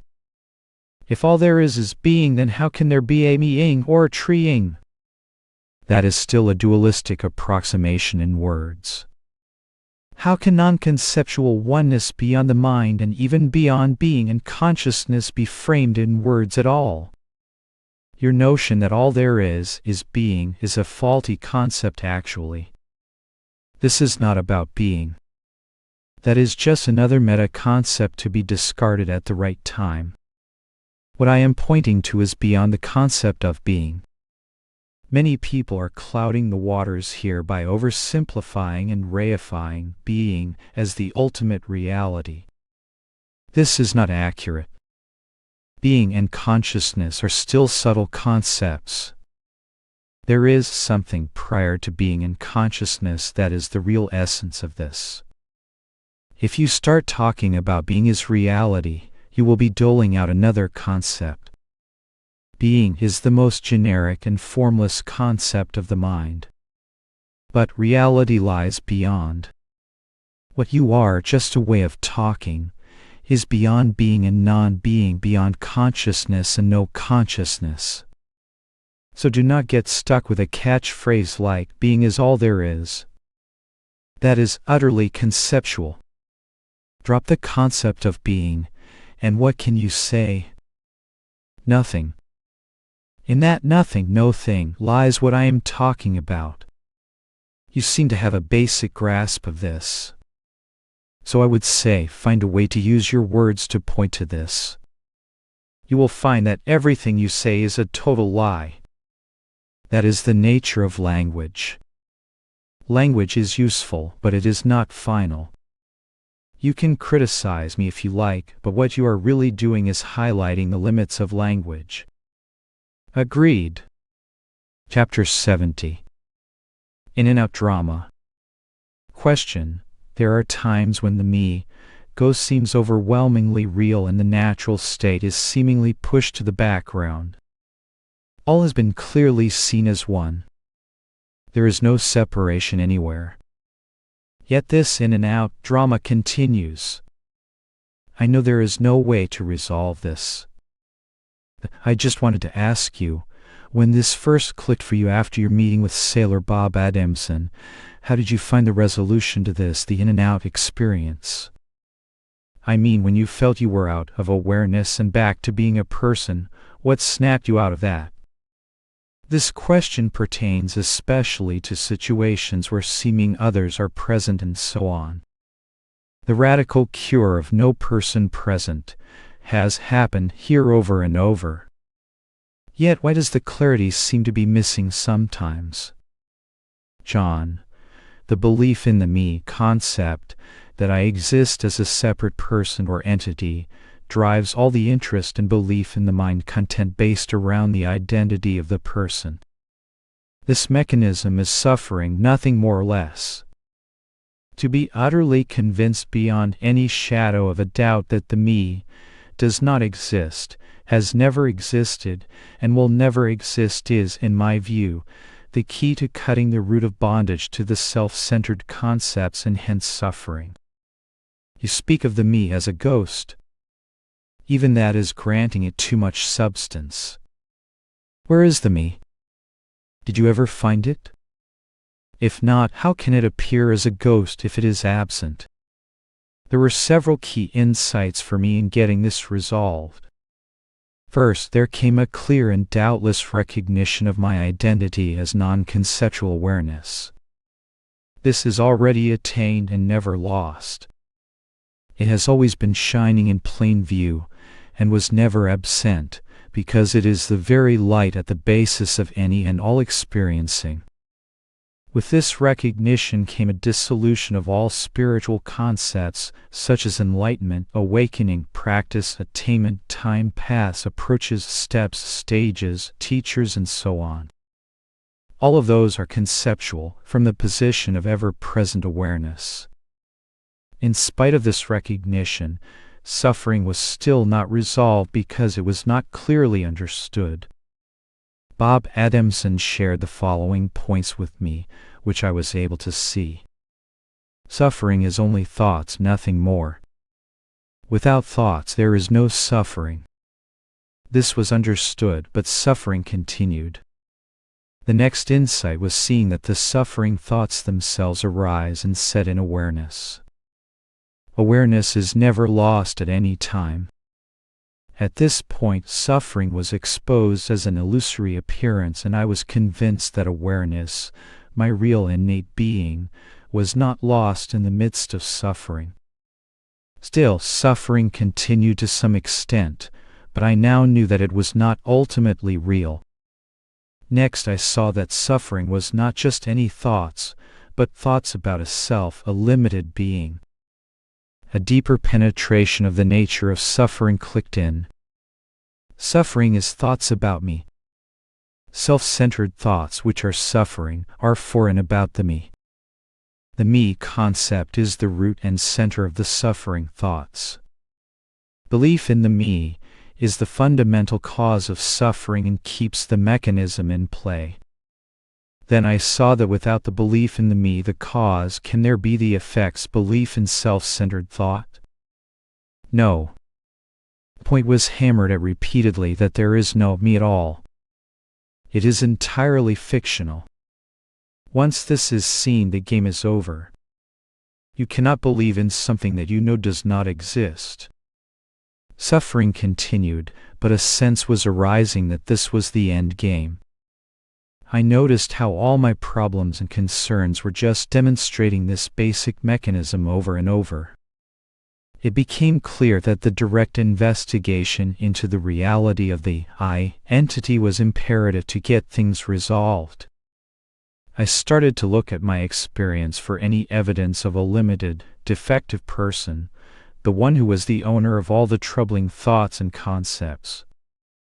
Looking within, what I found was non-conceptual presence awareness, whatever you want to call it. I saw some transient thoughts, feelings, and perceptions appearing and disappearing in non-objective, empty space like awareness itself. No such thing as a defective person, entity, me, or separate self was present on direct evidence. John Wheeler, as some person, did not exist, was not present in my experience. He had only been assumed to be present. In that seeing, I lost the potential or ability to believe in a me, for which there was no evidence at all. Suddenly, the root of all the self-centered thoughts was exposed as a total fiction. I was not an I, but only the non-conceptual presence of awareness itself, constantly present and shining in view effortlessly. The I was never born and had only been assumed. That unexamined belief eventually was looked at directly in the full light of awareness. The result was loss of all belief in reality in that concept. This, in my experience, was the final resolution of the root cause of the suffering mechanism. So to answer your question, when you felt you were out of awareness and back to being a person, what snapped you out of that? Whatever I am describing above totally resolved this type of problem, doubt, or experience. Awareness is constant and ever present. You are that. There is no separation at any time. The doubt itself is a self-centered concept based on a presumed separate me. And that assumption is being granted some unwarranted belief, isn't it? Where is this separate me, who stands out of awareness, who needs to be snapped back? The concept itself is false. Examine that I and expose its totally assumed existence. There is no I. Who can stand apart and who needs to snap back? Nailing this issue of the I answers all conceivable doubts and problems because they hinge on the assumed reality of that entity.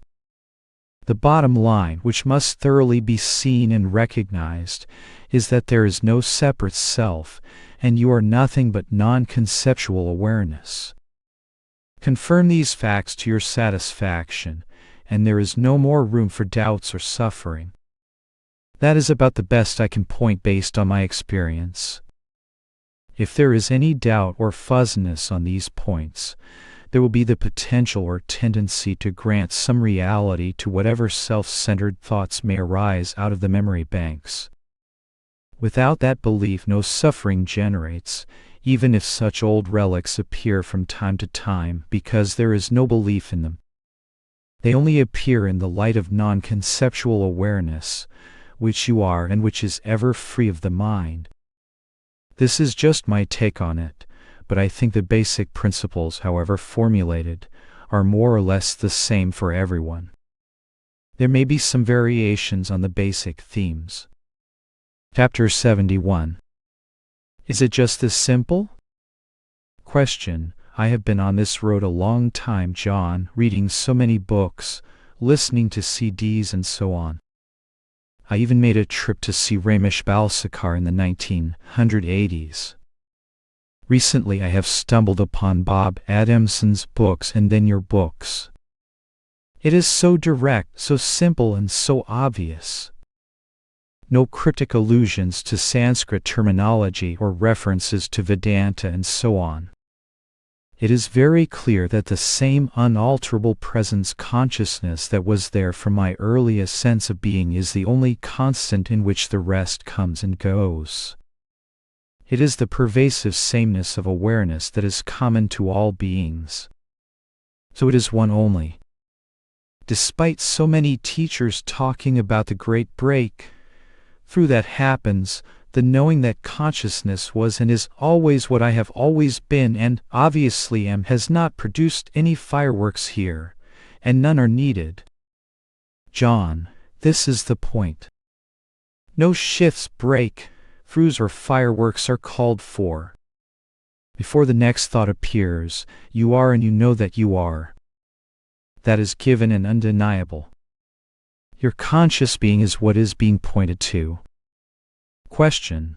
At this point it seems there is a shifting identification from the mind-made image, memories, judgments in the mind, the individual, to the real which sees and is aware of the mind's stuff in the shifting. John. Yes, this is a natural corollary when the simplicity of this is pointed out and recognized. We were bemused by the mind because we were overlooking our actual identity as that which is aware of the mind. Question: the understanding is here, but the full shift in identity remains elusive. But elusive to whom? John, exactly. The understanding is there. Full stop. That is the fact. You are. Period. Everything after that statement is an erroneous concept based on an imagined separation from your natural being. That original concept is false, so drop the rest. The separation from your true nature has never happened. That is the essence of it. All concepts fall away in seeing this basic point. Question: I am not sure why I am writing, but is it just this simple? John: yes. Question: why the mystery and why the exclusivity of the awakened versus the unknowing? John: I have no idea. It is all a useless smoke screen. Awareness is ever awake, and the seeming separate self who would need to awaken does not exist. Awakening, enlightenment, liberation, and so on are imaginary concepts. You already are what you are seeking. End of story. Question: each of us is just that always present awareness in any case, so I guess it is simply a matter of recognizing that as what we are, which is just a universal awareness presence. John: recognized or not, that presence cannot be denied even now. It has been that which is cognizing every thought, experience, and activity from day one. Nothing more. Who needs to recognize it? It is ever doing the recognizing.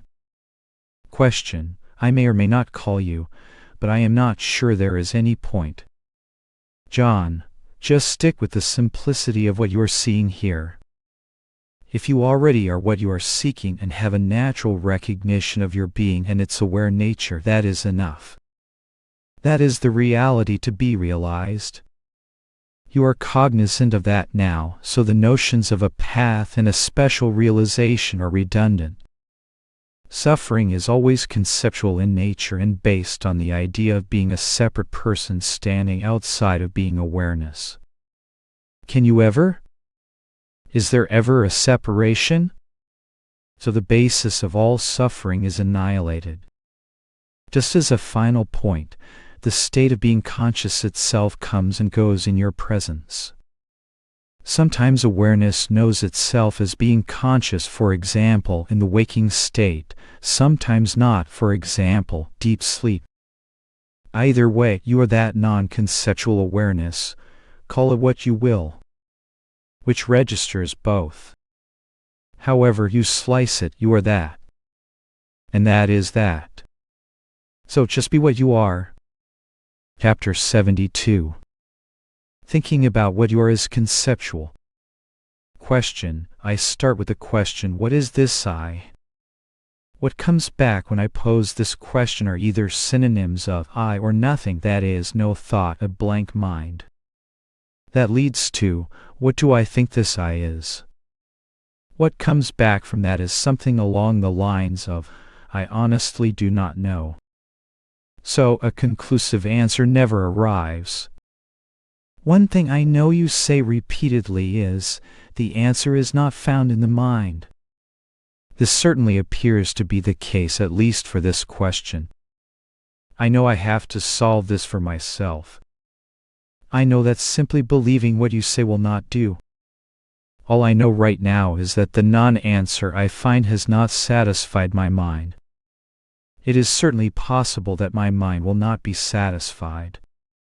It seems that for the time being I have no choice other than to pursue this single question, what am I? I have tried in the past and given up, but I know this is not done until this question is done. John, you are still overlooking the basic point that the answer is not in the mind and trying to go back into mind, by God, and heroically dig out an answer. Why unnecessarily burden yourself with all this activity? You are. That knowledge is self-evident and requires no effort, no maintenance, and no improvements. The mind appears later as an appearance to your natural presence. Even to ask, "What am I?" is returning to conceptual thought and causes a subtle moving away from immediate, non-conceptual being and knowing what you already are. Notice that you do not think to recognize the fact of your being. It is clearly obvious before any thought activity happens, although you may articulate that knowing later in words. Being what you are is self-knowledge. As the traditions tell us, what you are is simple being, awareness, and peace. This is always present and beyond doubt as that which enables you to know that you are. Thinking about what you are is conceptual and is actually beside the point. You do not think about water when thirsty, you drink it. So also, you do not think about what you are. You are what are. If you can get that you are already what you are seeking, that the simple being before conceptualization is what this is, and that is what you are, then the pointers about what you are have served their purpose. Do not over-medicate and go back into trying to cogitate over pointers that are not necessary. You are. Full stop. Be willing to pause at this juncture and notice the attempt to return to the mind to figure it out gains you nothing but useless mental activity. That activity is being generated on the platform of self-evident being awareness, which is already present and shining and is not enhanced by the mind's activity. At this point, no more self-knowledge or inquiry is needed. To do so is redundant and counterproductive. When your full stop comes in handy at this point, all that ever happens is that thoughts, feelings, and perceptions appear in your knowing presence. Nothing changes what you are. Nothing alters this, your abiding nature. All appears in the light of awareness, and you are that awareness. That is all. Everything else is a concept. From this position, the task at hand, if there even is one, is understanding and pulling the plug on the residual suffering and interest in the mind. Nothing new will be gained because your knowledge of who you are is clear and established. You are done with knowing what you are. At this point, your relationship with the pointers is actually playing into the sustenance of needless suffering. You say, "It seems that for the time being I have no choice other than to pursue this single question, what am I? I have tried in the past and given up, but I know this is not done until this question is done. This is too complicated. Who is this I who has no choice, this I who tried, who has given up, who knows this is not done? This is a bunch of I-based conceptualizing swirling in the light of present awareness that you are.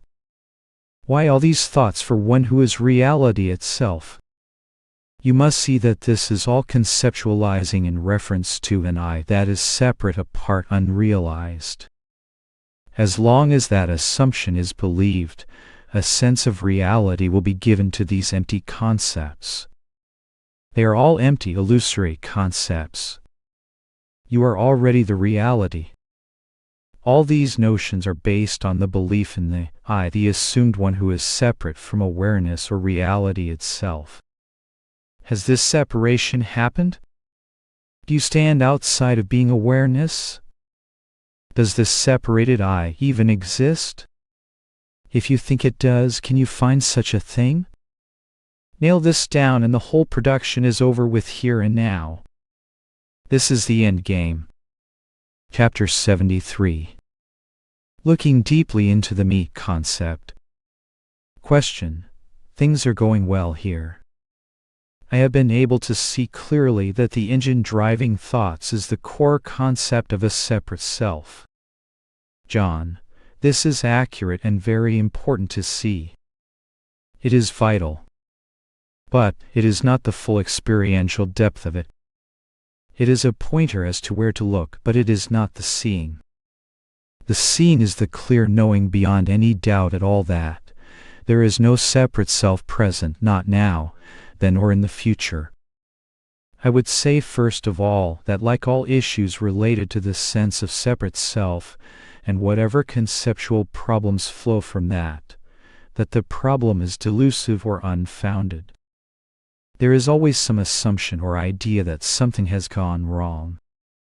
In point of fact, nothing objective has ever happened at all, ever, other than some thought or experience passing through awareness. Did awareness go anywhere? No. Did you cease to be? No. Did the experience compromise or obscure your presence? No. Did you ever separate or become a limited being in the process? No. Did an I ever come into being? No. Was there anything more than an insubstantial ripple passing through the light of awareness? No. Is the mind anything other than an appearance before you, the timeless light and presence of non-conceptual being consciousness peace? No. Is there any possible doubt about the presence of your very being? No. In the words of King Lear, never, never, never, never, never. All that ever appears to happen is a thought flits through your ever-present true nature, and nothing in particular happens at all. What drives interest in the mind is ultimately the assumed presence of the I, the assumed person that the self-centered thoughts are about. And yet at no time or place is such a separate, limited me ever found or observed. I would say that it is very vital that this point be utterly clear and sure. Not as sometimes I see it, sometimes I do not. Rather as an incontrovertible fact that no separation from the source has ever happened at all. What drives the interest in the mind is the potential to believe that I am a defective entity apart from reality. All the concepts that attract the attention are attempts to define, defend, preserve, or strengthen the me concept. Without the belief in the separate me, the basis of the interest in the mind is removed. The belief is present, some residual grasping to the concepts about the me will likely arise. This is due to a lack of clarity on the basic point that no separation from reality occurs at any time. As usual, there are two aspects to this.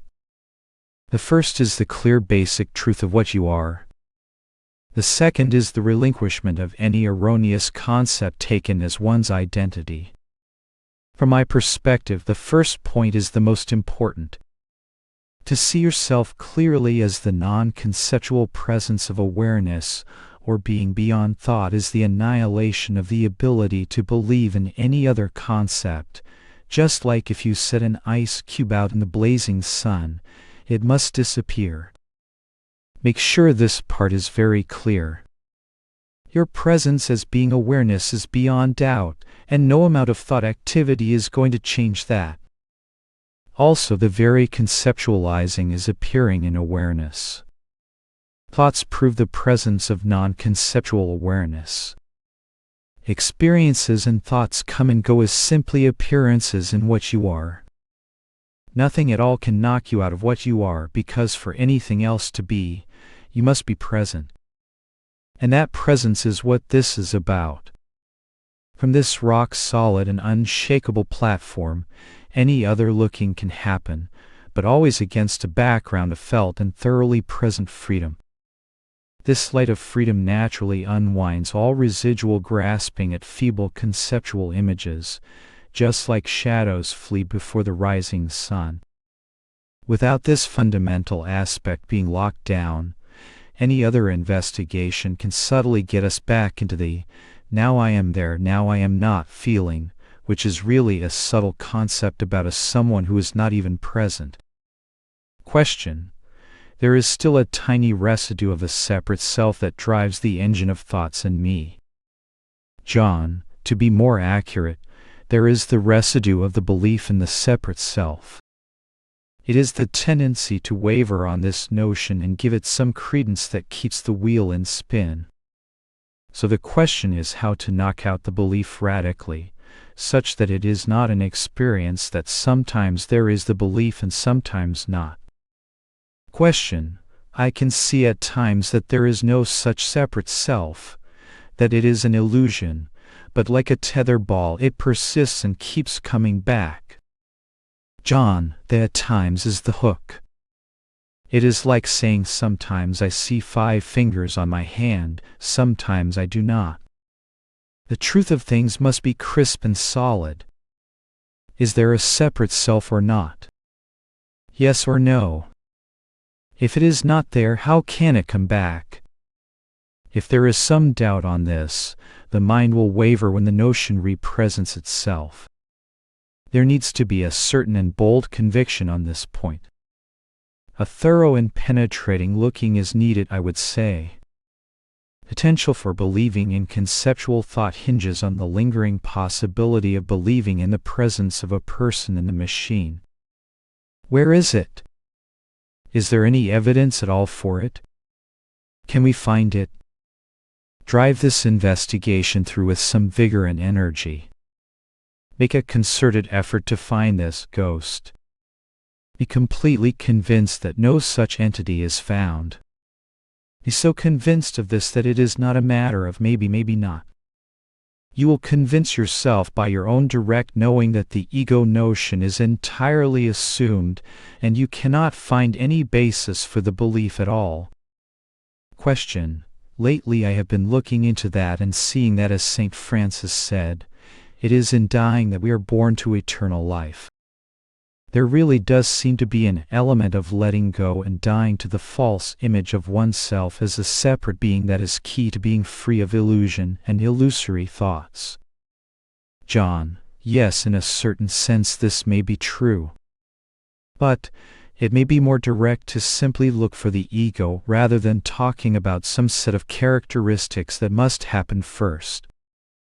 That subtly puts it into time. And that may become a concept in itself.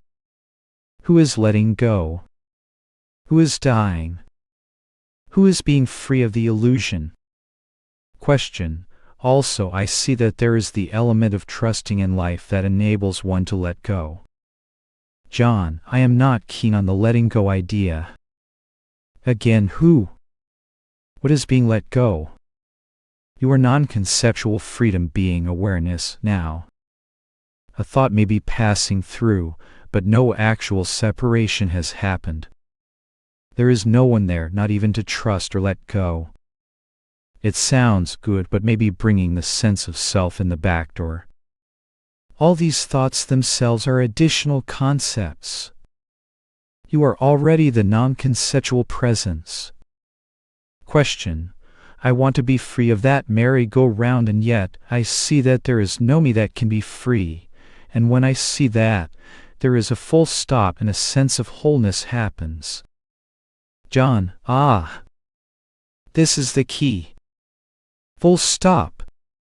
It doesn't happen. It is that natural condition when the attention drops off of imaginary conceptual positions. See this.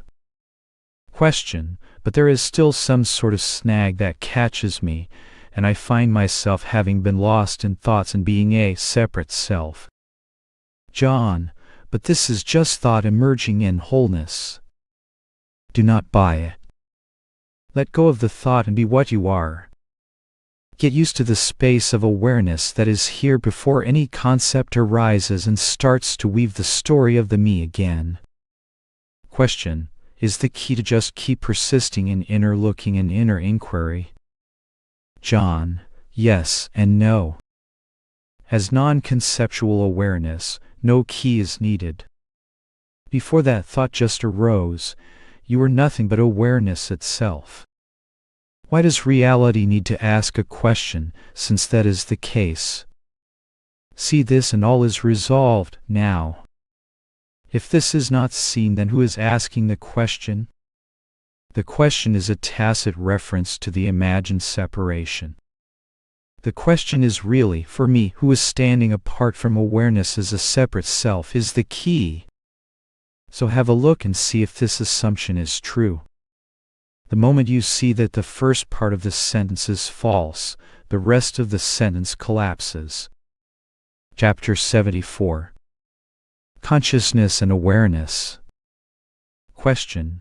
You say in one of your writings, a distinction can be made between consciousness and awareness, and then you go on to say what you think this distinction is. This is confusing to say the least. There is no distinction, they are the same. What one is aware of is the content of consciousness. This is not different from awareness. Consciousness and the content of consciousness are the same thing. All appear in the light of awareness. John, you said exactly what I said. Consciousness and the content of consciousness are the same thing. All appear in the light of awareness. As you mentioned, consciousness and the content of conscious appear in the light of awareness. This is the point being made. Consciousness and its contents are conditioned states. Beyond consciousness lies the unconditioned, primordial reality.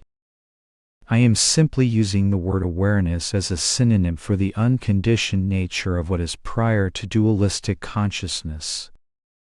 Consciousness is clearly a conditioned state. Reality, or your essential nature, lies entirely beyond this and contains it all. You mentioned that the content of consciousness and consciousness are not different. This is not quite accurate. Content comes and goes, but the basic consciousness remains independent of any specific content. A clearer statement of this would be that the content is an expression or appearance of consciousness, like a wave is a movement of water. The wave and water are not different, but water does not depend on the wave. So there is not a one-to-one equivalence. You can have water without a wave, but you cannot have a wave apart from water. In other words, a wave is nothing but water is not a wave. As a shorthand, it is sometimes said that consciousness and its content are not different. This is true only to a point. What I am pointing to as awareness is entirely beyond consciousness. Consciousness comes and goes. It is a conditioned state. When consciousness as a state is absent, what remains? What is the source or basis upon which consciousness comes and goes? That is what non-duality is really pointing to. Some words used to point to that are the absolute noumenon, the unconditioned, prior to consciousness, and awareness beyond consciousness. If you look very carefully at your experience, you will see the point I am making is very straightforward. Objects arise and set in consciousness. Yet consciousness itself arises and sets on a prior background. There is no word for that. If you have not considered the idea that consciousness itself is an impermanent state in duality, this approach may be new. All this is interesting as far as it goes. The main issue is whether or not the false concept of the separate self has been seen and dismantled such that suffering and doubts are entirely resolved. Other than that, the pointers are just pointers and of no particular value in themselves. Chapter 75. The separate self idea is ignorance. Question. I am seeing that the mythical separate self is held together by ignorance and fear. Eliminate ignorance and the separate self disappears. Eliminate fear and the same thing happens. I am seeing that the glue holding this illusion of a separate self together in me is the fear of letting go of it. And I see that the fear is arising in my beingness in the present moment. I feel so close to resolving this. Is there anything I need to be aware of as I probe this matter? John, you are hot on the trail of all this I see. Let's probe into your comments in some depth to bring to light any assumptions that might be lurking in them. I am seeing that the mythical separate self is held together by ignorance and fear. Eliminate ignorance and the separate self disappears. Eliminate fear and the same thing happens. This is getting the cart before the horse. The point is that it is the separate self idea that is the ignorance, meaning the ignorance of one's natural condition. And it is this notion of the separate self that generates the fear. You can eliminate some particular fear, but the belief in the self will not be exposed. It is better to deal with the cause rather than the effects. If the self-notion is fully exposed, the effects, self-centered thoughts and feelings, will resolve themselves naturally. I am seeing that the glue holding this illusion of a separate self together in me is the fear of letting go of it. This statement is circular. What is holding it, meaning the mythical I together, is the fear of letting go of it, as if there is something present to let go of. Keep in mind that there is no it present to let go of. It is a phantom with no substance or reality. The way to cut through this is to see that the fear is based on a non-existent phantom. Also, if there is no I present, there is nothing to let go of. The desire to let go of the ego is a bit misplaced because it assumes there is something to let go of. In that, there is a tacit assumption of the presence of the separate self. Just look afresh and realize that all that is present is clear, open and natural non-conceptual awareness and some discontinuous thoughts. There is no I present. See this deeply and the circle is broken now. You must have the confidence and courage to accept based on your own direct experience that the egoless state is already present. And I see that the fear is arising in my beingness in the present moment. Fair enough, but what is the fear based on? The idea of the I. But where is this separate self? If it is not present, then the fear is only based on an assumption. The root of the fear is extinguished. How can there be a fear if the assumed cause is realized to be absent? I feel so close to resolving this. This sounds good, but it is actually an I-centered concept arising in present non-conceptual awareness. Once the I concept arises, there is always something to do, get, achieve, or resolve. Present awareness does not need to resolve anything. It is. There is no question or doubt for your being. So see this notion as the mind's last gasp to try to hang on to some shred of belief in the I and let it go. Without that notion, is there an I present that needs to resolve anything? Is there anything I need to be aware of as I probe this matter? See that the I that is doing the probing is fictional. All of our words are coming and going in clear, simple and doubtless being awareness peace that is already settled and beyond any doubt. Before the next thought appears, your nature of simple being and awareness is fully established. Be what you already are. Chapter 76. What does it matter if I function from pure awareness? Question. If there is no me which I get and know you really and no duality, why does it matter if I function from this place of pure awareness? John, notice how the reference to the I comes in the back door in the second half of the question. If there is no I, there is no question of anything mattering or not for that fictional concept. Practically speaking, life lived through an erroneous self-image leads to needless suffering, doubt and confusion. Question. If consciousness is neutral on these things, is it that from an egoic place it is a way to further human existence? John. It is just a matter of living according to reality instead of an erroneous view of things. Question. What is the point? Will it eventually happen for all anyway, at least if we do not kill ourselves off? John. This again makes reference to individual selves. What is the point? For whom? Who is the all? What is supposed to eventually happen? All we are talking about is a basic clarity of identity, to not be living under a false sense of self. Question: How can there be an all if there is only one? John: Yes, but one is also a concept. The whole problem is getting lost in imaginary concepts of the mind. Pause all needless self-definitions, and it is pure clarity and peace immediately. That is why there is no awakening or liberation called for. What is the natural and ever-present state. Awakening and liberation are additional mind-created concepts, which is why the vast majority involved in such pursuits are not seeing the simplicity of what is being pointed to. Question: I used to think the pursuit had to do with increased joy and deep peace. These seem like worthy goals to me, but still I feel both the strain and curiosity and wonder of seeking, and still neurotic as ever. John: Seeking is a concept based on the idea of being a separate person apart from the deeper reality. When that is looked into, the false concept is exposed and the seeker's seeking ends.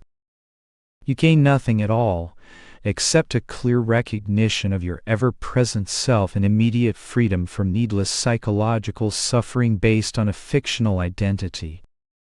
Question: I think that it makes sense to just look in a slightly different way. I see this with my clients all of the time. There is just being present with no movement, and then they get it for themselves. A new awareness emerges that translates into how they live. But I also know that it helps to have the ground prepared, but then it gets to be spiritual materialism. Or duality. John: You got it. You can do all of these things and leave the basic misconceptions intact. Question: I have also been doing certain Buddhist practices that are very heart-opening to me. But it also occurs to me that these may not be direct paths, but rather ways to live in harmony with myself and others, to see that I am no different than others in the most kind and compassionate way. John: All this is fine, but are you getting to the root of things? These are fine as far as they go, but the whole point is clear self-knowledge leading to the resolution of the false sense of self. Who is doing all the practices and why? Usually the self-image is left intact and the basic point of the teachings is missed. As I see it, the purpose of non-duality, which is the essence of all deeper spiritual traditions, is to clearly know who you are, nothing more or less. This can be done by going straight into an investigation of what you are, or by discarding what you are not. Both are really the same movement of clarifying your abiding and natural identity. The net result is a life lived in natural clarity, free of needless suffering, seeking, and doubt. That is its own reward and needs no justification or rationale from the doubting mind. Chapter 77. The Essence of the Inquiry. Question: I have read 2 of your books, Right Here, Right Now and Awakening to the Natural State, and I am very grateful for your clear words. I especially like that you are coming from the Nisargadatta Maharaj tradition. You may not agree with that wording, but you know what I mean. I always felt very much drawn to him. I am on the spiritual path for some 20 or so years. In the last year I have refocused on pure non-duality. My path actually started out with reading Ramana Maharshi. It is simply the clearest and most radical message there is, and it resonates more strongly with me than anything else. Here is something I have difficulty with. When I try to find out who this I actually is, I find it to be elusive at best. There certainly is no tangible mind object that can be associated with it. John: This is the point, to look for the I and find that it does not exist. This is the essence of the inquiry. I am not sure if you realize you are doing it perfectly. Question: However, there is this movement of attention. When a sensation arises, there is this movement of attention towards it. It is the same for thoughts and so on. That is what I would associate with the I. John: This is going back into the mind looking for more. This is not needed and is overcomplicating things. Just pause when you find the absence of the I. Notice what is there. You do not disappear. Being is present. Awareness is shining. This is the point to see. You are that non-conceptual being, awareness itself. No more conceptualizing is useful at that point. Just be what you are. Question. Now this movement is obviously not it, since there is awareness of the movement, so there must be something prior to it. John. Yes, that is being, awareness itself, the natural state. You are that. Full stop. Question. The problem is that I do not seem to be able to abide as that prior awareness or presence. This also seems elusive and not tangible enough to abide as it. John. What I is there? You just notice there is no I. Whenever any concept appears, look for whom it appears. You find no I, only simple being, awareness. Be willing to pause and be, without jumping back into the self-centered concepts. Since there is no self, the concepts are all empty and without basis. Question. Is there maybe anything you can point to that might be of help? John. Consider what I said above. I fell into that trap for years. Hopefully I can save you taking the same wrong turn. Chapter 78. The I is an afterthought. Question. There is not the same trap to false identification as once upon a time. Talks with you contributed to this seeing. Until then my seeing was pretty much intellectual. The I personality, ego, was always there. Now that there is the seeing, the ego would suggest that the seeing is also intellectual. My footing, so to speak, is still uncertain. But now there is an awareness of the uncertain footing. It is not my imagination. There is more trust in what is being seen. Your feedback has been essential to seeing with no I seeing or no I being aware.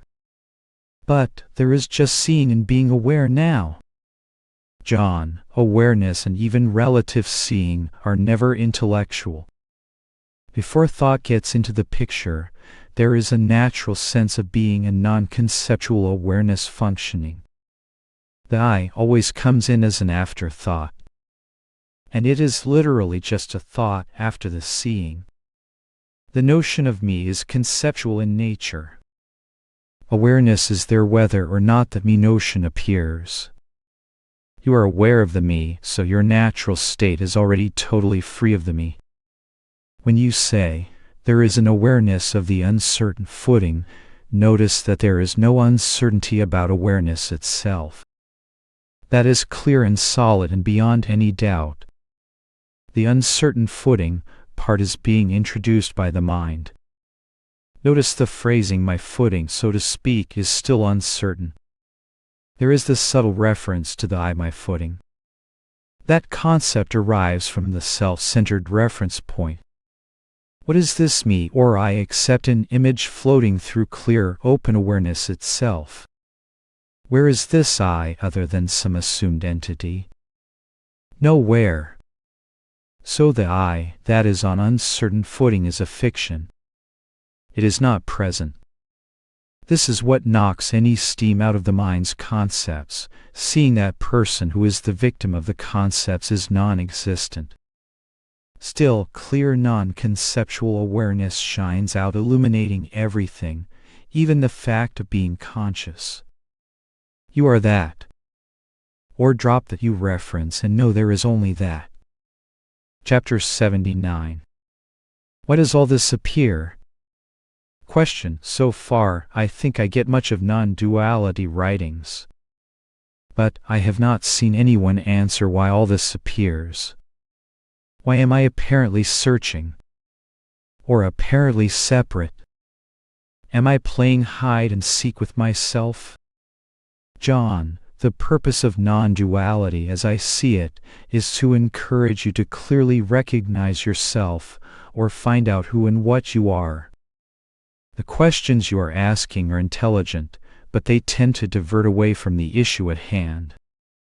The basic idea is that by knowing yourself, you put an end to the seeking, suffering, and doubt. You are no longer operating under a mistaken view and experience of who you are. The why am I apparently searching? And why am I apparently separate? Questions come from a mistaken or false identity. Once this is cleared up, the questions are not relevant because the apparent I who is searching is only an assumption, not a reality. The separate self is mythical. The questions derive from the unfounded belief in the presence of the separate I. Once that is cleared up, the questions fall away as they are founded on false premises. The question, why does this appear, is disposed of in a similar fashion, as ultimately being a false question based on a faulty premise. Why implies causality, which in turn implies purpose in time and space. Purpose, time, and space are concepts experienced in the appearance itself. In other words, they only arise within the appearance. Before the appearance apparently appeared, there were no concepts of time, space, and causality. So the question presupposes that before the appearance appeared, time, space, and causality existed. This is a false premise, and so the question is illogical and unsolvable. Another way to look at this is that the mind, which is only a fragment in the appearance, is trying to grasp the nature of the appearance and what existed before the appearance. It is also trying to apply its self-created categories of time, space, and causality, which are conceptual in nature, to a prior source from which the mind and all else emerged. It is like a camera trying to take a picture of something that happened before the camera was manufactured, which is an obvious impossibility. The conclusion must be that the questions are ill-founded and irresolvable by nature. As I often say, you do not answer a false question, you discard it as unnecessary. As with many questions like this, they appear plausible to the mind, but they actually divert from the main purpose at hand, which is clarifying who you are. You obviously exist. What you are can be clearly known, and the assumed definitions that we have believed can be understood and discarded. Through this, the basis of suffering, seeking, and doubt can be resolved at a practical level. That is its own reward and needs no justification. So it is more practical and beneficial to put aside the theoretical issues and get down to the task at hand, which is clarifying who and what you are. Chapter 80. Examining one's obvious identity. Question: I am obviously a man, 60 years old, of a certain height and weight. But, in this body, I have the possibility of being the great love, the stillness and depth, a little particle floating around in the great sea of the universe, less able to choose what way the sea will send me, more able to ride with the currents. John, I would challenge some of the notions you are presenting here. You say I am obviously a man, 60 years old, of a certain height and weight. This one is a flat contradiction not only with the basic tenets of non-duality, but also direct experience. The body, world, and all else appear as objects in consciousness. Those come and go before you or in what you are. To claim the body as oneself is an invalid assumption. That is referred to as the I am the body concept, which is something to be seen through. For practical purposes there is a body, but it is not what you are. It is obviously not what you are. You say I have the possibility of being the great love, the stillness and depth. Well, this sounds good, but it leaves your identity as a separate self intact. It also turns the reality, being, love, and so on, into a future possibility, not a present reality. So as good as this sounds, it is the approach of becoming, not of being what you are. It is out of line with the pointer, you are that. The real point is that you are being, love, and so on. Knock out the concept of the separate me, and it is pure being, love, and so on immediately, not as a possibility for some presumed person one assumes oneself to be. You say, a little particle floating around in the great sea of the universe, less able to choose what way the sea will send me, more able to ride with the currents. Who? Being a little particle is another concept of a presumed separate person. You are not a person at all, much less a little particle floating in some current. Why not cut to the chase and see yourself as the awareness in which the universe arises and passes away? Then the universe is a small particle arising and passing in what you are. This is the point of it. Chapter 81. A question on morality. Question. It has been a while since I have talked to you, and everything has been going well, up to a point. I had a communication about morality with someone who teaches non-duality. This person said that from the perspective of awareness that everything was wonderful, that even children being tortured to death was as wonderful to awareness as the seeming good stuff. I thought I had finally reached a point to where I understood, but this does not ring well. Now saying that it is necessary that this happens as well as the other makes sense. It is as it is, but it is not necessary to say it is wonderful. I respect what you say. Would you say it is wonderful or just what is? John, that perspective is entirely misleading. It is a way that people often go astray with this. Non-duality is not about making moral or ethical judgments about activities and the appearance of things. At that level, the standard canons of common sense and reason apply. To call children being tortured to death wonderful is bizarre from any normal standard of human ethics, morality, or decency. Such acts by the perpetrators would most likely be driven by extreme ignorance, lack of compassion, and self-centeredness, all outgrowths of the false self-center. As a result, such acts would be based on the complete reverse of the point of view being espoused by non-duality. Certainly such acts are part of what is, but that manifestation is likely based on fundamental ignorance, meaning an extreme lack of insight and compassion, which are outgrowths of an entrenched belief in the illusory sense of personal self. The purpose of morality is to curb or discourage the blatant expressions of the limited, personal self, such as greed, violence, selfishness, and so on. Non-duality is not something that is taught. All that can happen is a pointing to a clear and present truth within yourself. There are no teachers and students in non-duality. Those who pose as teachers or students generally miss the point of it all. Chapter 82. There is no question about your being in its aware nature. Question. What do I ask? I see my questions keep changing every time. That is how it is with thoughts. There are also times when I have no questions at all. However, right now, I do have, and so here we go. John, questions are fine as far as they go, but what is really being pointed to is your real being. Is it helpful to see that there is no question about your very existence and its aware nature? Questions are concepts floating through awareness, which is illuminating and knowing even the questions. The recognition of the presence of non-conceptual awareness and your identity as that is the resolution of all questions and seeking. I am just pointing this out to set the baseline. Nevertheless, it can be useful to address questions. Why? So we can discard them and keep in view the real point of it all. You are what you are seeking. and there is no doubt of the fact of being. No matter how far we wander, it will always come back to this fundamental point. Question: I find myself in a standard non-duality loop, so to say.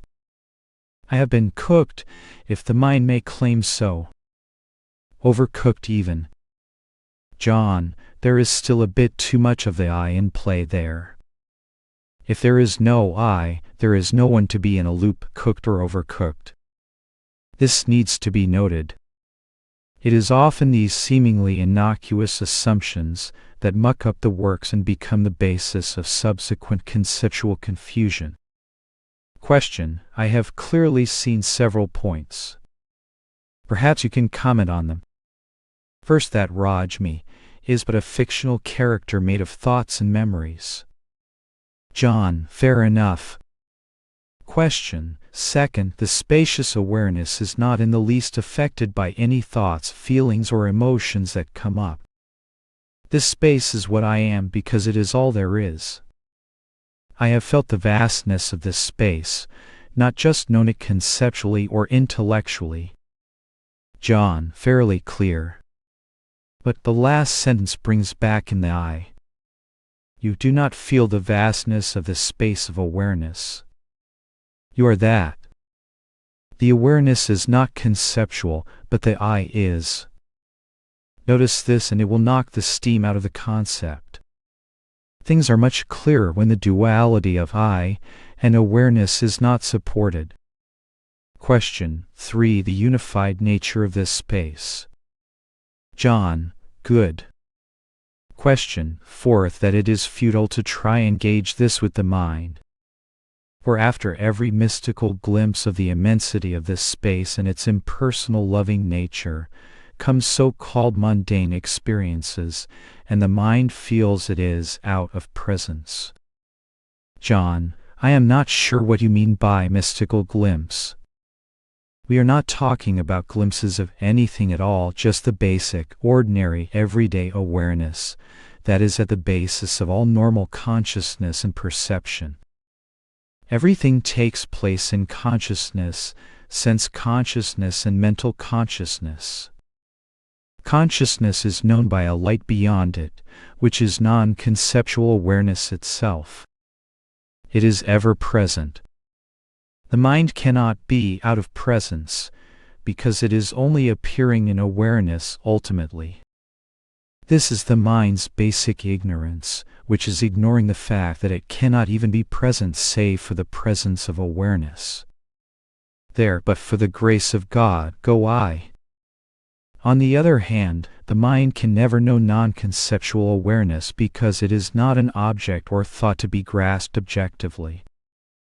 It is best to see that the answer is not in the mind and can never be understood by the mind.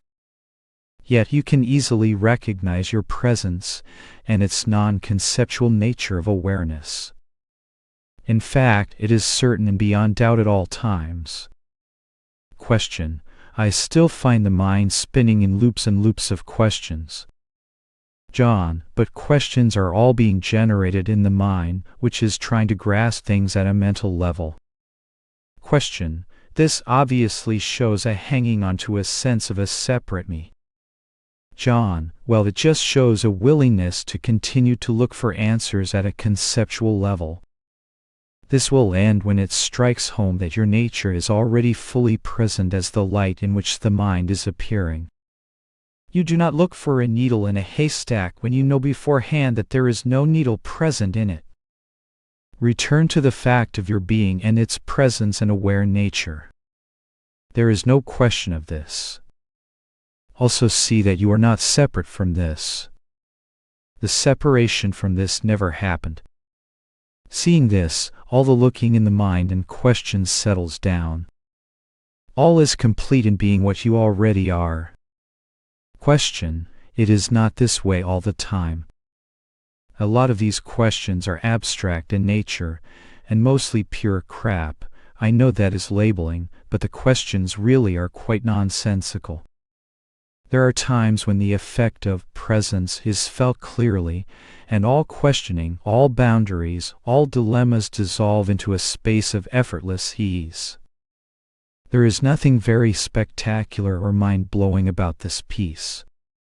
John, you need to get beyond these ideas of presence being here at times, being felt, and so on. These are all subtle mistaken views about what this actually is. All those things are experiences in awareness. Do not subtly associate pure awareness with a state or experience. Even when you are not experiencing it, there is some cognizance of that very fact. So the cognizance itself has gone nowhere. That is what should be recognized. Question: I do not understand why the mind gets so entangled with the questions and thoughts at times. John, basically, it is interest in the mind. Why? Because we assume that our identity, reality, and happiness may lie there. But they do not lie there at all. Reality, identity, and happiness lie in that which is prior to the appearance of the mind. Why does a man continue to run after water in a mirage? Because there is some residual notion of water being there. And yes, ultimately, the mechanism is driven by a residual interest in the notion of the separate I, which is the root of all other self-centered concepts. From your statements above, there has been a bit of belief in this entity. For example, I experience awareness. There is not an I to experience awareness as some separate experience. So look into this remaining belief and find this supposed I. When you look deeply and find its total absence, the plug is pulled on the whole thing. Question: I will admit over the past couple of months my focus on work has been affected by all this. Although I am fighting thoughts less and less now and am realizing the need to be my own John Wheeler, this flip-flop of sorts is bugging me a bit, to say the least. John, do not make this too complicated. You are working too hard. We are just talking about everyday, normal awareness that is naturally present and enabling all experiencing. Do not burden the mind with trying to figure this stuff out. Give space for the body and mind to do what they are made for, functioning on a day-to-day level in the world, career, and so on. Non-duality is not to be turned into a mental pursuit. The point is to know your natural state as ever-present, non-conceptual being awareness, already attained and effortlessly here. It is forever beyond the grasp of the mind. You must see this point so you can give up returning to mind to find self-knowledge in it. This is overburdening the instrument of the mind with a task it can never fulfill. You are he to whom the mind appears. The mind comes and goes in your presence.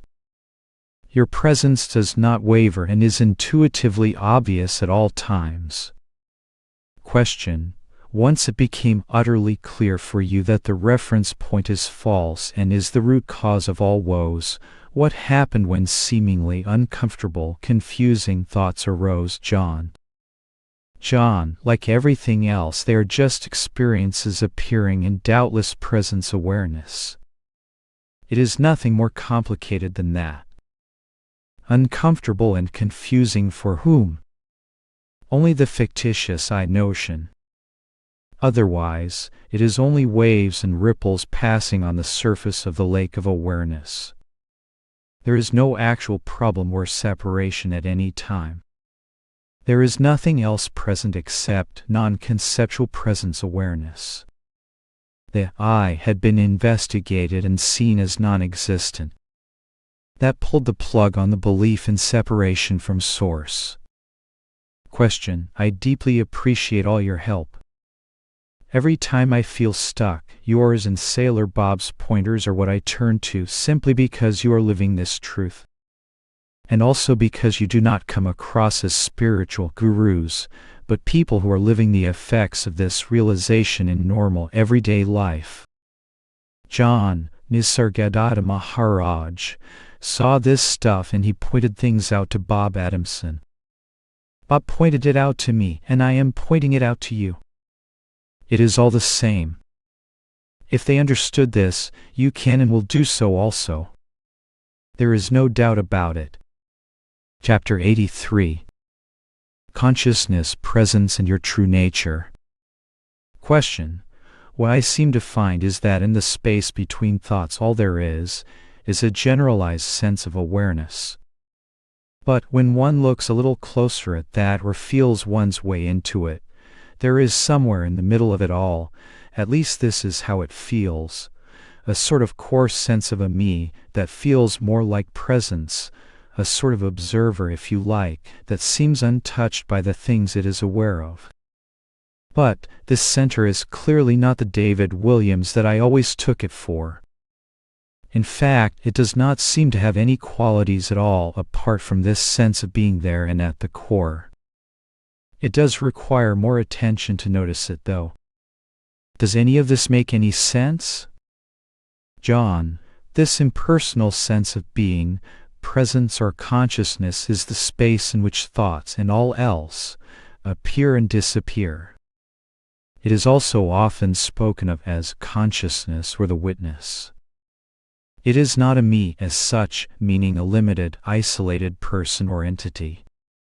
It is impersonal consciousness. At the level of appearances, this essential conscious presence is what you are. So in a sense you could call it the real or essential you. Keep in mind that the presence of consciousness is not a conceptual I with its sense of limitations, problems, doubts, and personal suffering. The limited personal me is born of the identification of this conscious presence with the body, mind, and/or personality. This ego sense is a conceptual construct that arises from the identification of consciousness with objects, body, senses, and mind. That ego notion is a false I because it is a product of conceptualization, which is itself an appearance in the conscious presence. So a powerful initial step in recognizing your true identity is to see yourself not as the body-mind personality, but as the space of consciousness or the witness of those things. When you look finely into this, you will see that consciousness or the witness is relative. That is to say, it is an appearance also, a transient experience. Consciousness or the witness is not always present. Comes and goes in what I would call non-conceptual awareness, or the space that is prior to consciousness. You as non-conceptual awareness are aware of the fact of being conscious or being present. You are the basic space or pure awareness in which consciousness comes and goes. This sounds more complicated than it actually is because we are only talking about your natural state or fundamental being. You recognize not only the coming and going of objects, sensations, perceptions, thought, feelings, and so on, but also the consciousness in which they occur. When you are not conscious, deep sleep, under anesthetics, and so on, you still are. Later you say, I was unconsciousness and did not know anything. Clearly you existed and there was some basic cognizance, even of the fact of being unconscious. That in you now, which I call non-conceptual awareness, is what recognizes what you are calling the core sense of me or presence. Keep in mind that that experience is being recognized by something, which is what you really are in the deepest sense. It is like looking into a microscope. Anything you can see in the field of vision is not you. What people often miss is that consciousness or presence is still an experience in the microscope, to continue the analogy. It is like the artificial light within the microscope that is illuminating the objects seen in it. That is why the sense of consciousness or presence still retains a subtle objective quality or sense of personalization. Pure non-conceptual awareness is utterly outside of duality, has no qualities and zero me sense. It cannot be grasped or experienced by the mind at all. It is simply what you are prior to any experience or conceptualization. You are aware of objects, but you are also aware of being conscious as well. The state of being conscious will certainly pass, so it cannot be your most essential core reality. When consciousness goes, you will remain as what you are and always have been. This is non-dual awareness that is not even aware of itself, since there is no second thing present there to be aware of. That is one without a second, or pure non-duality. Chapter 84. Simple Ordinary Awareness. Question. The sense of knowing that I am alive, that I am aware, and that I am present is prior to any object that comes and goes in this field of knowing, thoughts, feelings, the world, my body. What is remarkable about this still is how effortless the knowing is. It's just my simple ordinary awareness. I have had this treasure my whole life. After years of struggle, being what I am is the most natural thing in the world. This defines the meaning of the word relief for me. How is that knowing presence that I am not the same as the awareness that cognizes the coming and going of presence prior to consciousness? Is this a matter of presence and awareness being localized in a human body? John, there are different ways to look at this. One would be simply to drop all thoughts and realize that you are present with or without the question, and that what you are is perfectly whole and complete as is. What is wrong if you are not thinking about it? Then full stop. You can also notice that what you are is that presence of awareness that knows the coming and going of consciousness. Keep in mind that consciousness in this context is the state of relative consciousness, of knowing that you are present and conscious. Sometimes the state of being conscious is present, waking, and sometimes it is dormant, sleep, unconsciousness before birth, after death. But still, all of that is taking place in a greater context, which is the basis upon which consciousness comes and goes. That is the absolute, ultimate, or prior to consciousness state, for lack of a better word. It is sometimes called the stateless state. That is what you are. It is the everyday, or ordinary, sense of awareness which is entirely self-evident, non-conceptual, and free of the dualism of subject and object. Without the arising of the relative sense of being conscious, which is largely dependent on the presence of the body as a matrix or vehicle for consciousness to manifest, you do not know that you are. Without that presence of consciousness, you have no sense, feeling, or knowledge of your existence. For example, you did not have a sense of being present and conscious before you were born or in the state of deep, dreamless sleep. That is why it is said that the Absolute is awareness that is not aware of itself, or a being that does not know that it is. Nor is there any need to be aware of it, since it is the non-dual state, with no relative consciousness or any entity present who would need to know it.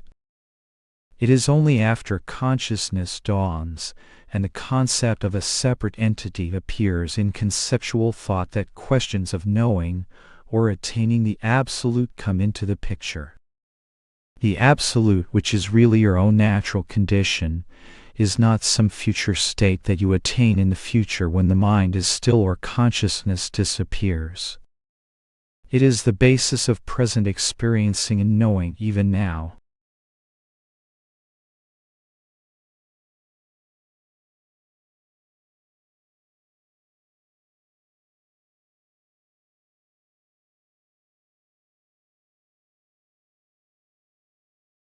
Chapter Pointers. The pointers are always specific to certain contexts, and none of them are absolute. There is no fixed teaching at all. All the pointers are provisional and in response to a certain question. The point is to see what the pointers are pointing to, which is just what you are. Before the next thought appears, you are present and aware. That is all I am pointing to. Pause. Next, pointer. There is no absolute truth in pointers. They're all just words that come up in different contexts. For example, if someone is exclusively identified with appearances only, you can point to the non-objective reality of their fundamental nature, expediently pointed out as different from the appearances. Of course, from the position of the source, all appearances are only appearances of that. They are not as such that, but in essence or substance they are only expressions of or from that source. If someone sees only waves and not the ocean, you can point to the water underneath the waves. Later they see the evident fact that the waves are only water. All teachings and pointers are relative and temporary. There are no perfect words because words can only point. When the truth of who you are is evident, you do not need to worry about pointers any longer, and they can be dropped. All pointers are in the mind. You are prior to the mind, so how can they ever reveal you as you are? Pause. Next, pointer. The sole intent of the spirituality is to liquidate your identity. There is no teacher, no seeker, no goal, no attainment. You as a person have never existed. The dissolution of the seeker is the sole aim of the pointers. Pause. Next, pointer. In the end, you find that this is really about heart more than anything else. When the heart flowers in humility, sincerity, openness, and resonance, all doubts are swept away in the flood tide of pure non-conceptual knowing beyond words. Pause. Next, pointer. If you are waiting for enlightenment in the future, you will wait forever. If you are expecting to attain or experience something in the future that you do not have right now, you are caught in the illusion of time. Time is not real. There is no time except as a concept. When you wait for the future and assume you are not there, you are in the loop of conceptual thought. You are chasing an illusion. Pause. Next, pointer. The dropping of the I is not an event. How could it be when here and now there is no I, no separate entity at all? Look now and see the truth of this. If there is no I now, then there never was one in the past, nor will there ever be in the future. Seeing is only now. There has never been any entity at all. How can something that is not present drop away? How can there be any people for which this has occurred if the essential insight is that the person is not? Pause. Next, pointer. By waiting for the I to drop away in a final seeing, you are taking it as a real entity. There is no I at all. Right now for you there is no I. If you think there is, find it, show it. You will not be able to. Pause. Next, pointer. Do not seek enlightenment. If the sense of being, that pure awareness registering thoughts and experiences right now, is what is real, then what do you need to get? Who is to get it? The concept of attaining enlightenment, like all other self-centered concepts, presumes an entity that exists apart from what is real. Examine your present experience. Is there a separate someone, you apart from awareness, your real being?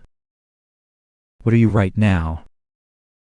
Only that present, clear, open awareness in which all is appearing. Seeing this, the concept of attaining enlightenment drops away. The concept is false, but you are truth itself. Pause. Next, pointer. The purpose of the question, who am I, is to discover that the individual entity is not present.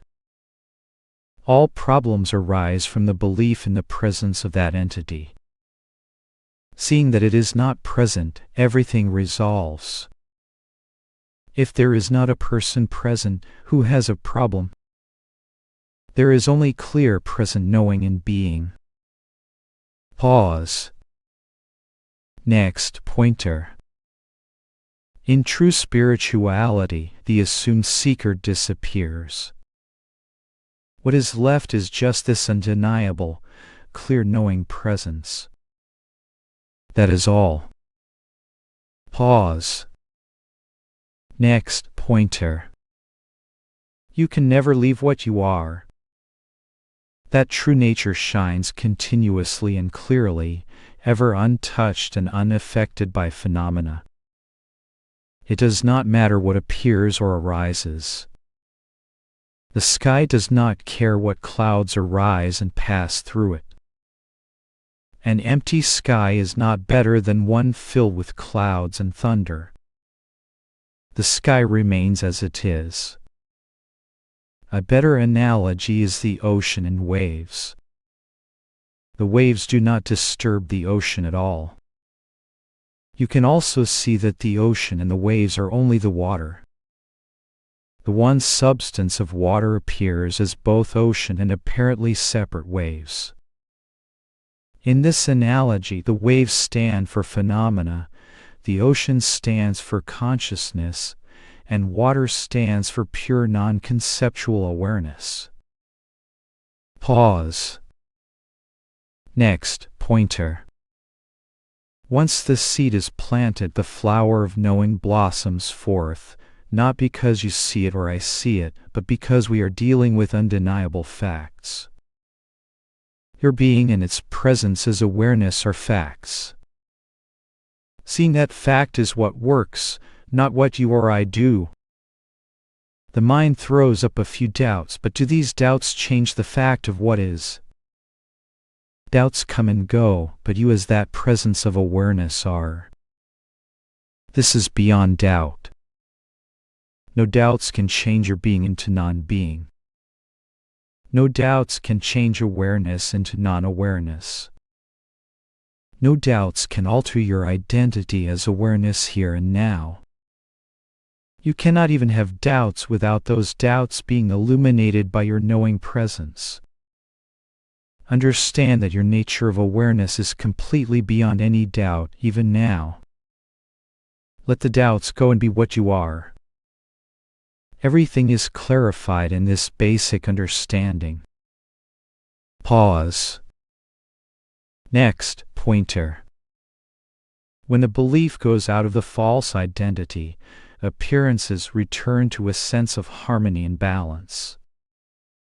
The suffering created by the conceptual illusion subsides.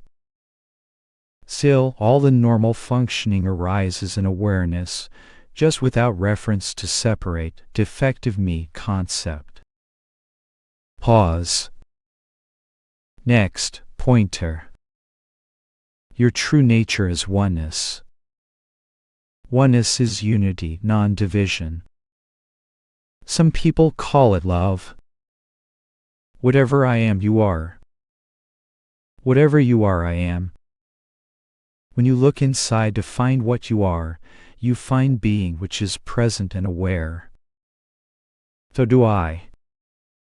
That has no objective characteristics to distinguish it. There is only one being.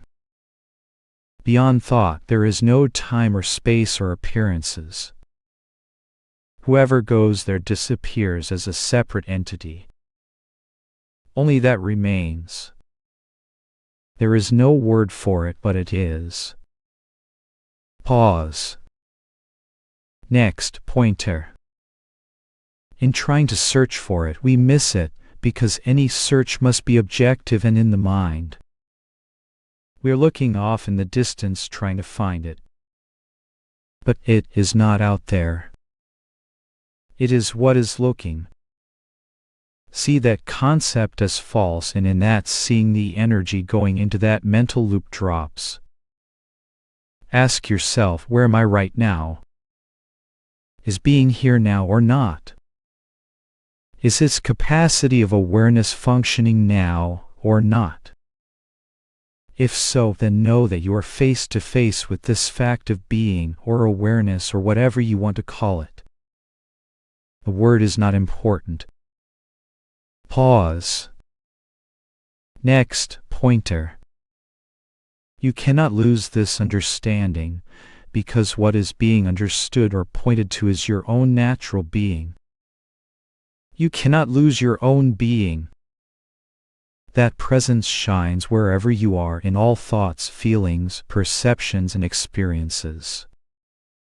It is a great joy to share this understanding with friends who resonate with it themselves. In that sharing, which is really just the appreciation of that present being awareness that is here and now, all the divisions, goals, levels, and hierarchies are dissolved. They are seen as concepts appearing and disappearing in this undeniable presence that we all are. Everyone already is that. This is the great message of non-duality that has been passed along to us. Not only can we appreciate it and benefit from the clear and simple message, but we can pass along the pointers ourselves as the circumstances arise. Pause. Next, pointer. Seeing that there is no individual does not mean that you disappear. What vanishes is the assumed reality of the person you imagined yourself to be. But awareness remains, being remains, you remain. That is no thing, but it is certainly not nothing. What remains is your true nature, which is the core of everyone and everything. You are that which is present and aware. It is not an abstract principle. It is the most intimate, warm, essential heart of things, the true life, the essential self. Pause. Next, pointer. It is inaccurate to equate appearances as such with being or awareness, the non-dual substratum. Appearances have no being. That is why they are called appearances. Pause. Next, pointer. When the central identity, the belief in the separate me, is examined clearly and seen as false, one's suffering, doubts, problems, and questions end.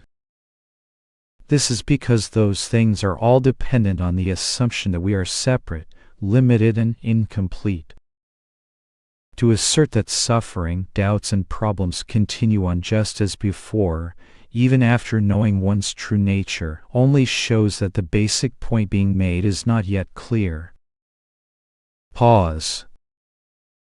Next, pointer. There is no answer to the question, how do I realize my true nature? The question presupposes you are not that and that you need some technique to be what you are. But you are what you are. So it makes no sense to ask how. Pause. Next, pointer. All the paths and approaches based on gradual arrival are false. Even the notion that one has awakened to the truth of one's being and is in the process of stabilizing in it is faulty. It is still predicated on the assumption that you are separate from that. Pause. Next, pointer. All suffering depends on the belief in time. But what is time except a concept appearing in present awareness? Looking this way dissolves time and suffering. Pause. Next, pointer. You cannot control thoughts. As Sailor Bob Adamson says, if you could choose your thoughts, why would you ever choose an unhappy thought? You do not have any say-so over that. The key is whether or not you identify them as me. If so, there is suffering. If not, they float through and are not owned. They are not yours and they say nothing about you. They float through with little attention or interest being given to them. Without interest and focus on them, they tend to subside naturally. Your real being of clarity or peace is always present. It is just overlooked and more attention is going on to thoughts. Once you see all this, you start to snap out of the dream of it all, so to speak. Believe me, we have all been through it. Pause. Next pointer. It is not that you are not the I. It is that the I is not. Only the one power is. The belief in the presence or reality of the limited self is created in thought. Then with the belief that we are separate and incomplete, we begin to look for wholeness through the mental concepts, beliefs about what will bring us happiness or make us secure or complete.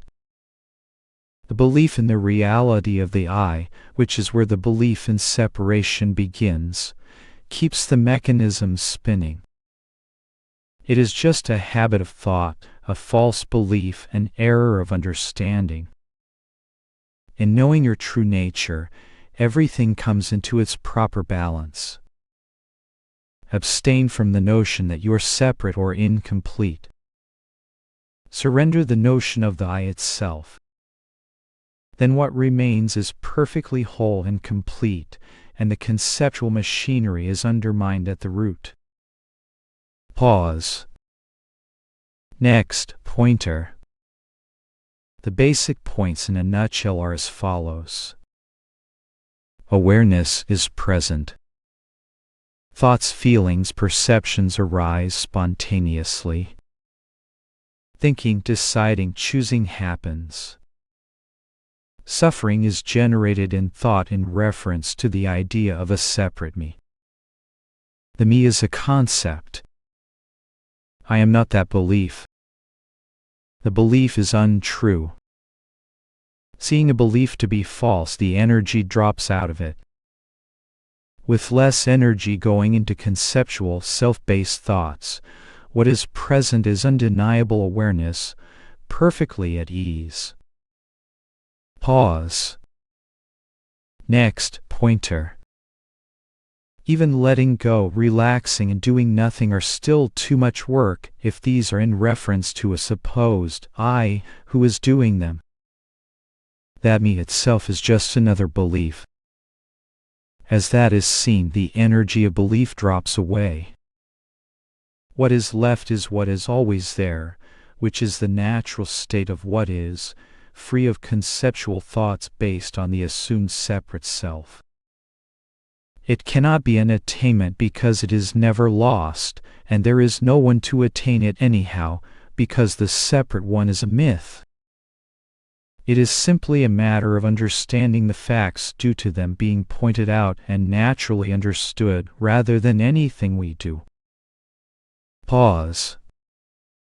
Next pointer. This is not about teachers but about the message of freedom. Everyone is qualified to share this because it is a pointing to the truth that everyone is. No one is higher or lower in this. There is joy in sharing the basic message of freedom, so that others learn how a life free of suffering is possible. Pause. Next pointer. This is not about searching for or destroying the I thought. It is only pointing out the falseness of the I thought, which means the notion that I exist apart from being awareness, as some kind of separate entity. How can you destroy something that is not even present?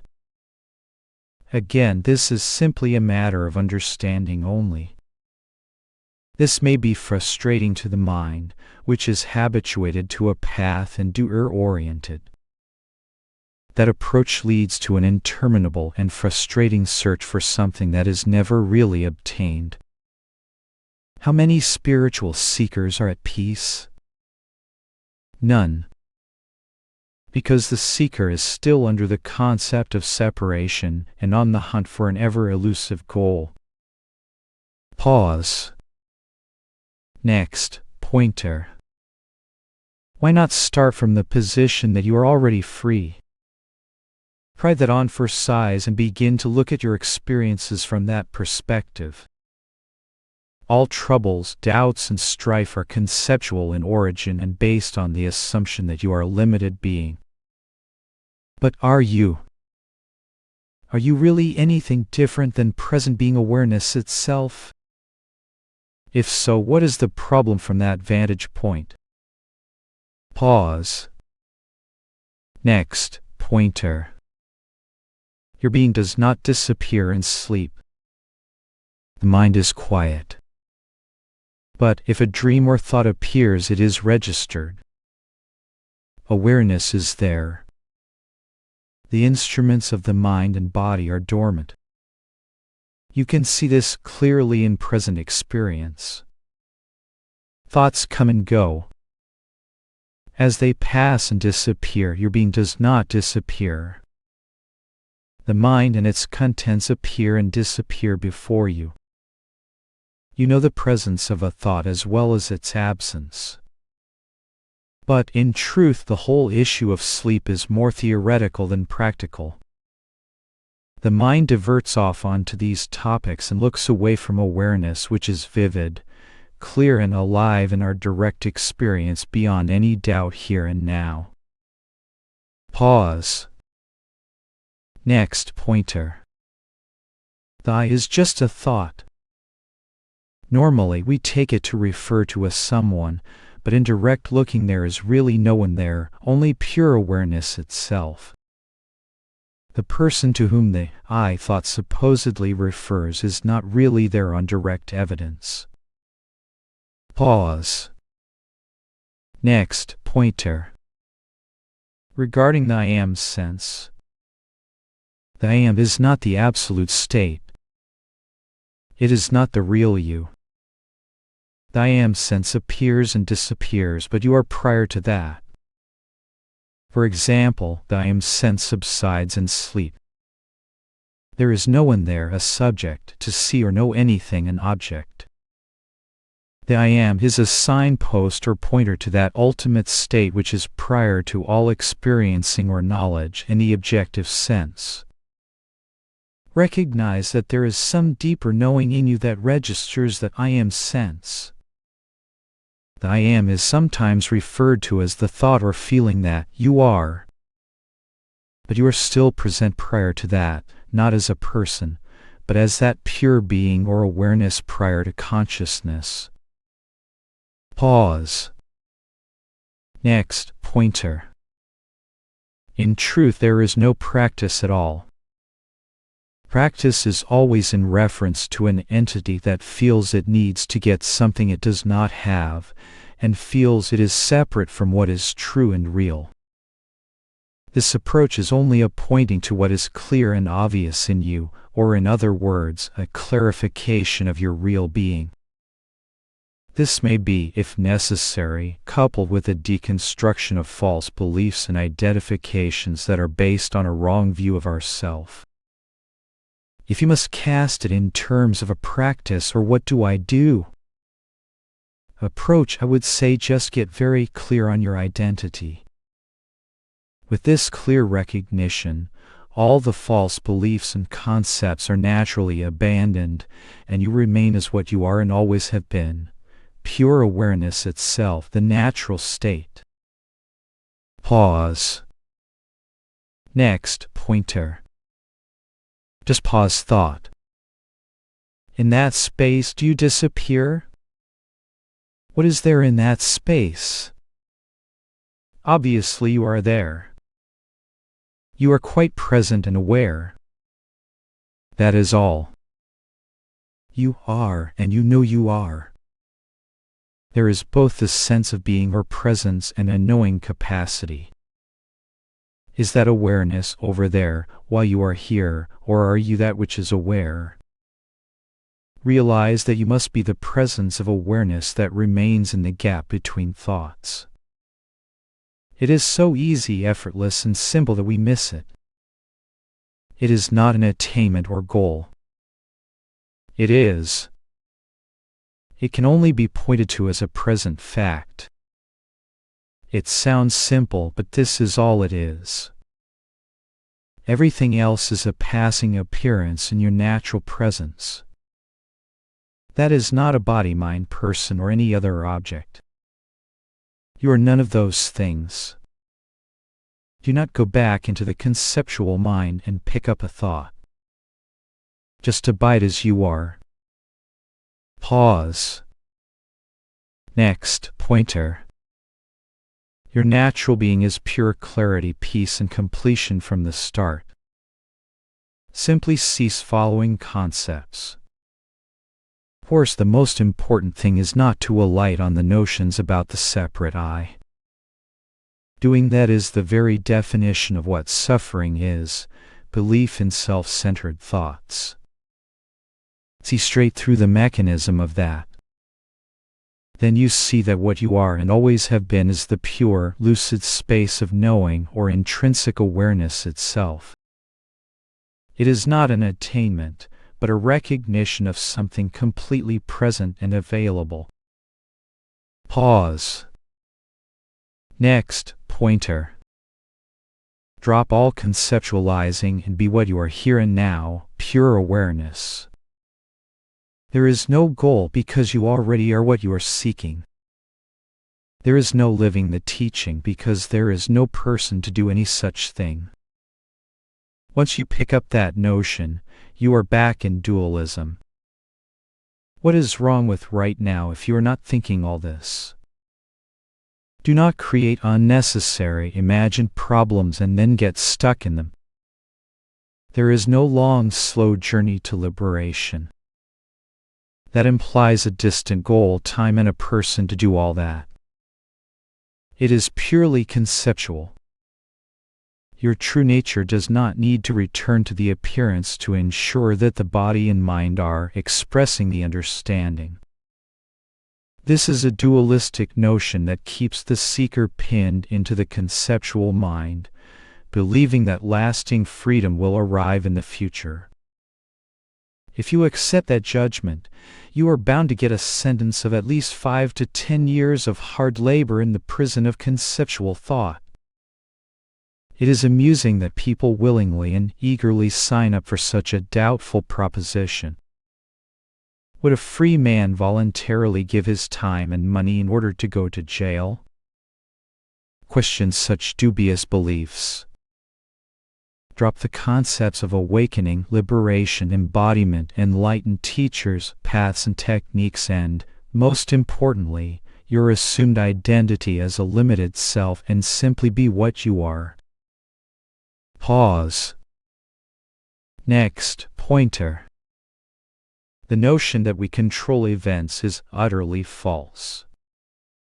If you do not even know your next thought, the concept of control goes out the window in about a millisecond. Pause. Next, pointer. Everything after the I am is a lie. Cross that line and pick up any definition of the I past the I am, and there is suffering. This is because it is an untruth. Suffering equals living a lie, a falsehood. Even the I am is a thought or a pointer. You are even before that thought, sense, or feeling I am appears. You are to whom it appears. Beyond this the mind cannot go. I am is like a gate. Passing through it you leave behind the identity of the body, mind, personality, beliefs and images. Even the I am is dropped. It was the last pointer, the last milestone to get you to the gate. It is the borderline between being and non-being, between manifestation and non-manifestation. Beyond both being and non-being is what you always have been, pure non-objective, timeless awareness. Having shed the identity of body, mind and personality, all suffering and problems are left behind. The life in appearance unfolds in peace and nothing is wrong anymore. Pause. Next, pointer.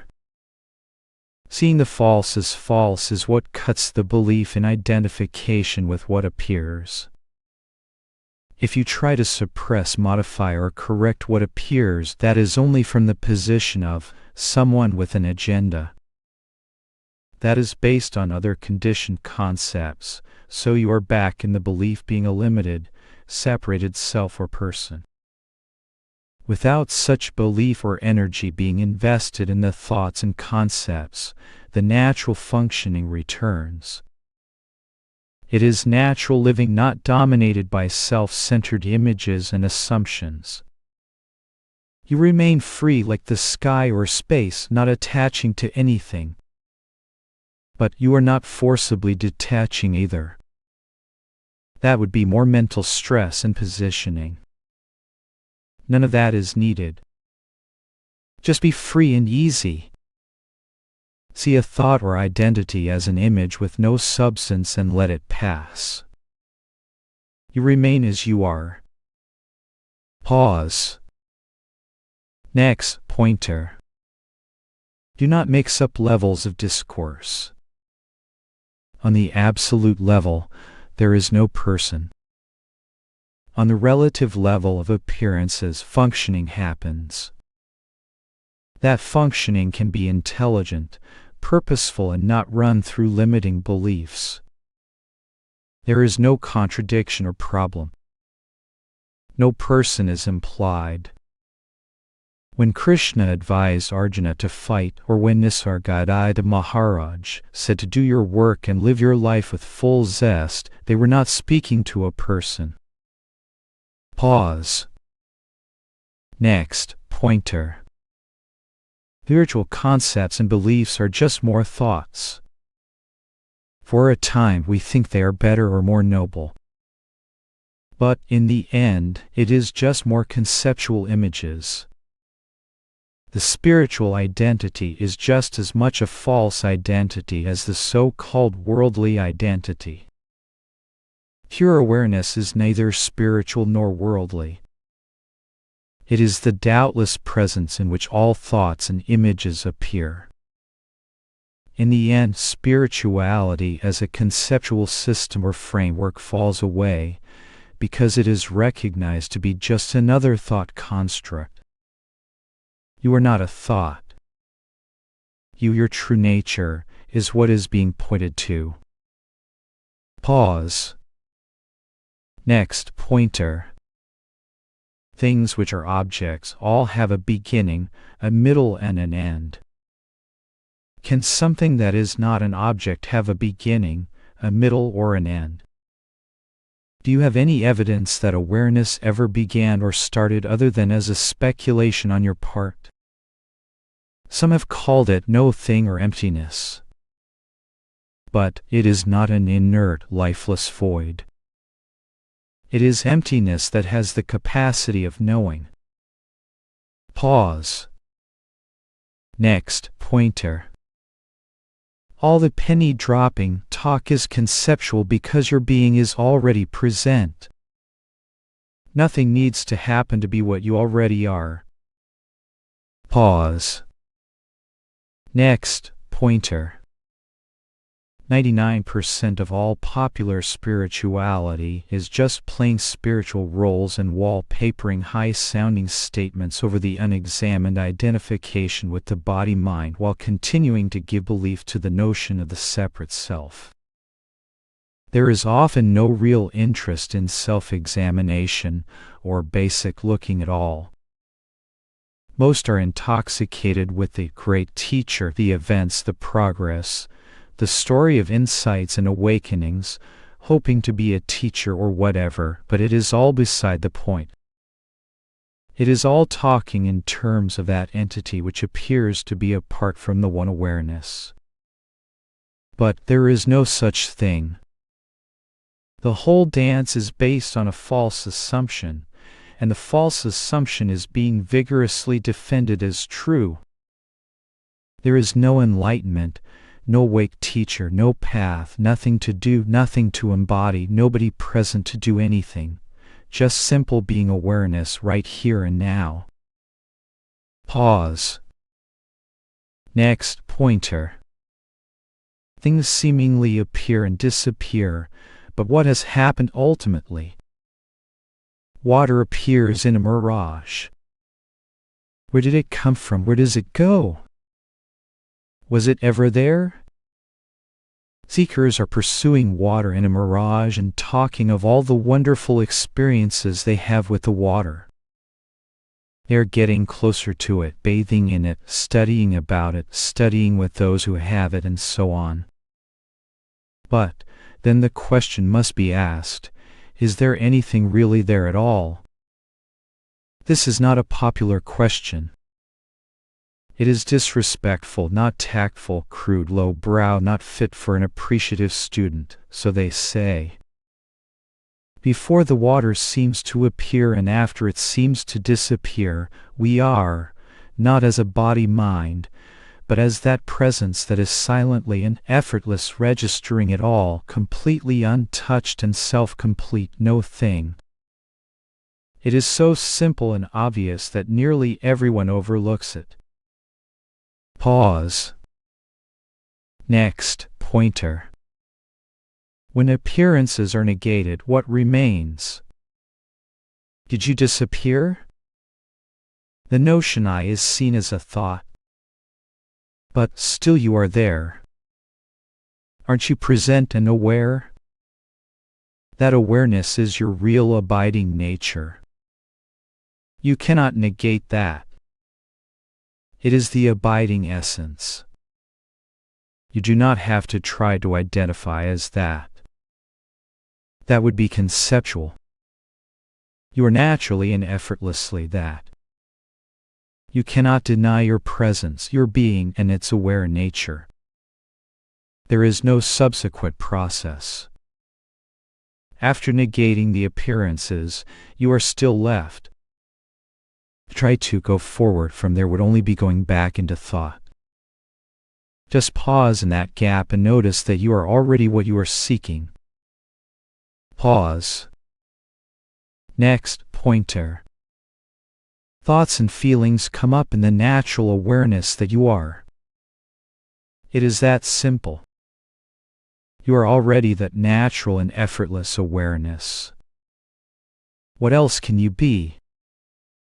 Keep that in view and all the appearances find their proper perspective naturally. Pause. Next, pointer. You cannot become aware because you are awareness. The you and the awareness are the same. Do not conceive of awareness and your real nature as two different things. They are not. You are that. Pause. Next, pointer. Seeing is happening. Later the mind says, I see. That thought I was not present in the actual seeing. The thought I cannot see anything. Seeing is primary, the notion of an I is a concept. That is why there is seeing, but no entity seeing. It is the same with doing, thinking, perceiving, acting, and so on. Pause. Next, pointer. You are not creating thoughts. They happen spontaneously. Then we say, I am thinking, I am deciding, I am remembering. This is totally false. That I is not present in those things. It is only assumed afterwards. This assumed I is the ego, and it is the cause of our problems. There has never been an ego except as an assumption. Pause. Next, pointer. Awareness is not blank or inert. It is alive, luminous, shining, rich with presence and depth. All thoughts, feelings, and perceptions are momentary appearances in the light of life that you are. Give that a chance to reveal itself. It is much more profound than we are apt to assume. Pause. Next, pointer. Your being is present and entirely non-conceptual. Still, it is very vividly known and clearly recognized. This is immediate, non-objective knowing. This is the heart of it. Let that simple knowingness resonate. That is what non-duality has been pointing to. Pause. Next, pointer. Awareness is clearly present in sleep. Don't you dream? If the alarm clock rings, you wake up. In sleep, the mind subsides temporarily. That is fine for what it is, but it is not anything permanent. Simply falling asleep does not yield self-knowledge or lasting peace. That is just the truth of it. Be clear on that. There is no self-knowledge involved with that, only temporary relief of symptoms. Pause. Next, pointer. Many people are so attached to being the spiritual person that when they come face to face with the pointer of their present identity as the reality itself here and now, they run back to some framework such as, now I am going to begin the process of getting stabilized in that or whatever. Watch your thinking around this and see if the I notion tries to get back into the picture in some form or another. The basis of all spiritual pursuits is false because there has never been a separation from what is real. Pause. Next, pointer.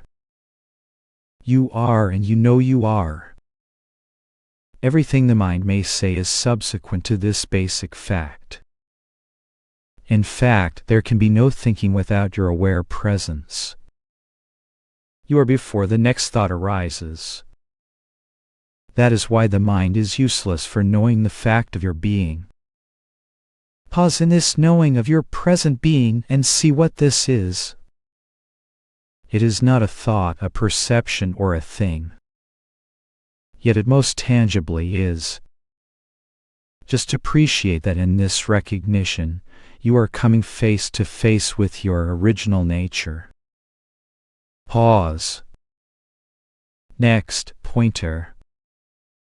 This is a bit hard to put across in words, not because it is too complicated, but because it is so simple. It has nothing at all to do with words. That is why we generally miss it in reading and thinking about it. Pause. Next, pointer. Your being is not a thing or an object that can be grasped. The attempt to do so is an exercise in futility. Being awareness, your true nature, is already fully present and known. Do you know you are?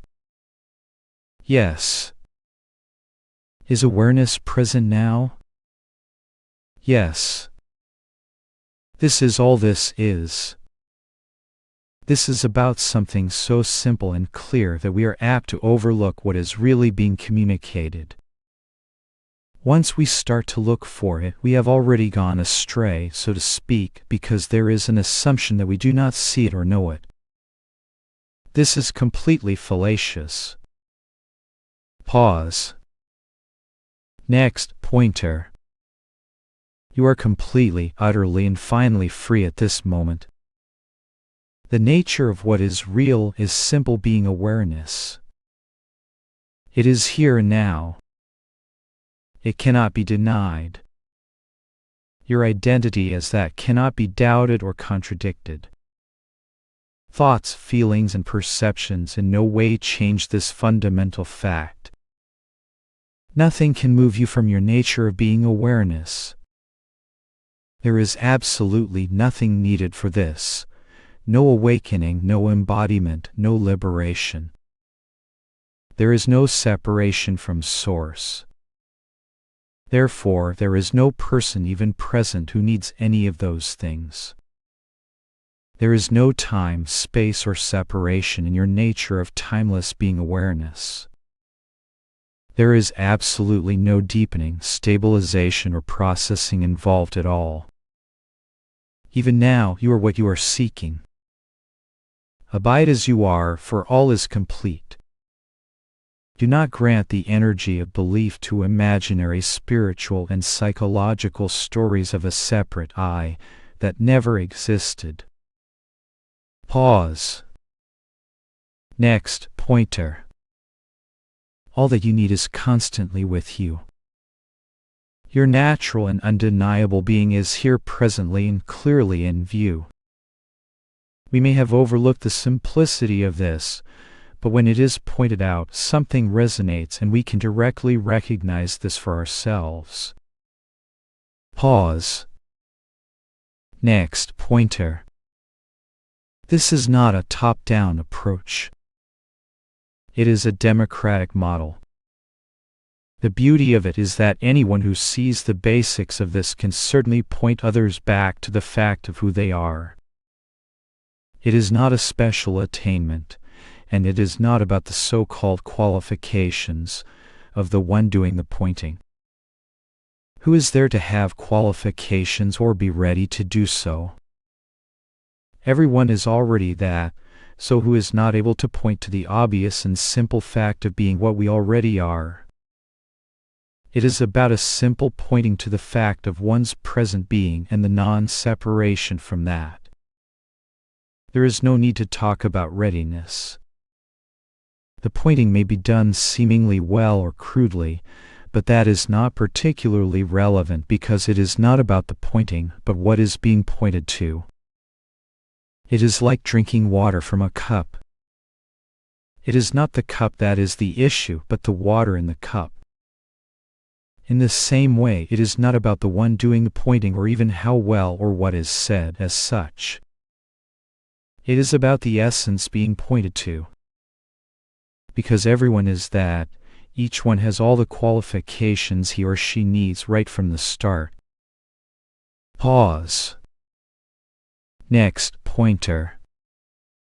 You do not need to live in awareness. You are awareness. To say you need to live in awareness presupposes that you are some person or entity that stands apart from awareness in the first place. Drop all the gradual approaches, which are based on the assumed separate individual, and look deeply into what you already are. Do you not exist even now? Are you not present and aware? Are you not clearly cognizant of every thought, perception, and feeling even now? What are you now? Do not turn this into some future attainment. It is a deep penetrating look into what you are now. There is absolutely no attainment in the future. Pause. Next, pointer. Non-duality is not about a feel-good lifestyle. It is the complete end of the person you have imagined yourself to be. As such, it is the removal of the very basis and root of all personal problems, doubts, and suffering. Pause. Next, pointer. For a time we try to find relief by keeping the person and its beliefs intact and trying to maneuver the appearance of things to suit the person, but this is a losing battle because it keeps the false image of who we are in place. The root is not addressed. The real resolution is dissolving the identity with the person as such. This is possible because the person is nothing more than an appearance, an image in awareness. You are the awareness that knows the coming and going of that image. That image is not you. When the energy of belief no longer goes into that false self-image because you see who you are, then none of the mental concepts, identities, beliefs, preferences, apply to you any longer and the bondage is eliminated. All those notions belong to the image of yourself, not your actual self. This is not a piecemeal approach but a thorough resolution of the very cause of all possible suffering, doubt, and seeking. Pause. Next, pointer. The key point is to drop any and all ideas, concepts, and beliefs. Right now you are present and aware. This is non-conceptual and immediate being and absolute awareness. This is what is being pointed out. Apart from this, nothing can be. This is what you are. It is not a state that comes and goes. Enlightenment is a needless concept. Liberation is understanding the fact that you have never been bound. Everything else is a concept, for you are already what you are seeking. Pause. Next, pointer. There is no need to understand all the pointers and statements. Who wants to anyway? You are already what you are. All you can say is, I am, and I know that I am. Just pause there and see that without any further understanding is peace and fullness. Call it what you will. Without going back to the mind, there are no problems. Pause. Next, pointer. In this approach there is no path, no practices, no rules, no awakening, no liberation, no development, no stabilization, no goal, no teacher, no students, no dharma transmitted, no retreats, no request for silence, no foreign terms or names used, no organization, no study groups, no office or staff, no spiritual products. In the end, all of these things are apt to become a diversion. They tend to obscure what is simple, clear and present in the heart of everyone. We often overlook that the essence is a simple, non-conceptual understanding. If the knowledge of your true nature is not clear, it is pointed out in a direct heart-to-heart communication. Then you are on your way with no need of further help. This is how Nisargadatta Maharaj shared his message with those who came to him, such as Bob Adamson, and exactly how Bob shared it with me and many others. We overlook this not because it is complicated, but because it is so simple. Pause. Next, pointer. Knowing yourself is neither a matter of the head-mind, nor the heart feelings. These are only instruments of experience in the realm of appearances. Those who perceive the world with the accent on the mind view spirituality as an intellectual endeavor and strive for clear thinking and knowledge. Those who live with the accent on feelings view spirituality as an affair of the heart and stress feelings such as love, harmony and oneness. But reality stands well beyond these categories and cannot be contained by any of them. It is nothing other than pure, non-conceptual being or awareness. When intellectuals hear this, they assume this is some form of irrationalism or sentimentalism and dismiss it as too simple. Those who live from the heart assume that it is some dry intellectual understanding. Each side, being unable to grasp the essence through its favored mode of experience, assumes that the communication is deriving from the other camp and often dismisses it as incomplete. However, reality is not an experience that can be grasped with any instrument at all, be it the head or the heart. Non-objective being or awareness is neither head-centered nor heart-centered, but reality-centered. It is the ever-present source illuminating the thoughts and feelings. It is here and now in all its fullness as your very being, shining in plain view beyond head and heart yet containing them both. Pause. Next, pointer. There is no progress or deepening in understanding who you are because you are already that pure being, awareness and peace itself. To speak of progress concedes the concept of individuality or separation between yourself and reality. It is more emphatic to drop all such notions and just be what you are. Everything else is simply an idea arising in awareness. One does not progress to awareness, for one already is this. Pause. Next, pointer. There is nothing to get nor achieve. This is only about your being, which is here and now. Pause. Next, pointer. Interest in the mind comes from looking for our reality, identity and happiness in the ideas being proposed by the mind. That is why a deep understanding of who we are beyond the mind is key to getting beyond interest and attachment to the thoughts. Pause. Next, pointer. The experience of getting reinvested in the reality of the I is resolved by simply looking for it. Did you ever find any such thing? In other words, the assumption is that the thought I points to an actual entity, a defective self. But when you look for the separate self, you cannot find it. You can no longer believe in something that is not there on direct evidence. Searching for the I, all you find is non-conceptual awareness. All troubles are over at that point. Pause. Next, pointer. The focus on special beings is a diversion. To talk of beings as being awake misses the point entirely. It only clouds the issue of your own present true self. In fact, these things are purely conceptual and imaginary. Pause thought, and they crumble into nothingness. Yet undeniable being awareness piece remains. You are that.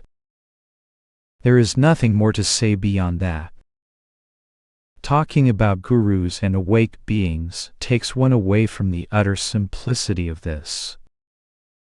Pause. Next, pointer. This is absolutely not a process that takes time. Your being already is the case. You are not practicing or paying attention in order to be. This is only about clarifying your present identity, not attaining anything. Pause. Next, pointer. No aha moment is needed, because your present nature and identity is already fully clear and present. Just notice the utter and complete simplicity of this. You are already that presence that allows you to say, I am and I know. If you as that presence of awareness were not there, how could you say those things? Pause. Next, pointer. Nisargadatta Maharaj used to talk of the Absolute as prior to consciousness. Prior to consciousness can hardly be put into words, can it? When pressed, he referred to the stateless state as pure awareness beyond consciousness. Some word can be used, or none. I like the one Bob Adamson used, no thing. But, call it what you will, no thing, emptiness prior to consciousness, pure consciousness, being, non-being, beyond being and non-being, everything, nothing, both your true self, no self, neither. In the end, what are all these but concepts? No word can touch the essence that is prior to words, to thoughts, to experience, to even the sense that I am. Pause. Next, pointer. Everywhere you look, it is all awareness appearing in diverse forms, the one consciousness vibrating into innumerable shapes and forms, and yet nothing ever leaving the one substance. It is like the sea looking across the waves and currents upon its surface and realizing that all there is water. All there is awareness. Its nature is being consciousness, peace, unfathomably rich. You are that. Pause. Next, pointer. Awareness is not a state, not even a state of silence. Clearly, activity and silence are a dualism. Awareness embraces and transcends both. In silence or activity, your being is fully present, clear, lucid, and shining in plain view. It is the natural condition and ever-present reality. Silence of thought is not any closer to awareness than a temporary state of no thought. Pause. Next pointer. All questions, doubts, and problems about I or me are groundless, for the I does not exist. Pause. Next pointer. Awareness is already awake. The person who would desire to awaken does not exist. Therefore, the concepts of awakening, liberation, and enlightenment are entirely fallacious. Awareness is already free. There is no entity present to be bound or liberated. Pause. Next pointer. Non-duality is not the source of duality, as if there really were some existing thing called duality apart from non-duality. That would be a duality. Apparent duality does not stand apart from non-duality. It has no real substance or independent nature. So all that there is non-duality. Looking in this way, the assumed duality is merged or reduced, so to speak, into the non-dual presence. Not that there is an actual duality. Pause. Next pointer. You say, I am fully cooked now. That might be true if there were anyone to be cooked or not cooked. The funny thing is that there is no one to be liberated or not liberated, or cooked or not. In the end, the spiritual jargon falls away as needless. You are what you always were. You are not what you never were. Now you know. Those who talk of bondage, liberation, awakening, and so on keep seekers in a trap because it makes them feel there is something more that they do not yet have. Now you know about natural and ever-present freedom, utterly untouched by any person to claim it, or ever lose it. Pause. Next pointer. The words are just attempts to help you to recognize what is present in yourself as yourself. That is prior to sensing, prior to thinking, prior to the sense of I am. It is basically pointing to you, the one who is present and aware right now, even of the sense of being present and aware. You are, and you know you are. Stop right there and know that what I am pointing to is you. Pause. Next pointer. Regarding the I am sense, the I am is not the absolute state. It is not the real you. The I am sense appears and disappears, but you are prior to that. For example, the I am sense subsides in sleep. So there is no one there, a subject, to see or know anything, an object. The I am is a signpost or pointer to that ultimate state which is prior to all experiencing or knowledge in the objective sense. So recognize that there is some deeper knowing in you that registers the I am sense. The I am is sometimes referred to as the thought or feeling that you are. But you are still present prior to that, not as person, but at that pure being or awareness prior to consciousness. Pause. Next pointer. Awareness cannot be aware of itself. Of course awareness is, but it is not an object. It is just what is. Pause. Next pointer. Consciousness is a tool. It allows you to be aware of and investigate your own true nature. As long as the presence of consciousness is available, it may be worth while to see who is the one who has it. Remember, your being or natural state is not an attainment. It is what you are. It is so apparent that we tend to miss the simplicity of it. Pause. Next pointer. When it comes to describing what you are, all words are false. All the pointers are provisional. That does not mean you cannot use them, but they are all limited. You are not a word, an idea, or a pointer. You are, but what you are cannot be described or grasped, even though it is self-evident. Thoughts come and go before you. Even the state of consciousness comes and goes. Even the witness comes and goes. You are there at the root of it all, the inescapable one who cannot be denied. That is the point that is beyond all pointers. Pause. Next pointer.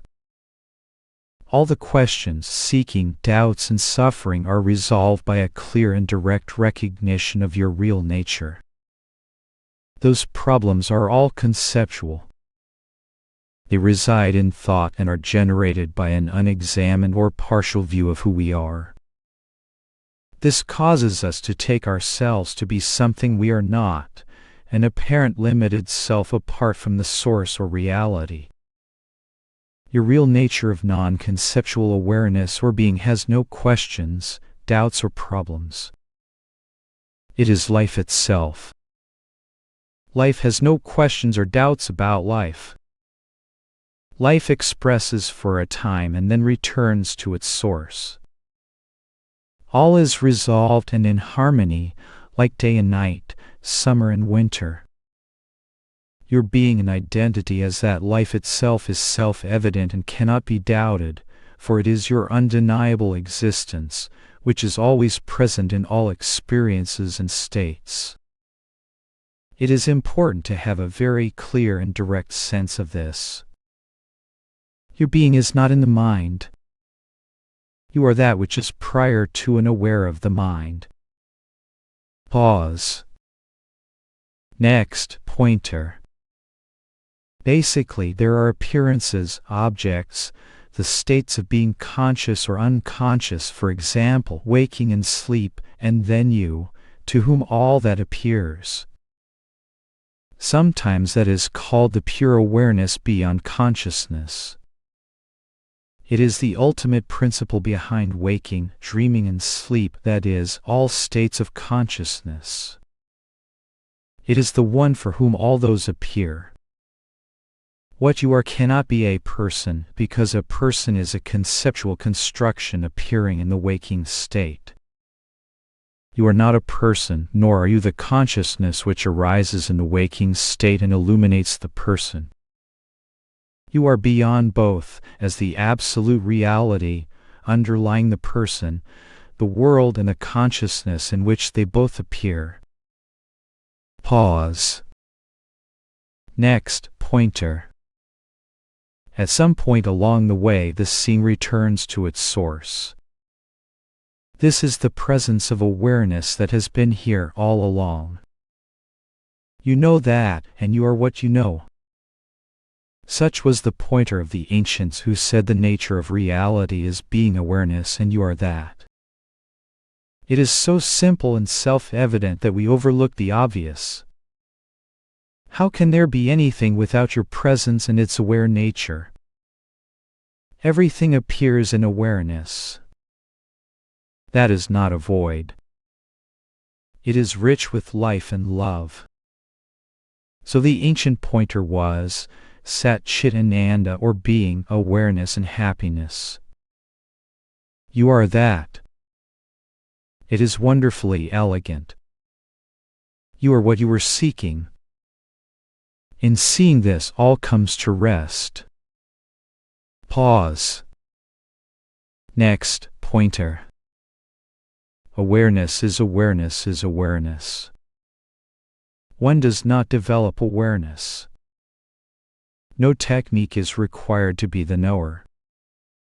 You are naturally present and aware of all that comes and goes. That is the natural condition, not a state or attainment. Conditioned mind wants a path or practice. Where are you going to go when you are that? What are you going to practice when you already are what you are seeking? Who is going to do all that when there is no separate person to do any such thing? So, full stop. You find yourself jumping back into the mind looking for more work to do, then have a good look at the mind and understand how it works. See that all such thoughts are based on an assumed separation from source. That assumption drives us back into the mind until this mechanism is seen clearly.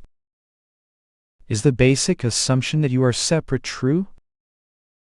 Who, what, and where is this separate I entity? The key is to see that all self-centered concepts relate to this central concept. Thoroughly examine the reality of this concept. Without the belief in the separate me, the thoughts, even if they arise, do not apply to anyone, especially to you. Interest in the mind dissolves because such interest is referring to a non-existent entity that you no longer believe in. Pause. Next pointer. Before you can say, I am, and I know, you already are. You are the one who recognizes the fact of being present and aware. Before consciousness appears and you have any knowledge or sense of your existence, you must be. In relation to the manifestation, you are the consciousness in which everything arises. In truth, you are that unnameable and indescribable source that knows the coming and going of consciousness, and which remains ever undisturbed and at peace. That is neither conscious nor unconscious, neither existent nor non-existent. Your real nature includes and transcends all dualities. Start by seeing yourself as the conscious presence in which all appearances arise. Then recognize that consciousness itself is a state that comes and goes upon your original nature. Pause. Next pointer. It may be useful to make a distinction between the coming and going of consciousness as a state, for example, waking. I am conscious in sleep, I am not conscious. The point is that there is still a reality behind and supporting such appearances, which is basically your essential self, however that is termed. If you look, you can naturally notice that the experience or sense of being present and aware is foundational to anything else. Yet that sense of can be viewed as an appearance, although very subtle, upon your abiding nature, which is there whether sensed or not. That is why the absolute reality is sometimes referred to as prior to consciousness, the awareness beyond consciousness, or awareness unaware of itself. Pause. Next pointer. Suffering has a cause, but when you look for the cause, you find the cause does not exist. That is the end of the line. Pause. Next pointer. Questions do not need to be answered. The questioner dissolves, and it is perfect peace and simplicity. Pause. Next pointer. Awareness is the source. Consciousness is the expression of awareness through the body and mind. Pause. Next pointer. Awareness already is. It is not an attainment because it is already present. Neither is it a practice or realization. So there you have it, awareness is. You are not apart from that. Before the next thought appears, that is there and you are that. Everything else arises as a concept within awareness. Even enlightenment, awakening, liberation, or what have you are concepts. If those things have any meaning at all, they are only synonyms for the ever-present and already attained identity as that non-conceptual awareness itself. Seeing this, all the concepts fall, because the assumed separation from that is not present in direct experience. Pause. Next, pointer. The first expression of the unconditioned is the sense of being that is conscious of itself. This self-shining consciousness, or pure sense of I am, knows all else and also knows itself. It is the self-knowing light in which manifestation appears. The light of consciousness emerges from a source that cannot be described or named. Nothing at all can be said about that primordial reality. It cannot even be said to be or be conscious. It is the ultimate subjectivity which cognizes even the sense of being, consciousness, and peace. Pause. Next, pointer. Everything this is about is present in and as your own self. Thoughts, feelings, and experiences come and go in your knowing presence. That knowing presence is what this is pointing to. Even that sense of knowing and being is an appearance to what you truly are. That you are principle is what non-duality is pointing to as reality. That is what you already are. Look into this point until the simplicity of it is clear. All that appears comes and goes in consciousness. Consciousness itself arises and sets from a source. That source is what you are because you recognize the coming and going of consciousness. Therefore, you are the source of all that appears, including the consciousness that knows it all. Clarifying this basic point does not come from reading or traveling about, but simply from looking into your own experience and confirming who and what you already are. You are that now. Nothing is needed to be what you are. Pause. Next, pointer. I have not overcome suffering because such a statement presumes there is an I who has attained such a state. However, the looking did happen to find the I. No such thing was found to exist. All belief in it ended precisely then. Not for me. The belief just ended. I make no claims about what I have attained. When I find the I might be able to say something about it. Until then, all bets are off. Pause. Next, pointer. Pointers are only a reminder that you are not what you think you are. Before you think, you are.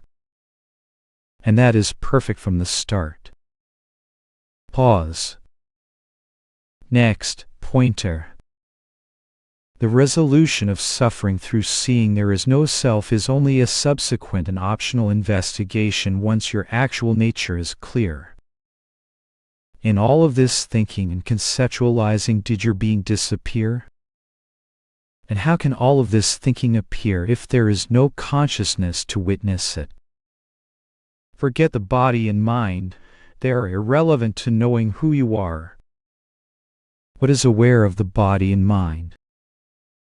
You. You are that which is present and aware of the body, mind, and all else. Deeply cognize this, your present identity.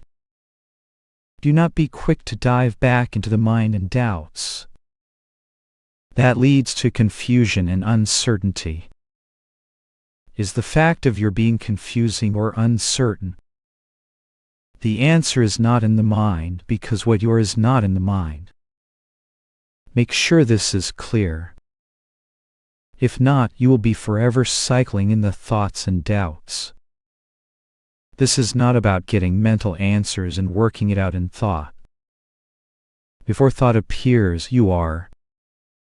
Get to know this doubtless self that you already are. You will find, if you give this half a chance, that your actual nature is being, awareness, and peace. This is only overlooked by searching for reality in the mind. start knowing very deeply and clearly that in you which is beyond any doubts whatsoever. This must be clear above all else. Pause. Next, pointer. There are certainly choices, thoughts, and actions happening. That was never in dispute. The issue is whether or not referencing them to an I is justified. I am thinking. That is clearly not the experience. Thinking happens. But where is the I as some fixed center that is doing that? It is not to be found. Thinking is happening. There is not any I that is thinking. The conceptual reference point of the I is under question, not the thinking itself. Pause. Next, pointer. A life free of attachment to the mind is possible through a direct understanding that the notion of being a separate self is purely conceptual. Pause. Next, pointer. Just remember that you are the one who is prior to consciousness. Consciousness in this context is just the experience of being awake and aware in the waking state. You are the one who is experiencing the fact of being awake. That state will pass, but you will not disappear. Therefore, you are prior to, behind, and beyond consciousness. If that is too much to grasp, just see that there must be a prior awareness in which everything is experienced, even the fact of being consciousness. Awareness is what is prior to consciousness. Anyway, all are pointers to your present natural state. Pause. Next, pointer. If you feel consciousness comes and goes as a state, the subsequent follow-up is that you are that presence of awareness that knows or recognizes that. The objects of consciousness are not ultimately separate from consciousness. This is non-duality after all. But a point can be made that the objects as objects are not exactly the same as consciousness. Why? Because objects are transitory, objective, insentient, and so on. That would imply that consciousness is transitory, objective, insentient, and so on, which is evidently not the case.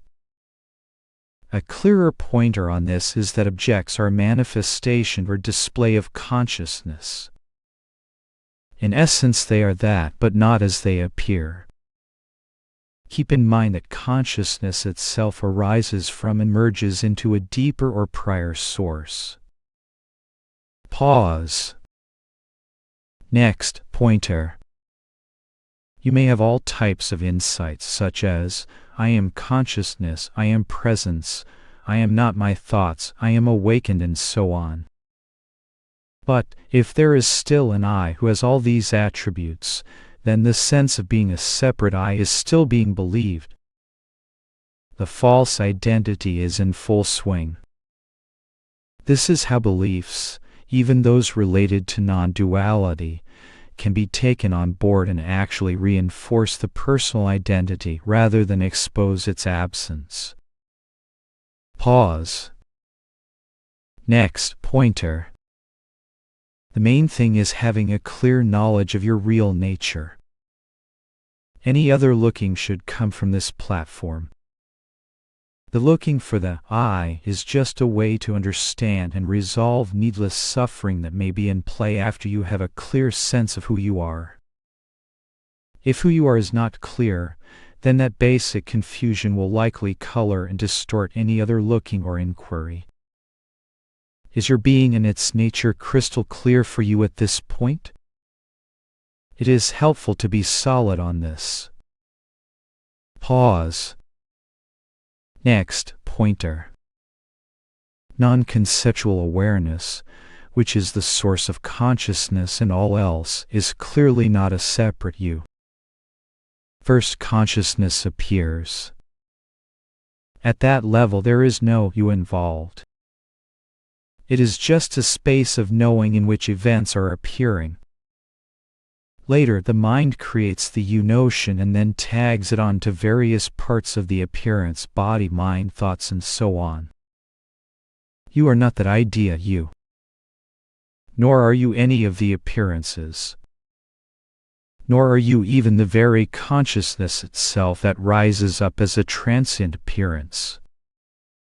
Before all that appeared, you are not as an entity, but as the non-conceptual, non-dual source itself. There is no separation or duality there at all. It is no thing. That is what you are prior to consciousness. That is the absolute, unconditioned state. Everything else comes after that as an appearance. See it this way, and the notion of being a limited, separate you will be completely undermined and seen for the concept that it is. Pause. Next, pointer. When it comes to non-duality, the basic and final question is, who and what am I? All other questions get subsumed into that one. When that is resolved, everything is resolved. Fortunately, you are already here, so whatever you are must be fully present and available, even now. Just make sure that what you are, which is fully present now, is clear. Even if this is told or pointed out, you must still do the looking yourself. You have everything you need right within yourself. Pause. Next, pointer. When you look for the me, it is nothing substantial or even present. The I notion is the assumed existence of a me. But looking shows no tangible entity that is the me. With this belief exposed, the plug is pulled on the other I-related beliefs as well. It is not so much that the me falls away in a process of time which is granting it too much substance, but rather there is a direct recognition that the me does not exist at all. See your inescapable nature of non-conceptual awareness and the utter absence of any kind of me, entity at all. From that platform, look at any and all concepts and they must crumble immediately. Pause. Next, pointer. Everything that appears comes and goes in awareness. Normally, we are fascinated by appearances and miss the presence of our true nature. So some pointers are given to reduce our interest in the appearance, so that we can notice what is aware of the appearance. The world is compared to a dream, shown to be impermanent, to have no lasting happiness and so on. Seeing these points, we might pause the fascination with appearances and start to see something else, the light of consciousness in which it appears. Later we will see that consciousness itself is a passing appearance in a deeper reality that is prior to consciousness. Various words are used to point to that, such as non-conceptual awareness. Whatever it may be called, it is simply the abiding reality of what you truly are. Pause. Next, pointer. Some people talk about presence, consciousness, or beingness as being your true nature.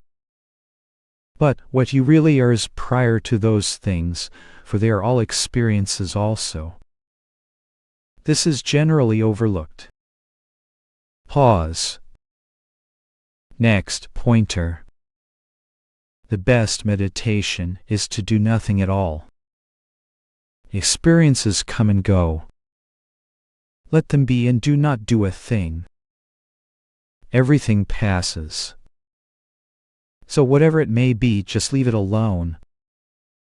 It will just disappear naturally. Pause. Next, pointer. Consciousness emerges from the non-dual awareness.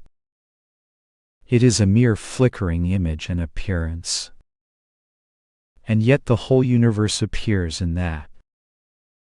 Behind consciousness lies the immense infinity of the Absolute, the dark source, utterly beyond conception, because it is non-dual. This is the pure awareness beyond consciousness. It is pure unmanifested radiance or potential energy. Consciousness appears as a speck or flickering appearance in the Absolute. When consciousness appears and the worlds and bodies are projected within it, there is no problem unless and until consciousness identifies with its objects. In this identification, the sense of individuality is born. At the core of the mind is the light of pure consciousness. At the core of consciousness is pure awareness, the non-dual Absolute.